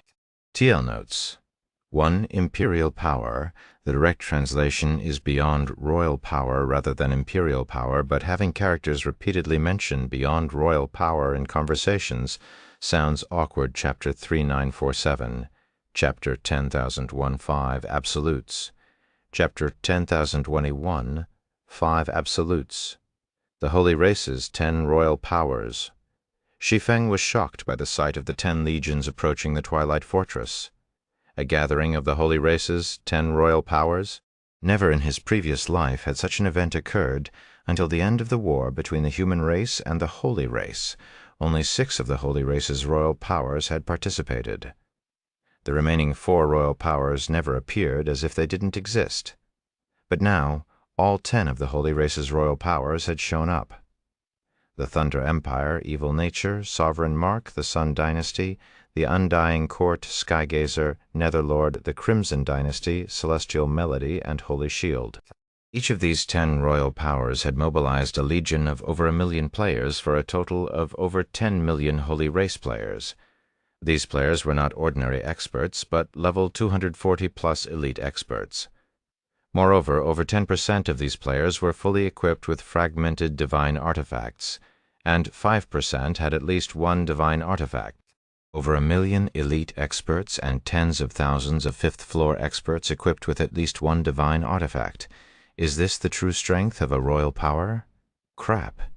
The commanders and vice-commanders of these legions are simply monsters. All of them are equipped with divine sets. Does the Holy Race's Greater Gods domain have a higher drop rate for divine sets? A total of 106 divine set users and 745 experts fully equipped with divine artifacts? Did these royal powers mobilize everything in their treasuries? The hearts of the players in the Twilight Fortress skipped a beat as they stared at the approaching Holy Race army. They couldn't fathom how they were supposed to defend the Twilight Fortress against such an army. The human race's various powers had assembled over 3 million level 240-plus experts in the Twilight Fortress to deal with the Holy Race's and the Crystallian Race's impending siege. The various pseudo-apex and apex powers had even mobilized most of their elite experts. Nonetheless, they had assembled only a little over 70,000 players fully equipped with fragmented divine artifacts, and about 10,000 fifth-floor experts with one or more divine artifacts. As for experts fully equipped with divine artifacts, they numbered 200. As for divine set users, there were only 17 such players in the Twilight Fortress, a pitiful number compared to how many the Holy Race's royal powers had mobilized. Seeing this situation, the experts of the human race's various powers had only one question: could they even win? Although they had the defenders' advantage in this siege, the fortress's defensive magic array merely weakened the basic attributes of enemies within its range by 10%. The huge disparity in numbers was more than enough to offset this 10% suppression. As the players in the Twilight Fortress discussed their chances, 5 young men and women separated from the Holy Race army and hovered proudly above the Twilight Fortress. Despite their young age, the appearance of these 5 youths sent shivers down the spines of everyone in the fortress. Many were even in fear and trembling. The 5 absolute chosen ones. Is this the strength of the 5 absolute chosen ones? The players in the fortress despaired when they saw the 5 youths from the Holy Race, as expected of the Holy Race's strongest chosen ones. In addition to reaching the 6th floor standard, they all have reached the Tier 7 combatant standard, Shi Feng thought, marveling at the 5 youths in the sky. Shi Feng recognized 3 of these 5 youths: a tall young man with 4 arms, a 3-eyed young woman wielding a crimson flag, and a 3-eyed young man. The tall young man with 4 arms was Garuda, the divine fist. He was level 242 and equipped with the Thunder Empire's prided lightning beast set, one of the holy race's 9 great divine sets. Moreover, unlike Soul Hunter's Blood Drinker set, his lightning beast set already had its full potential unlocked. Even though he was merely hovering in place, a law projection comprising lightning and light formed naturally around him. The 3-eyed young woman wielding a crimson flag was Daystar, the arbiter of death. She was at an even higher level than Garuda. Having reached level 244, she was equipped with the Death Wanderer set, also one of the holy race's 9 great divine sets. Departed souls wandered around her at all times, making her look like the queen of the dead. The 3-eyed young man was Fist Emperor. Although he was only level 243, he was equipped with the Skyquake set, another of the 9 great divine sets. With the Skyquake set, he exuded an indescribable sense of power. The space around him repeatedly cracked and mended itself, evidently having trouble withstanding this power.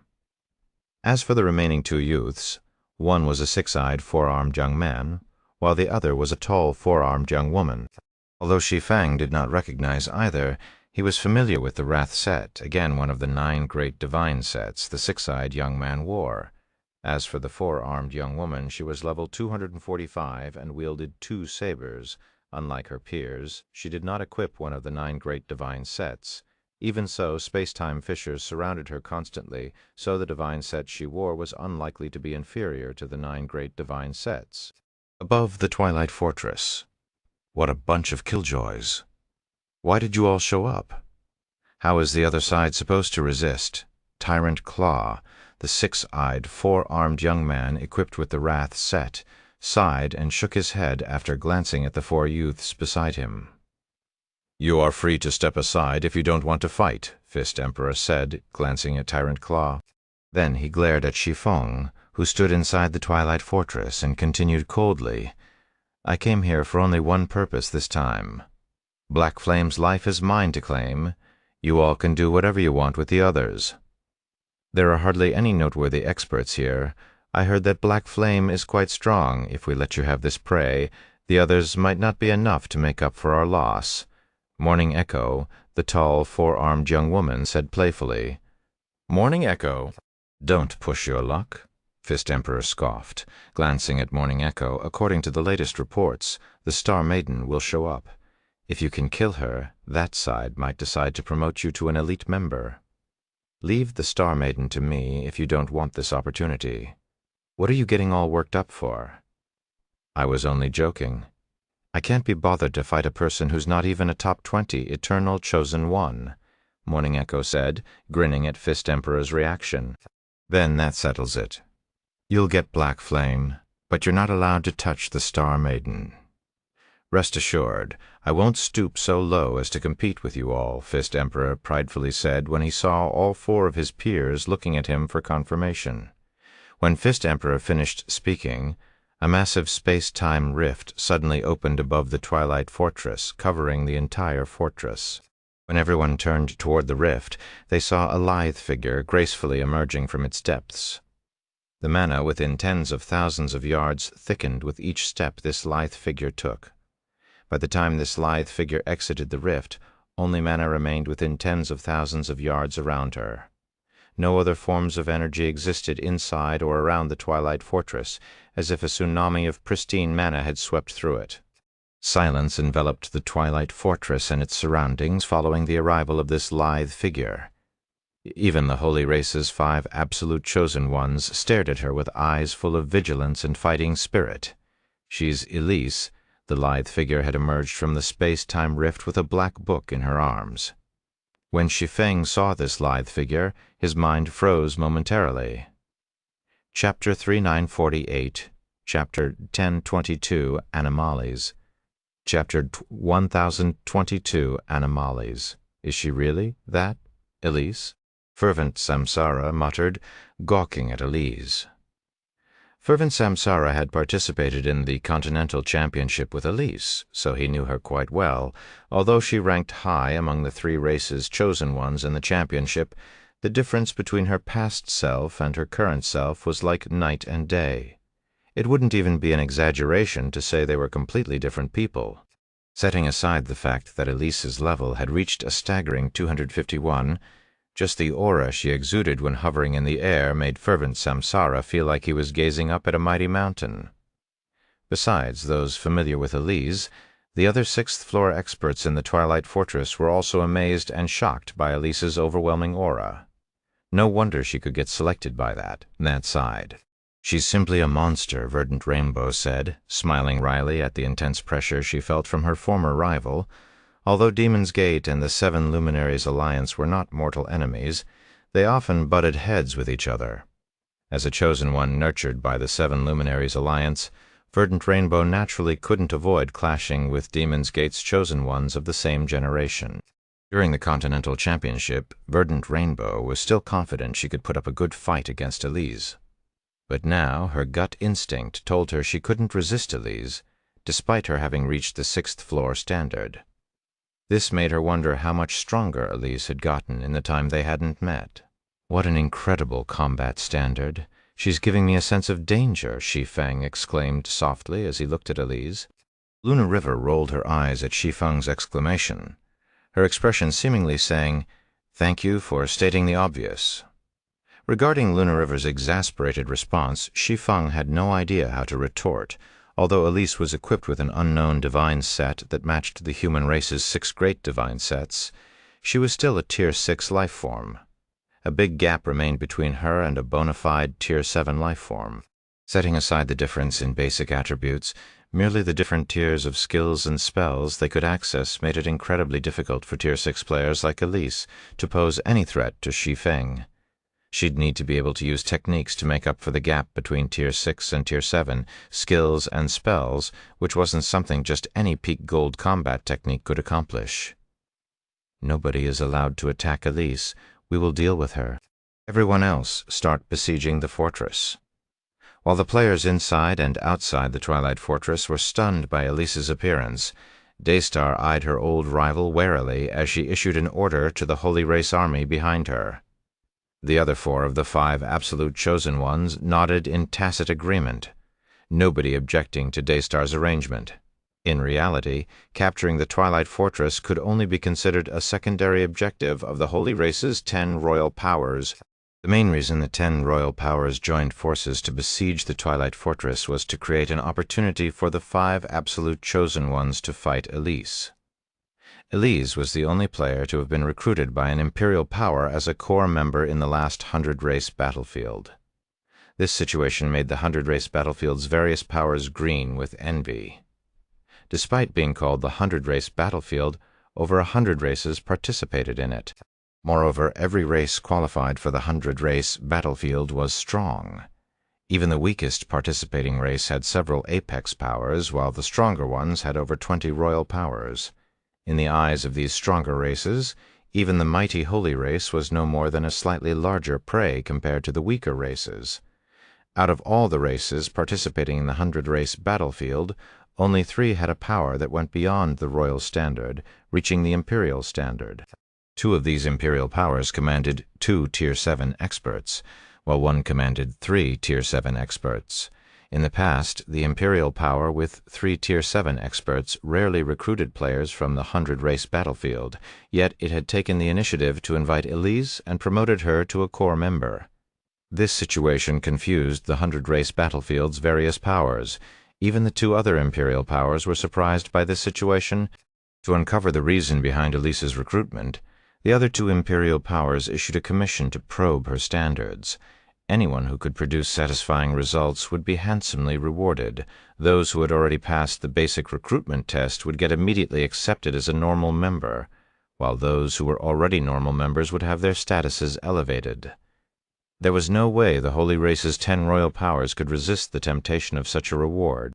The 3 Imperial powers' recruitment standards were exceedingly high, even if one managed to come in first place in the 100-race battlefield.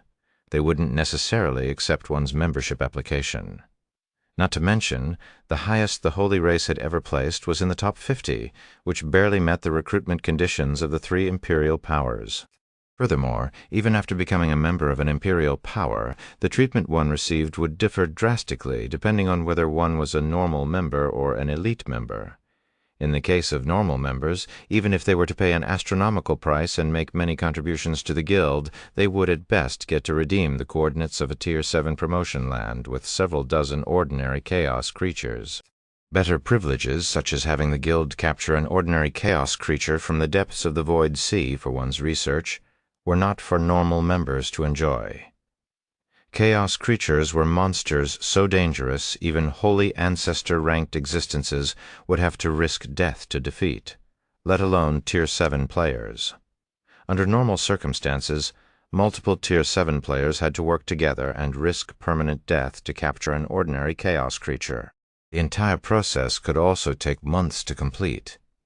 As imperial powers had hundreds of millions of normal members, there was no way they could afford to offer such a privilege to normal members. However, elite members were granted such a privilege. The only caveat was that they might need to wait decades or centuries for their turn to arrive. They'd also have to pay an unimaginable price and make significant contributions to the guild.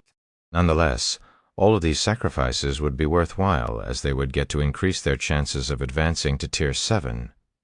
For the sake of the Holy Race's future, the Holy Race's 10 royal powers were willing to help the 5 absolute chosen ones, who had already become normal members of the 2 imperial powers, fight for this opportunity. Even the royal powers that the 5 absolutes had no affiliation with were willing to do their best to help. "Which one of us will go first?" Tyrant Claw asked, glancing at Daystar, Garuda, and Morning Echo. "I'll go first. She and I are old rivals," Garuda said, rubbing his fists as he looked at Elise with admiration, jealousy, frustration, and excitement. Originally, Elise wasn't even an opponent he took seriously. But now, she had become someone he had to challenge.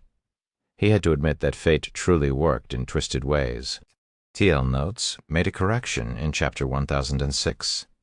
Original, if not for the 7 Luminaries Codex's chapter of space and his extra bottles of divine blood, he would never have been able to shake off the ancient demon god's pursuit. Edited, if not for the chapter of space which he had merged with the 7 Luminaries Codex, and his extra bottles of divine blood, he would never have been able to shake off the ancient demon god's pursuit. Chapter 3949, Chapter 1023, Third Stage. Elise, we meet again. As Garuda looked at Elise, he couldn't help but think back to the Continental Championship a few months ago and sighed inwardly. Garuda recognized Elise's talent, after all. Despite not even entering the top 4 in the first Continental Championship, she had led her party into the top 4 during the second one. The rate of her improvement was much more impressive than that of the average chosen one. Nonetheless, Garuda didn't think his talent was worse than Elise's. He had even reached the 6th floor standard before she did. But now their statuses were worlds apart. Garuda was unconvinced by this result. Now that his guild had issued a commission to probe Elise's standards, he could use this opportunity to prove that his talent wasn't any worse than hers. "Make your move," Elise said indifferently. "Okay, let me see how much you've improved," Garuda said, smiling. With his eyes burning with fighting spirit, he punched at Elise with all 4 of his fists. Suddenly, the sky above the Twilight Fortress seemingly fell as 100 phantom fists, thousands of meters in size, rained on Elise. The sight of these phantom fists sent shivers down the spines of the players in the fortress. Some even despaired. This was because the power of each phantom fist rivaled that of pseudo-Tier 7 profound skills used by divine set users. Yet Garuda had thrown 100 of such punches. This was already comparable to the fierce attack of a taboo boss. Just as the phantom fists were about to reach Elise, they merged, creating 6 phantom fists 10,000 meters in size. Naturally, the power each phantom fist carried became more devastating. Is Garuda insane? He's getting serious right off the bat. Tyrant Claw was surprised to see the 6 gigantic phantom fists as someone who had frequently clashed with Garuda. Tyrant Claw knew this move well. The 6-fold 100 splitting fists 100 splitting fists was an original advanced gold holy art developed by Garuda. The threefold version of the technique already surpassed the average peak gold holy art in power, while the sixfold version was as strong as a fusion art that merged two peak gold holy arts. Incredible. The current Garuda is likely stronger than Ink Crystal when she fought in Everlasting City, Daystar said, marveling at the speed of Garuda's improvement. However, unlike the Holy Race's absolute chosen ones, Elise, the recipient of Garuda's sixfold 100 splitting fists, was unfazed. She simply opened the black book she held and began creating a series of magic arrays under her feet. Additionally, as soon as these magic arrays appeared, they quickly expanded to cover a radius of several thousand yards, threefold, sixfold, ninefold. The magic arrays Elise created were for a pseudo-Tier 7 spell. With each additional magic array she created, the surprise of the magical class players in the Twilight Fortress grew. Tier 6 players would be considered rare geniuses if they could speed-cast a pseudo-Tier 7 spell. As for speed-casting multiple instances of a pseudo-Tier 7 spell, even those capable of speed-casting just a twofold version would be marked as a chosen one. After all, multicasting a spell was much more difficult than performing the strength combination of melee players, yet Elise was speed-casting a ninefold pseudo-Tier 7 spell. This was a feat much more complex than combining over a dozen attacks. However, Elise still wasn't done. Even after the appearance of the 9th magic array, more followed. It wasn't until the 12th magic array appeared that she was finally done. Meanwhile, the space within tens of thousands of yards started to crumble under the presence of the 12-fold magic array. At the same time, everyone, be they the various human powers experts or the Holy Race's powerhouses, stared at the 12-fold magic array as if they had just seen a miracle. A 12-fold pseudo-Tier 7 spell. How is this possible? Hidden Soul couldn't believe her eyes as she stared at the 12-fold magic array under Elise's feet. Most 6th-floor experts would find it challenging to even conjure a 9-fold magic array for a Tier 6 spell. The complexity of a pseudo-Tier 7 spell was much greater than that of a Tier 6 spell. To be able to cast 12 instances of a pseudo-Tier 7 spell simultaneously was simply unbelievable. This was no longer a feat mere mortals should be capable of. Have you reached the 3rd stage already? Garuda was also stunned by this scene, thinking that the main god system was joking with him. Unfortunately, the 12-fold world-destroying spear gradually emerging from the 12-fold magic array proved that he wasn't hallucinating. The 6th floor standard's 3rd stage. One of the main factors that differentiated 6th floor experts from 5th floor experts was their ability to perform manifold execution.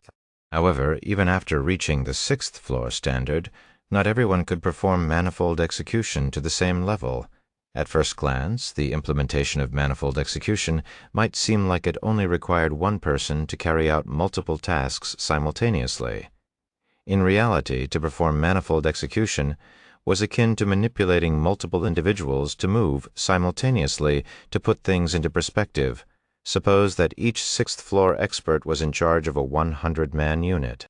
Depending on the degree of mental control 6th floor experts could exert, some 6th floor experts could only get their subordinates to perform simple actions, some could get their subordinates to execute complex maneuvers, and some could get their subordinates to present a fluid synchronized dance as if they were one body. This feat might appear simple to the casual eye, but to put it into practice was a completely different story. This was especially so for manifold execution's 3rd stage, 100 as 1. Those capable of performing manifold execution to this stage could no longer be regarded as a mortal, but a god. Garuda had never heard of anyone reaching this stage, even on the 100-race battlefield. However, Elise did not respond to Garuda's question. Maintaining her indifferent expression, she launched the manifested world-destroying spear at him. In the blink of an eye, the world-destroying spear dispersed the 6 phantom fists and tore through the fabric of space, creating a starry void that extended tens of thousands of yards into the sky. In the starry void, Garuda, who had transformed into a sacred lightning beast after using his lightning beast set's Tier 7 profound skill lightning transformation, suffered multiple fractures all over his 10,000-meter-tall body. Additionally, despite having gained the HP of a Tier 7 monster of the same level, he still lost of his 10% HP from Elise's attack. Even though I've transformed into a Tier 7 life form, you managed to damage me to such an extent. You truly are a monster, Garuda said. When he saw the decrease in his HP bar, he couldn't help but revise his opinion of Elise. If he hadn't reacted quickly and activated lightning transformation in time, Elise's 12-fold world-destroying spear would have obliterated both his body and soul. But since you've forced me to use my Tier 7 profound skill, this is the end of the line for you, Garuda said, executing 100 splitting fists at Elise once more. With the boost from the Sacred Lightning Beast's Tier 7 life rating, Garuda no longer limited himself to executing only a 6-fold 100 splitting fists, and executed a 9-fold version instead.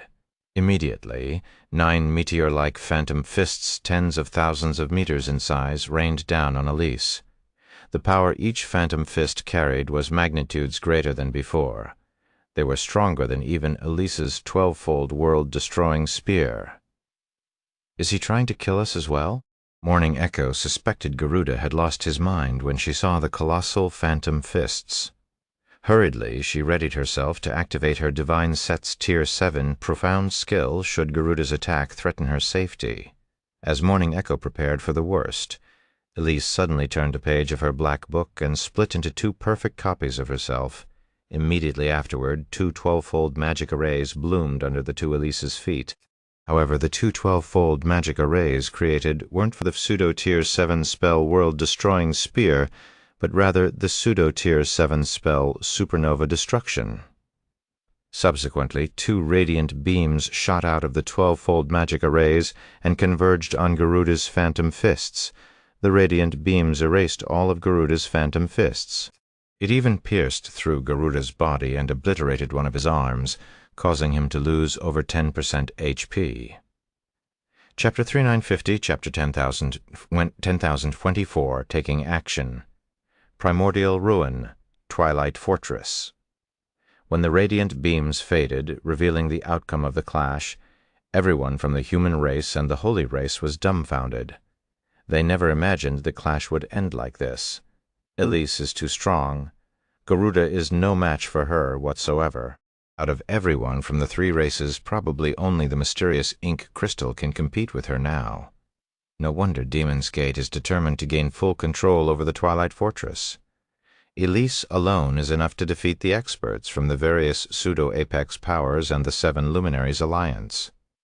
When I first heard that the Gods Domain Association promoted Demon's Gate to a royal power, I thought the association was bribed to do so. But now it seems Demon's Gate's promotion is the real deal. With this, our race finally has its own royal power. Despite Demon's Gate's terrible reputation in the human race's greater God's domain, the experts in the Twilight Fortress grew ecstatic after witnessing Elise's strength. The various powers' chosen ones even looked at her with admiration. After the start of the war among the 3 races, the chosen ones of the 3 races would frequently clash. However, the human race's chosen ones had always been suppressed by the holy races and the Crystallian race's chosen ones. Even when it came to the Eternal Chosen One ranking list published by the holy race, only a few human experts had made it into the top 30. Garuda's strength was clear for all to see. He ranked among the top 5 of the Eternal Chosen One ranking list. After activating lightning transformation and turning into a sacred lightning beast, the aura he exuded surpassed even that of taboo bosses. Yet, despite being in existence capable of fighting primordial gods, he still lost to Elise. This outcome became a huge motivation to the human experts present. "How strong!" Hidden Soul exclaimed as she stared at Elise's figure. "I doubt I can survive that attack, even using divine blood and activating my strongest life-saving skill." The 3rd stage. Is this the might of someone at the 6th floor standard's 3rd stage? Luna River clenched her fists as she stared at Elise. Then she sighed. No wonder those existences would choose her. But with this, even if we defeat the holy race, the subsequent competition over the fortress will be difficult. The other sixth-floor experts present also sighed at Lunar River's mutterings. No Tier 6 player could survive getting hit by 2 of Elise's 12-fold supernova destructions, if not for Garuda transforming into a sacred lightning beast and becoming a Tier 7 life form. He would have died on the spot. The third stage, is it? Shi Feng was also shocked by Elise's display of strength. He never imagined that reaching the sixth-floor standard's third stage would enhance one's use of concentration to such an extent. Most sixth-floor experts could not cast even one 12-fold supernova destruction, yet Elise had done so twice simultaneously. The power of her attack could already rival the all-out attack of the 5-headed Chaos Dragon. While Shi Feng marveled at Elise's performance, Daystar and the other absolute chosen ones looked at Elise solemnly. Her strength is simply monstrous. No wonder those existences would choose her, Tyrant Claw said, his voice no longer as relaxed as before. Indeed, although I've long since guessed that Garuda wouldn't be able to kill her by himself, I never thought she would be this strong. Daystar nodded, her expression similarly turning serious. It seems we have no choice but to act together. Although I'm not keen on this idea, I can tell it is our only choice, Morning Echo said, shrugging at Daystar's proposal. Then Garuda and I will be the vanguard while you guys try to find an opening, Tyrant Claw said, getting ready to join Garuda in tackling Elise. Elise is indeed a good opponent, Fist Emperor said, fighting spirit burning in his eyes as he looked at Elise. However, he quickly turned his attention toward Shi Feng and continued, "But before we work together, I still have Black Flame to deal with." "Suit yourself," Morning Echo said, laughing at Fist Emperor's decision. "But can you do it quickly? If you're still not done when we finish dealing with Elise, don't blame us for not cutting you a share of the rewards." "Don't worry. Black Flame doesn't have his siege weapon with him. He won't last 3 moves against me," Fist Emperor said, glancing at Morning Echo. Then he transformed into a 10,000-meter-tall giant and charged Shi Feng. "What a lunatic?" Morning Echo said, clicking her tongue when she saw Fist Emperor wasting his Tier 7 profound skill without hesitation. The commission to probe Elise's strength was a golden opportunity for them to raise their standings in the imperial powers to which they belonged. Yet Fist Emperor prioritized his revenge on Shi Feng over seizing this opportunity. He even wasted his Skyquake set's Tier 7 profound skill. Fist Emperor's Skyquake set was superior to Garuda's Lightning Beast set. Likewise, its Tier 7 profound skill, Ancestral Transformation, was slightly stronger than the Lightning Beast set's Lightning Transformation. In the last 100-race battlefield, Fist Emperor even killed over a dozen Tier 7 combatants simultaneously with the help of this Tier 7 profound skill. However, in return for granting its user immense power, Ancestral Transformation only had a short duration of 1 minute, much shorter than Lightning Transformation's 3-minute duration. Hence, it was only suitable for quick fights. For Fist Emperor to use Ancestral Transformation against Shi Feng, someone who wasn't even in the top 20 of the Eternal Chosen One ranking list, was an absolute waste. It was akin to using a cannon to kill a mosquito.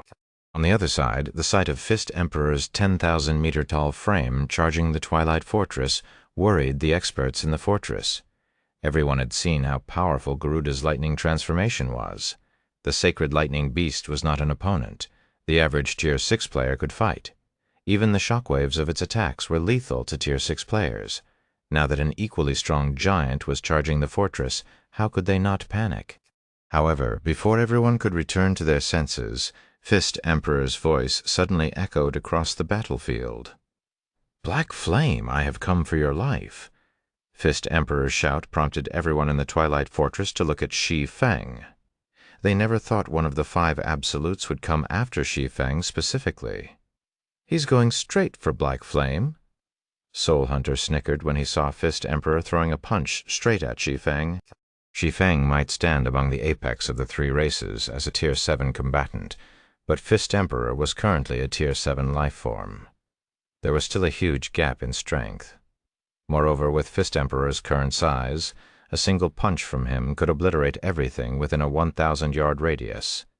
If Shi Feng chose to evade Fist Emperor's punch rather than block it, Many Zero-Wing members would likely get killed. Damn it. Lunar River, who stood beside Shi Feng, wore a grim expression when she saw Fist Emperor's attack. She instinctively reached for the two pitch-black greatswords she carried and leaped forward to defend against the punch. In a one-on-one fight, Lunar River was confident she could last a long time against Fist Emperor, even if he had ancestral transformation active. However, Fist Emperor's attack had caught her off guard. If she were to evade or deflect the attack, every non-divine set user within the attack's AoE would face only one outcome: soul annihilation. The members King's Paradise sent to the Twilight Fortress were its most elite experts. King's Paradise would be finished if they were permanently killed. However, before Lunar River could block the lightning-fast punch, a figure suddenly appeared before her and blocked the mountainous fist with one hand. Boom! A powerful shockwave spread across the battlefield, pushing all Tier 6 experts within a 1,000-yard radius back over 100 yards. Even the space within that 1,000-yard radius cracked and nearly shattered. Guild Leader Black Flame? Everyone was shocked when they regained their bearings and saw the source of the shockwave, especially Lunar River. Lunar River was dumbfounded as she stared at Shi Feng, the person hovering before her. With just one hand, Shi Feng caught Fist Emperor's mountainous fist. Moreover, he had done so without budging an inch or losing a single HP. Chapter 3951, Chapter 10,025, Tier 7, Chapter 10,025, Tier 7. Guild Leader? Besides, Lunar River, Hidden Soul, and the others similarly stared at Shi Feng with their mouths gaping and eyes bulging. After transforming into a 10,000-meter-tall giant, Fist Emperor was a bona fide Tier 7 lifeform. Even though he could only achieve the standard of gold holy arts with his every move in this body, he was still a Tier 7 combatant, a height few across the three races could reach. Yet Shi Feng had not only withstood a Tier 7 combatant's attack head-on, but had also done so with just one hand.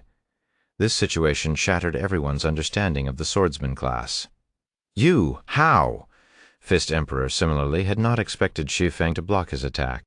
Before making his move, Fist Emperor had considered various possibilities as to how Shi Feng would respond to his attack, such as dodging, blocking, or running away. The only possibility he never considered was of Shi Feng stopping his punch with one hand without losing any HP. For a moment, Fist Emperor even suspected his ancestral transformation was a sham. Either that or a bug had occurred in the main god system. He blocked a holy ancestor's attack with one hand? How much strength does he have?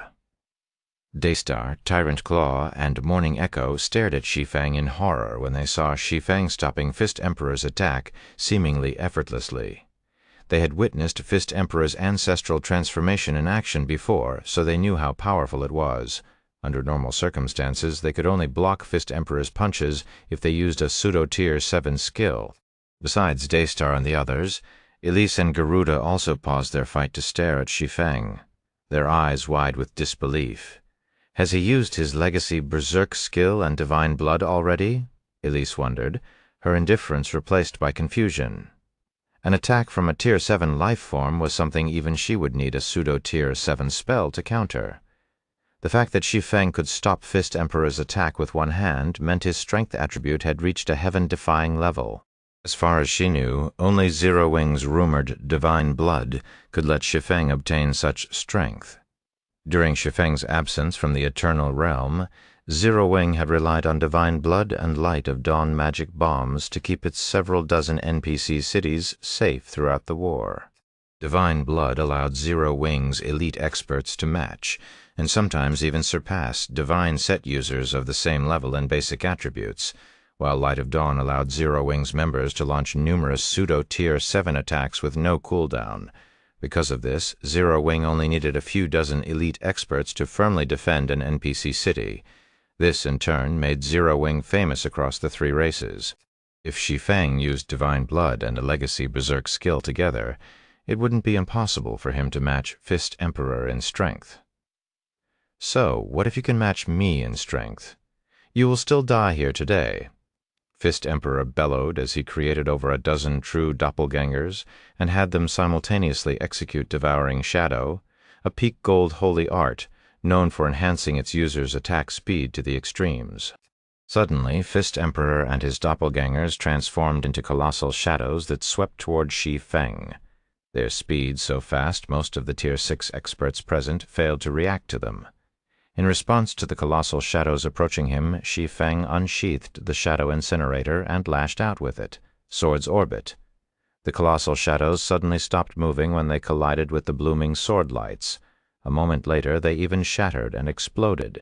Before anyone could figure out what had happened, Fist Emperor and his doppelgangers were sent flying thousands of yards away, their HP bars decreasing by a visible chunk. Impossible! How can you be so fast? Fist Emperor glared at Shi Feng, his heart full of doubts. The Skyquake set had 2 Tier 7 profound skills. One of them was Ancestral Transformation, while the other was Myriad Clones. Myriad Clones allowed him to create up to 100 true doppelgangers that had 100% of his current basic attributes. Although Fist Emperor could have created 100 true doppelgangers, he limited himself to just 13 true doppelgangers, as he could only execute up to 14 instances of Devouring Shadow simultaneously. Nonetheless, 14 instances of Devouring Shadow were more than enough to let Fist Emperor overwhelm Garuda. Even with Lightning Transformation active, Garuda could defend against only 4 Devouring Shadows at most. Yet, Shi Feng had not only blocked all 14 Devouring Shadows, but also damaged Fist Emperor and his doppelgangers. What a monster! Is Black Flame really not in the top 20? Morning Echo exclaimed, her eyes widening in surprise when she saw Fist Emperor getting suppressed despite using his trump cards. Fist Emperor's Ancestral Transformation was no less powerful than Garuda's Lightning Transformation. It even trumped Garuda's Lightning Transformation in terms of offensive capabilities. Yet, Shi Feng still handily suppressed Fist Emperor. This made Shi Feng even more terrifying than Elise. Daystar, should we help Fist Emperor first, or prioritize dealing with Elise? Tyrant Claw asked when he saw things weren't looking good for Fist Emperor. Without help, it would only be a matter of time before Garuda and Fist Emperor were defeated. Hence, intervention was necessary. However, if they wanted to kill Elise or Shi Feng quickly, at least 4 had to work together. Let's help Garuda first. Fist Emperor has his doppelgangers. Even after his ancestral transformation ends, Black Flame will have trouble killing him quickly, Daystar said after analyzing the situation. Moreover, our main target this time is Elise. The Twilight Fortress comes second. Tyrant Claw and Morning Echo nodded. Although they'd undoubtedly have to face Shi Feng if they wanted to capture the Twilight Fortress, Elise concerned their future. They naturally had to prioritize dealing with her. However, before the trio could take action against Elise, Shi Feng suddenly flicked the Shadow Incinerator at Fist Emperor Goddess-ranked mana technique, Dark Moon. 1, 2, 3, 14 Dark Moons appeared in the blink of an eye, slashing at Fist Emperor and his doppelgangers. Although Fist Emperor and his doppelgangers tried their best to block these attacks, their movements simply couldn't keep up with the speed of these Dark Moons. All they could do was watch as the Dark Moons bisected them and ended their lives. He's dead. Daystar's eyes widened in disbelief as she watched Fist Emperor and his doppelgangers collapse one after another. How is this possible?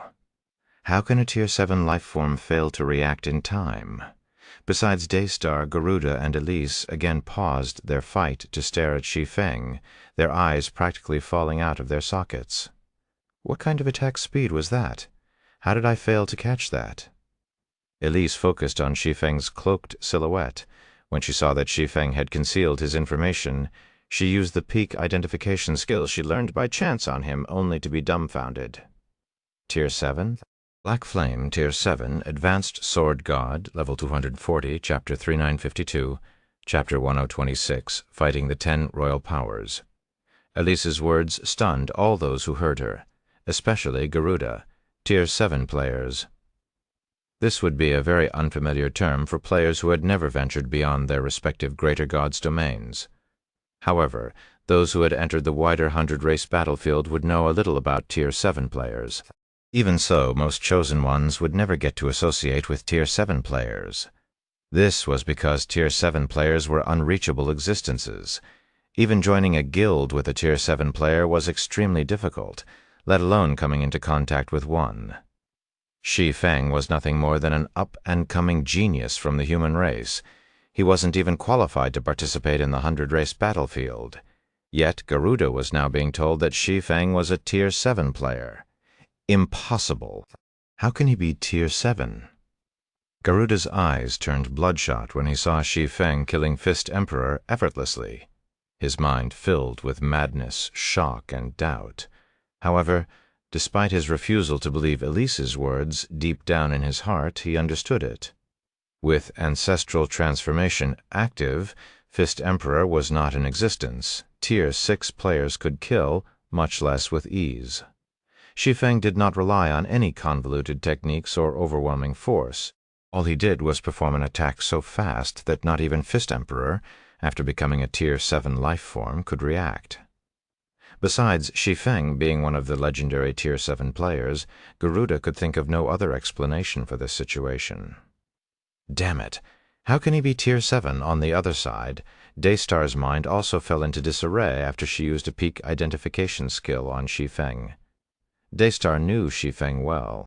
She was one of the earliest Holy Race players to butt heads with Shi Feng.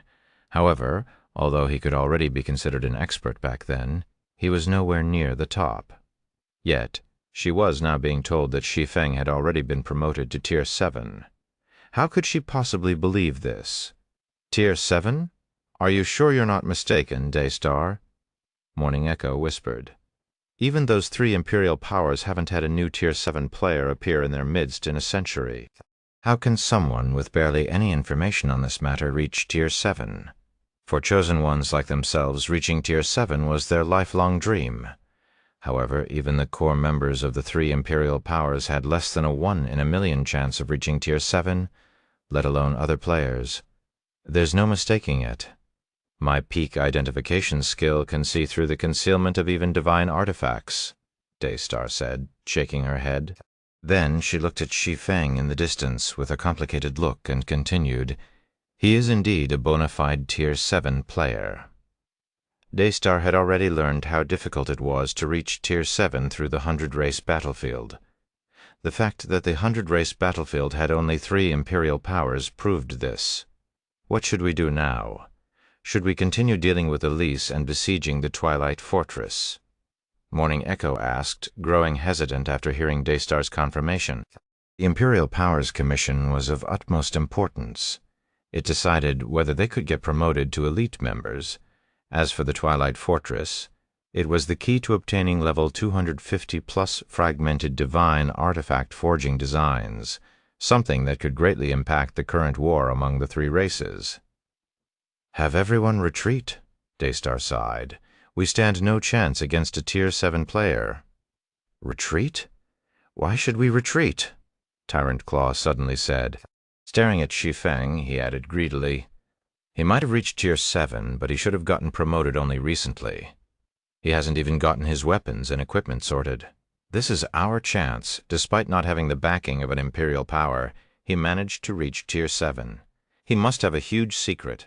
So long as we kill him, we might get this secret. Are you willing to simply abandon such a golden opportunity?" Tyrant Claw's words caused Daystar and Morning Echo to fall into thought, evidently tempted by his words. It was true that Shi Feng was a Tier 7 player. However, Shi Feng's current opponent wasn't limited to just the few of them, but over 10 million elite experts from the Holy Race's royal powers. With such a force, they'd stand a chance against even a bona fide primordial god, let alone a Tier 7 player. "Let's do it!" Daystar gritted her teeth, her gaze becoming firm. "Inform all royal powers to deploy all their epic siege weapons. Do not hold anything back. So long as we can kill Black Flame and obtain his secret to reaching Tier 7, the Holy Race will be the 4th race in the 100-race battlefield to birth an Imperial power, will stand at the top of God's domain." "I'll contact the other powers immediately," Morning Echo said, excited by the future Daystar described. On the other side, the majority of the players in the Twilight Fortress were also stunned by how Shi Feng managed to kill Fist Emperor so swiftly. They never imagined that Fist Emperor, one of the Holy Race's 5 absolute chosen ones, would die to Shi Feng.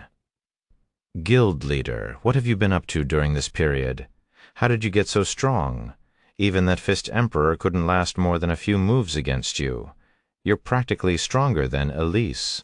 Hidden Soul asked, looking at Shi Feng in amazement. Lunar River agreed with Hidden Soul's sentiment, and she couldn't help but scrutinize Shi Feng.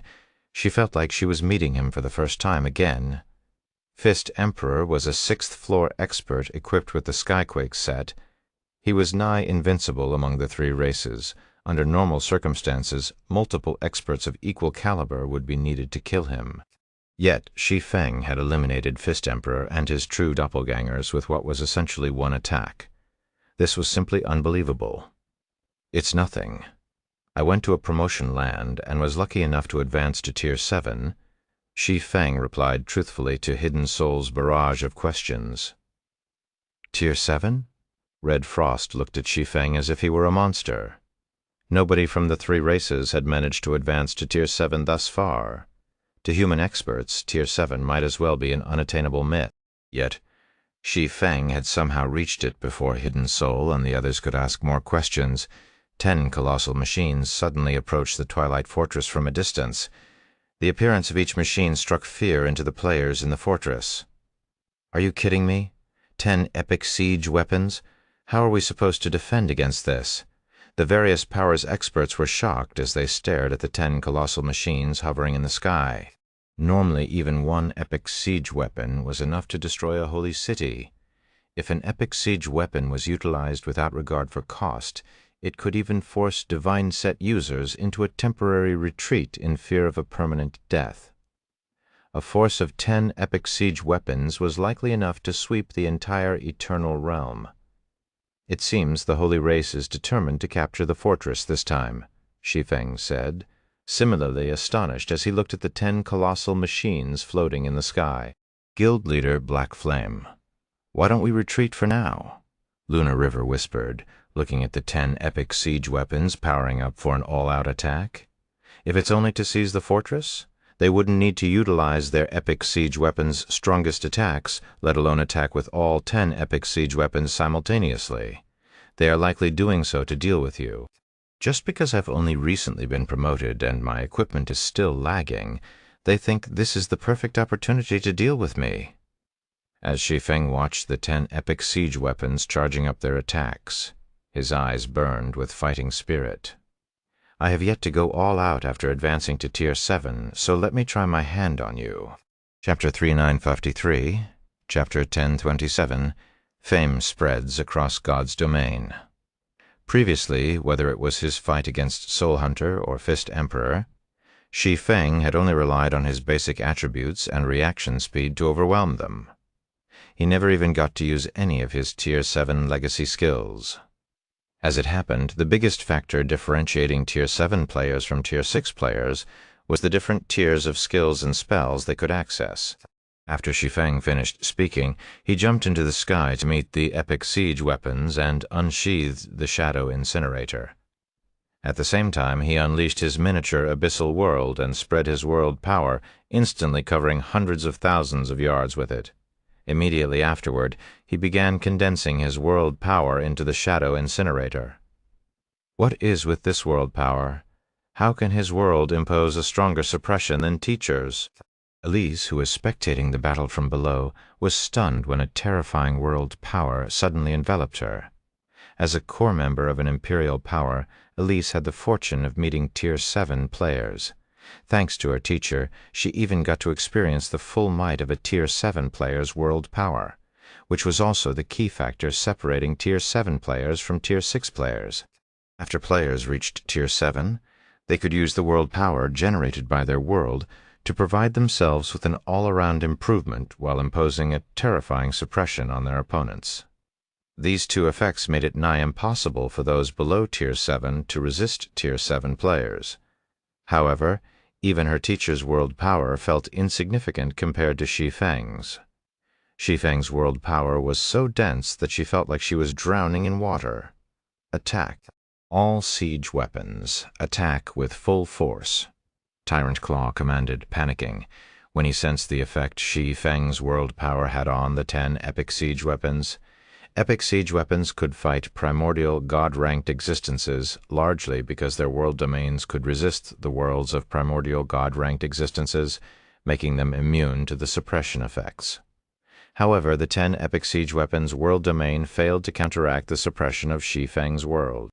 Furthermore, their energy reserves even started to deplete rapidly. This was not a situation Tyrant Claw had expected. At Tyrant Claw's command, all 10 epic siege weapons fired their strongest attacks at Shi Feng. The attacks of these epic siege weapons were stronger than even Fist Emperor's all-out attack. When all 10 attacked together, even a Tier 7 player like Shi Feng shouldn't be able to evade them all. However, Shi Feng never intended to avoid the 10 epic siege weapons' attacks. When he saw the epic siege weapons launching their attacks, he merely raised the Shadow Incinerator and swung at them. Tier 7 Apex Legacy spell, Eternal Sword. Suddenly, every player in the primordial ruin was shown a scene they would never forget. A giant sword composed of world power instantly incinerated the 10 epic siege weapons' attacks. Then, the entirety of the primordial ruin began turning into an empty void at a rate visible to the naked eye. The sky, the ground, and the ocean, everything disappeared. When the giant sword swept across the 10 epic siege weapons, 6 fell on the spot, while the remaining 4 suffered near catastrophic damage, their durability falling to the single digits. As for the players controlling the epic siege weapons, all of them, without exception, suffered soul annihilation. He erased half of the miniature world. Lunar River's pupils dilated as she stared at the unbelievable scene before her. Although the primordial ruin was only a miniature world, the stability of its space surpassed that of the eternal realm. Yet Shi Feng's attack had fragmented over half of this miniature world. It had also destroyed 6 epic siege weapons, heavily damaged 4 epic siege weapons, and obliterated 80% of the Holy Race's 10 million-strong army. Even the remaining 4 of the 5 absolute chosen ones were erased. Lunar River suspected that even if she were to tell others about this matter, nobody would believe her. The Holy Race's 10 royal powers were incredibly powerful. Even if the human and the Crystallian races joined forces, they still wouldn't be a match for the 10 royal powers. Yet these royal powers were nothing but a joke before Shi Feng. 2 attacks were enough to annihilate all their top and elite combatants. Is this the power of an advanced world? Shi Feng was also shocked by the destruction he had wreaked on the primordial ruin. None of the Tier 7 skills he had used in the past had been as strong as Eternal Sword, be it in destructive power or range. However, even if Eternal Sword was a Tier 7 Apex Legacy spell, it shouldn't be this powerful. After all, epic siege weapons were known to be able to fight primordial gods, albeit only ordinary primordial gods. Under normal circumstances, the Holy Race's epic siege weapons should have been able to put up a good fight against him. Yet his Eternal Sword had destroyed 6 epic siege weapons and heavily damaged 4. Even if these epic siege weapons didn't have much durability remaining originally, they still shouldn't have fallen to just 1 attack. The only explanation he could come up with for this situation was his miniature abyssal world, an advanced world constructed using the 5-headed Chaos Dragon's world structure.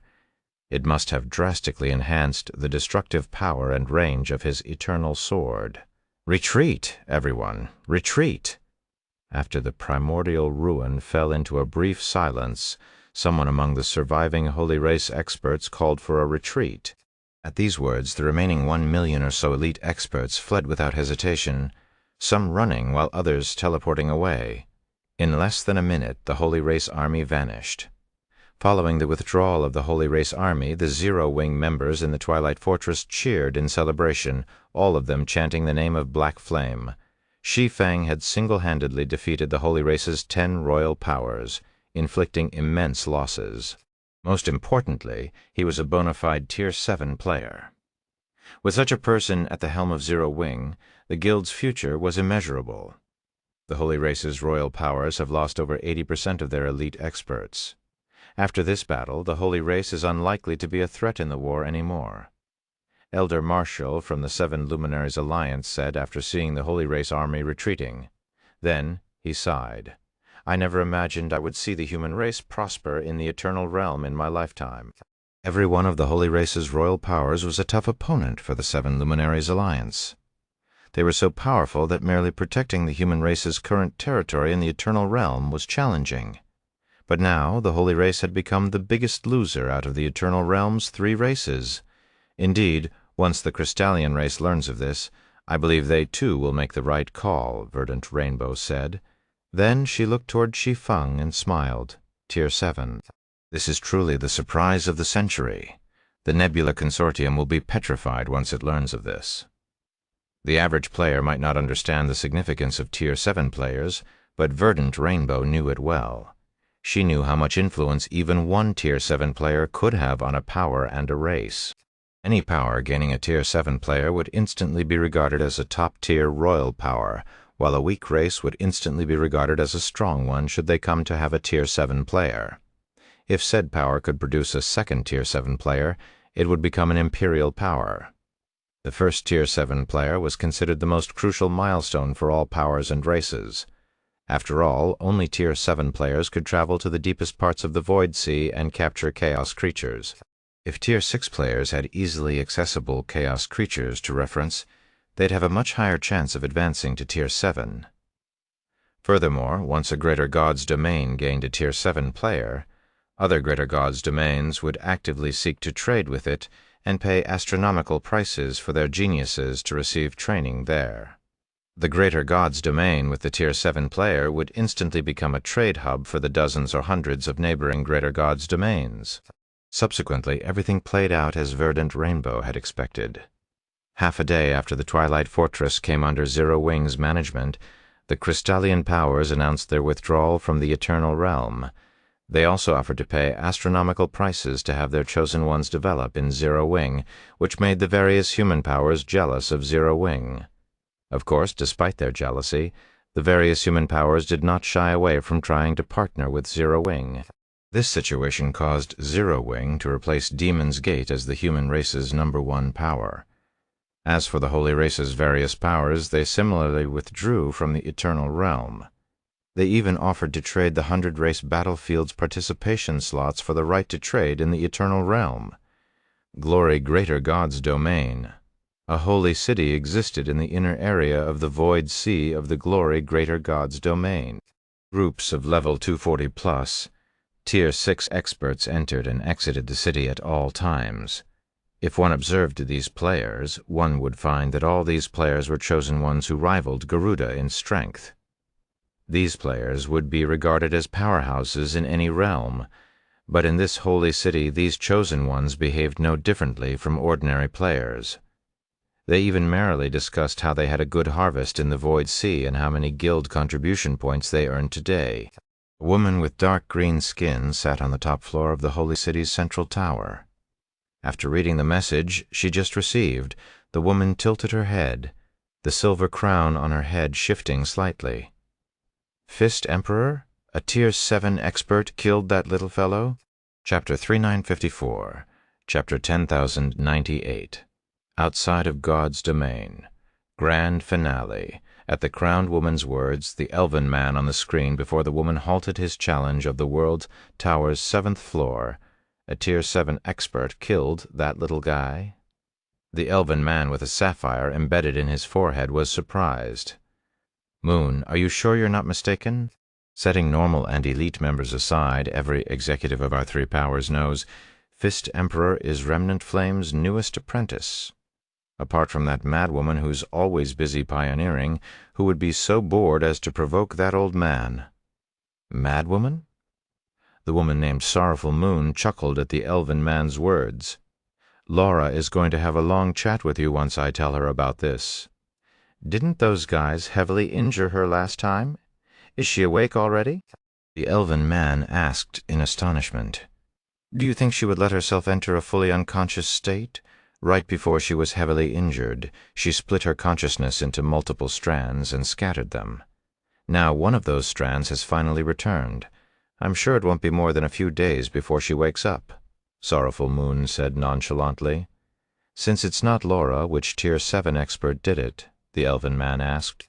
According to my apprentice, the person is called Black Flame, a newly promoted advanced sword god, Sorrowful Moon said, looking at the message in her hand.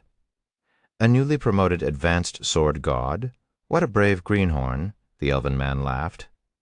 But this also means we finally have a new Tier 7 player. Why hasn't the association notified us yet? That area is under Enos's jurisdiction. She was probably too caught up in her work to notice. Sorrowful Moon sighed. It seems I'll have to notify her. Since we have a newcomer, does that mean one of us will finally get to go pioneering? The elven man asked excitedly. That will depend on whether you can beat Old Man Flame, Sorrowful Moon said, smiling. Void Sea Abyss Workshop. Damn it! Why am I the last to find out about this? I'm definitely getting an earful this time, Enos said panically, pulling out an ancient silver token after reading the message she had just received. Black Flame. Is it that little fellow from last time? Isn't he from the most recent world Laura pioneered? Its potential is unexpectedly high after saying so. Enos disappeared from the Abyss Workshop. Eternal Realm, Primordial Civilization City, inside the spacious guild leader's office of Zero Wing's residence, Shi Feng sighed repeatedly as he read the reports of Zero Wing's progress reports for the past month. Since the battle at the Twilight Fortress, Zero Wing had expanded over 1,000 times in size in just 1 month. Its businesses now covered over half the Eternal Realm, nearly 2/3 of the Primordial Dragon Sanctuary, and several dozen other realms. Now, it wouldn't be an exaggeration to say that Zero Wing was a behemoth. Additionally, Zero Wing had joined forces with the Seven Luminaries Alliance to bankrupt the mighty Nebula Consortium and acquire the technology to produce Stardew. Now, Zero Wing no longer lacked Stardew. Thanks to this virtually unlimited supply of Stardew, Zero Wing's core executives made rapid progress, increasing the number of 6th-floor experts under the Guild's command to 40. Gentle Snow and Aura Beth, who later joined Zero Wing, even reached the 6th-floor standard's 3rd stage. Once their concentration reached the pseudo-Tier 7 standard, he'd simply need to capture a chaos creature for them to study, and they'd have a chance to advance to Tier 7. This would have been an unimaginable situation for Zero Wing in his previous life. My equipment is still lacking. Otherwise, I could have captured a chaos creature this time, Shi Feng thought, recalling his recent expedition to the Void Sea's depths. In the past month, Shi Feng had undone another of the Shadow Incinerator's seals and evolved the Winter of Eternal Night into a top-tier divine artifact by merging it with Solomon's sword, which he had reconstructed after gathering its fragments. However, as he lacked the Flame Dragon God's legacy, he could only utilize a portion of the Flame God set's potential. This prevented him from capturing a chaos creature from the Void Sea. After all, the chaos creatures roaming the Void Sea moved in groups of 12 or more. My next priority should be to upgrade my equipment, either that or elevate my miniature abyssal world into a peak world. That way I should be able to capture an ordinary chaos creature by myself. Capturing even the weaker powerful chaos creatures shouldn't be a problem. Shi Feng knew the potential of Zero Wing's current core executives. Apart from Gentle Snow and Aurabeth, individuals like Hidden Soul, Fire Dance, Wordless Ember, Phoenix Rain, Fervent Samsara, and Red Frost also had a chance of advancing to Tier 7.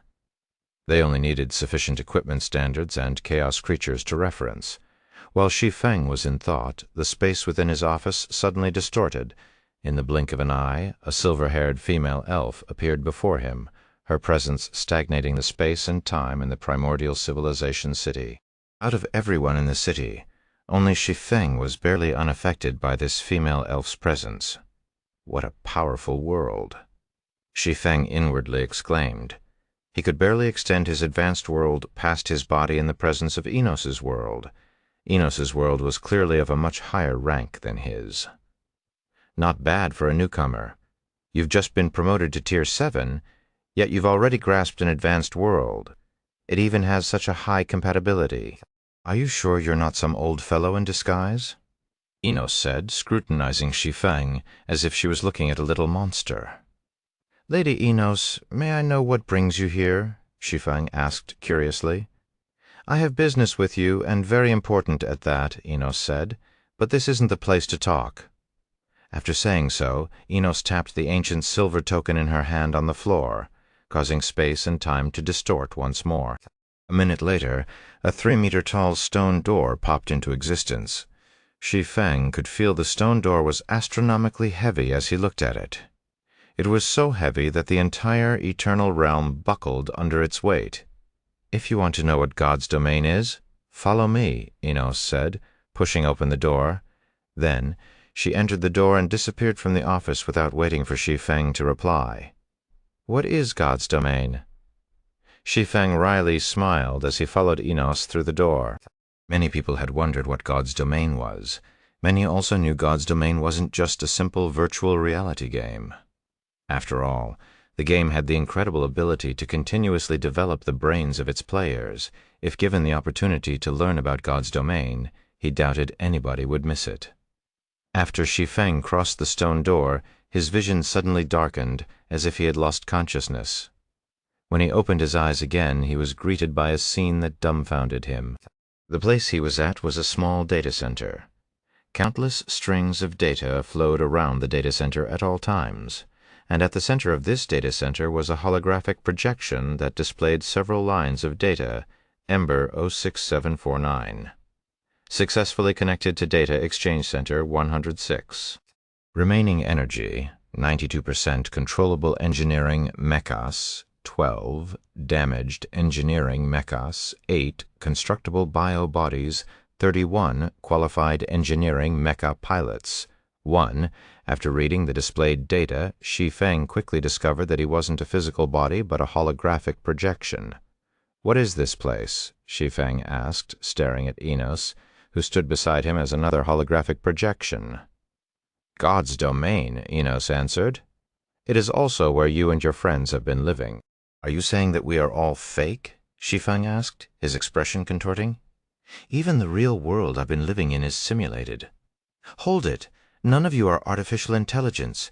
You simply had your consciousness uploaded before the Great Destruction consumed our planet," Enos said, soothing Shi Feng's unstable emotions. However, while traveling to this new planet, the evacuation pods suffered damage and crashed all over the new planet. After crashing, some evacuation pods remained in hibernation. Some became active. Some were awakened by others, and some were destroyed. The consciousnesses transported by these evacuation pods also suffered memory loss of varying extents. To prevent further memory corruption, the evacuation pods have suppressed parts of your memories while you safely reside in God's domain. However, as each evacuation pod has limited storage, consciousnesses without sufficiently strong mental strength will have their memories in God's domain wiped periodically and given a fresh start. As these evacuation pods are meant to rebuild human civilization, they come with all the necessary equipment to do so, including machines to rebuild your physical bodies, Enos said. Then she pointed at the central display and continued, "However, whether it is reconstructing a body or manipulating those mechas, you will need great mental strength and willpower. The minimum requirement is to reach Tier 7 in God's domain. You are a lucky one. Your pod has only been active for a short time, so it still has plenty of energy. You have enough time to learn how to pilot these mechas. You can even reconstruct your body if you so desire. However, this planet isn't particularly safe. Before you are sufficiently strong, it's best not to waste your resources reconstructing a body. On that note, every evacuation pod has limited energy reserves. You must find an external energy source if you don't want your pod to return to hibernation. Fortunately, there are many wrecked migration spacecraft outside. New wreckages are also being added every day, so you shouldn't have difficulty finding more energy if you're careful. This evacuation pod, as you are undoubtedly a lucky one as it has you, according to the Association's regulations, you will have full rights to this evacuation pod as you are the first Tier 7 player to come from it. However, the Association cannot help you much at the moment.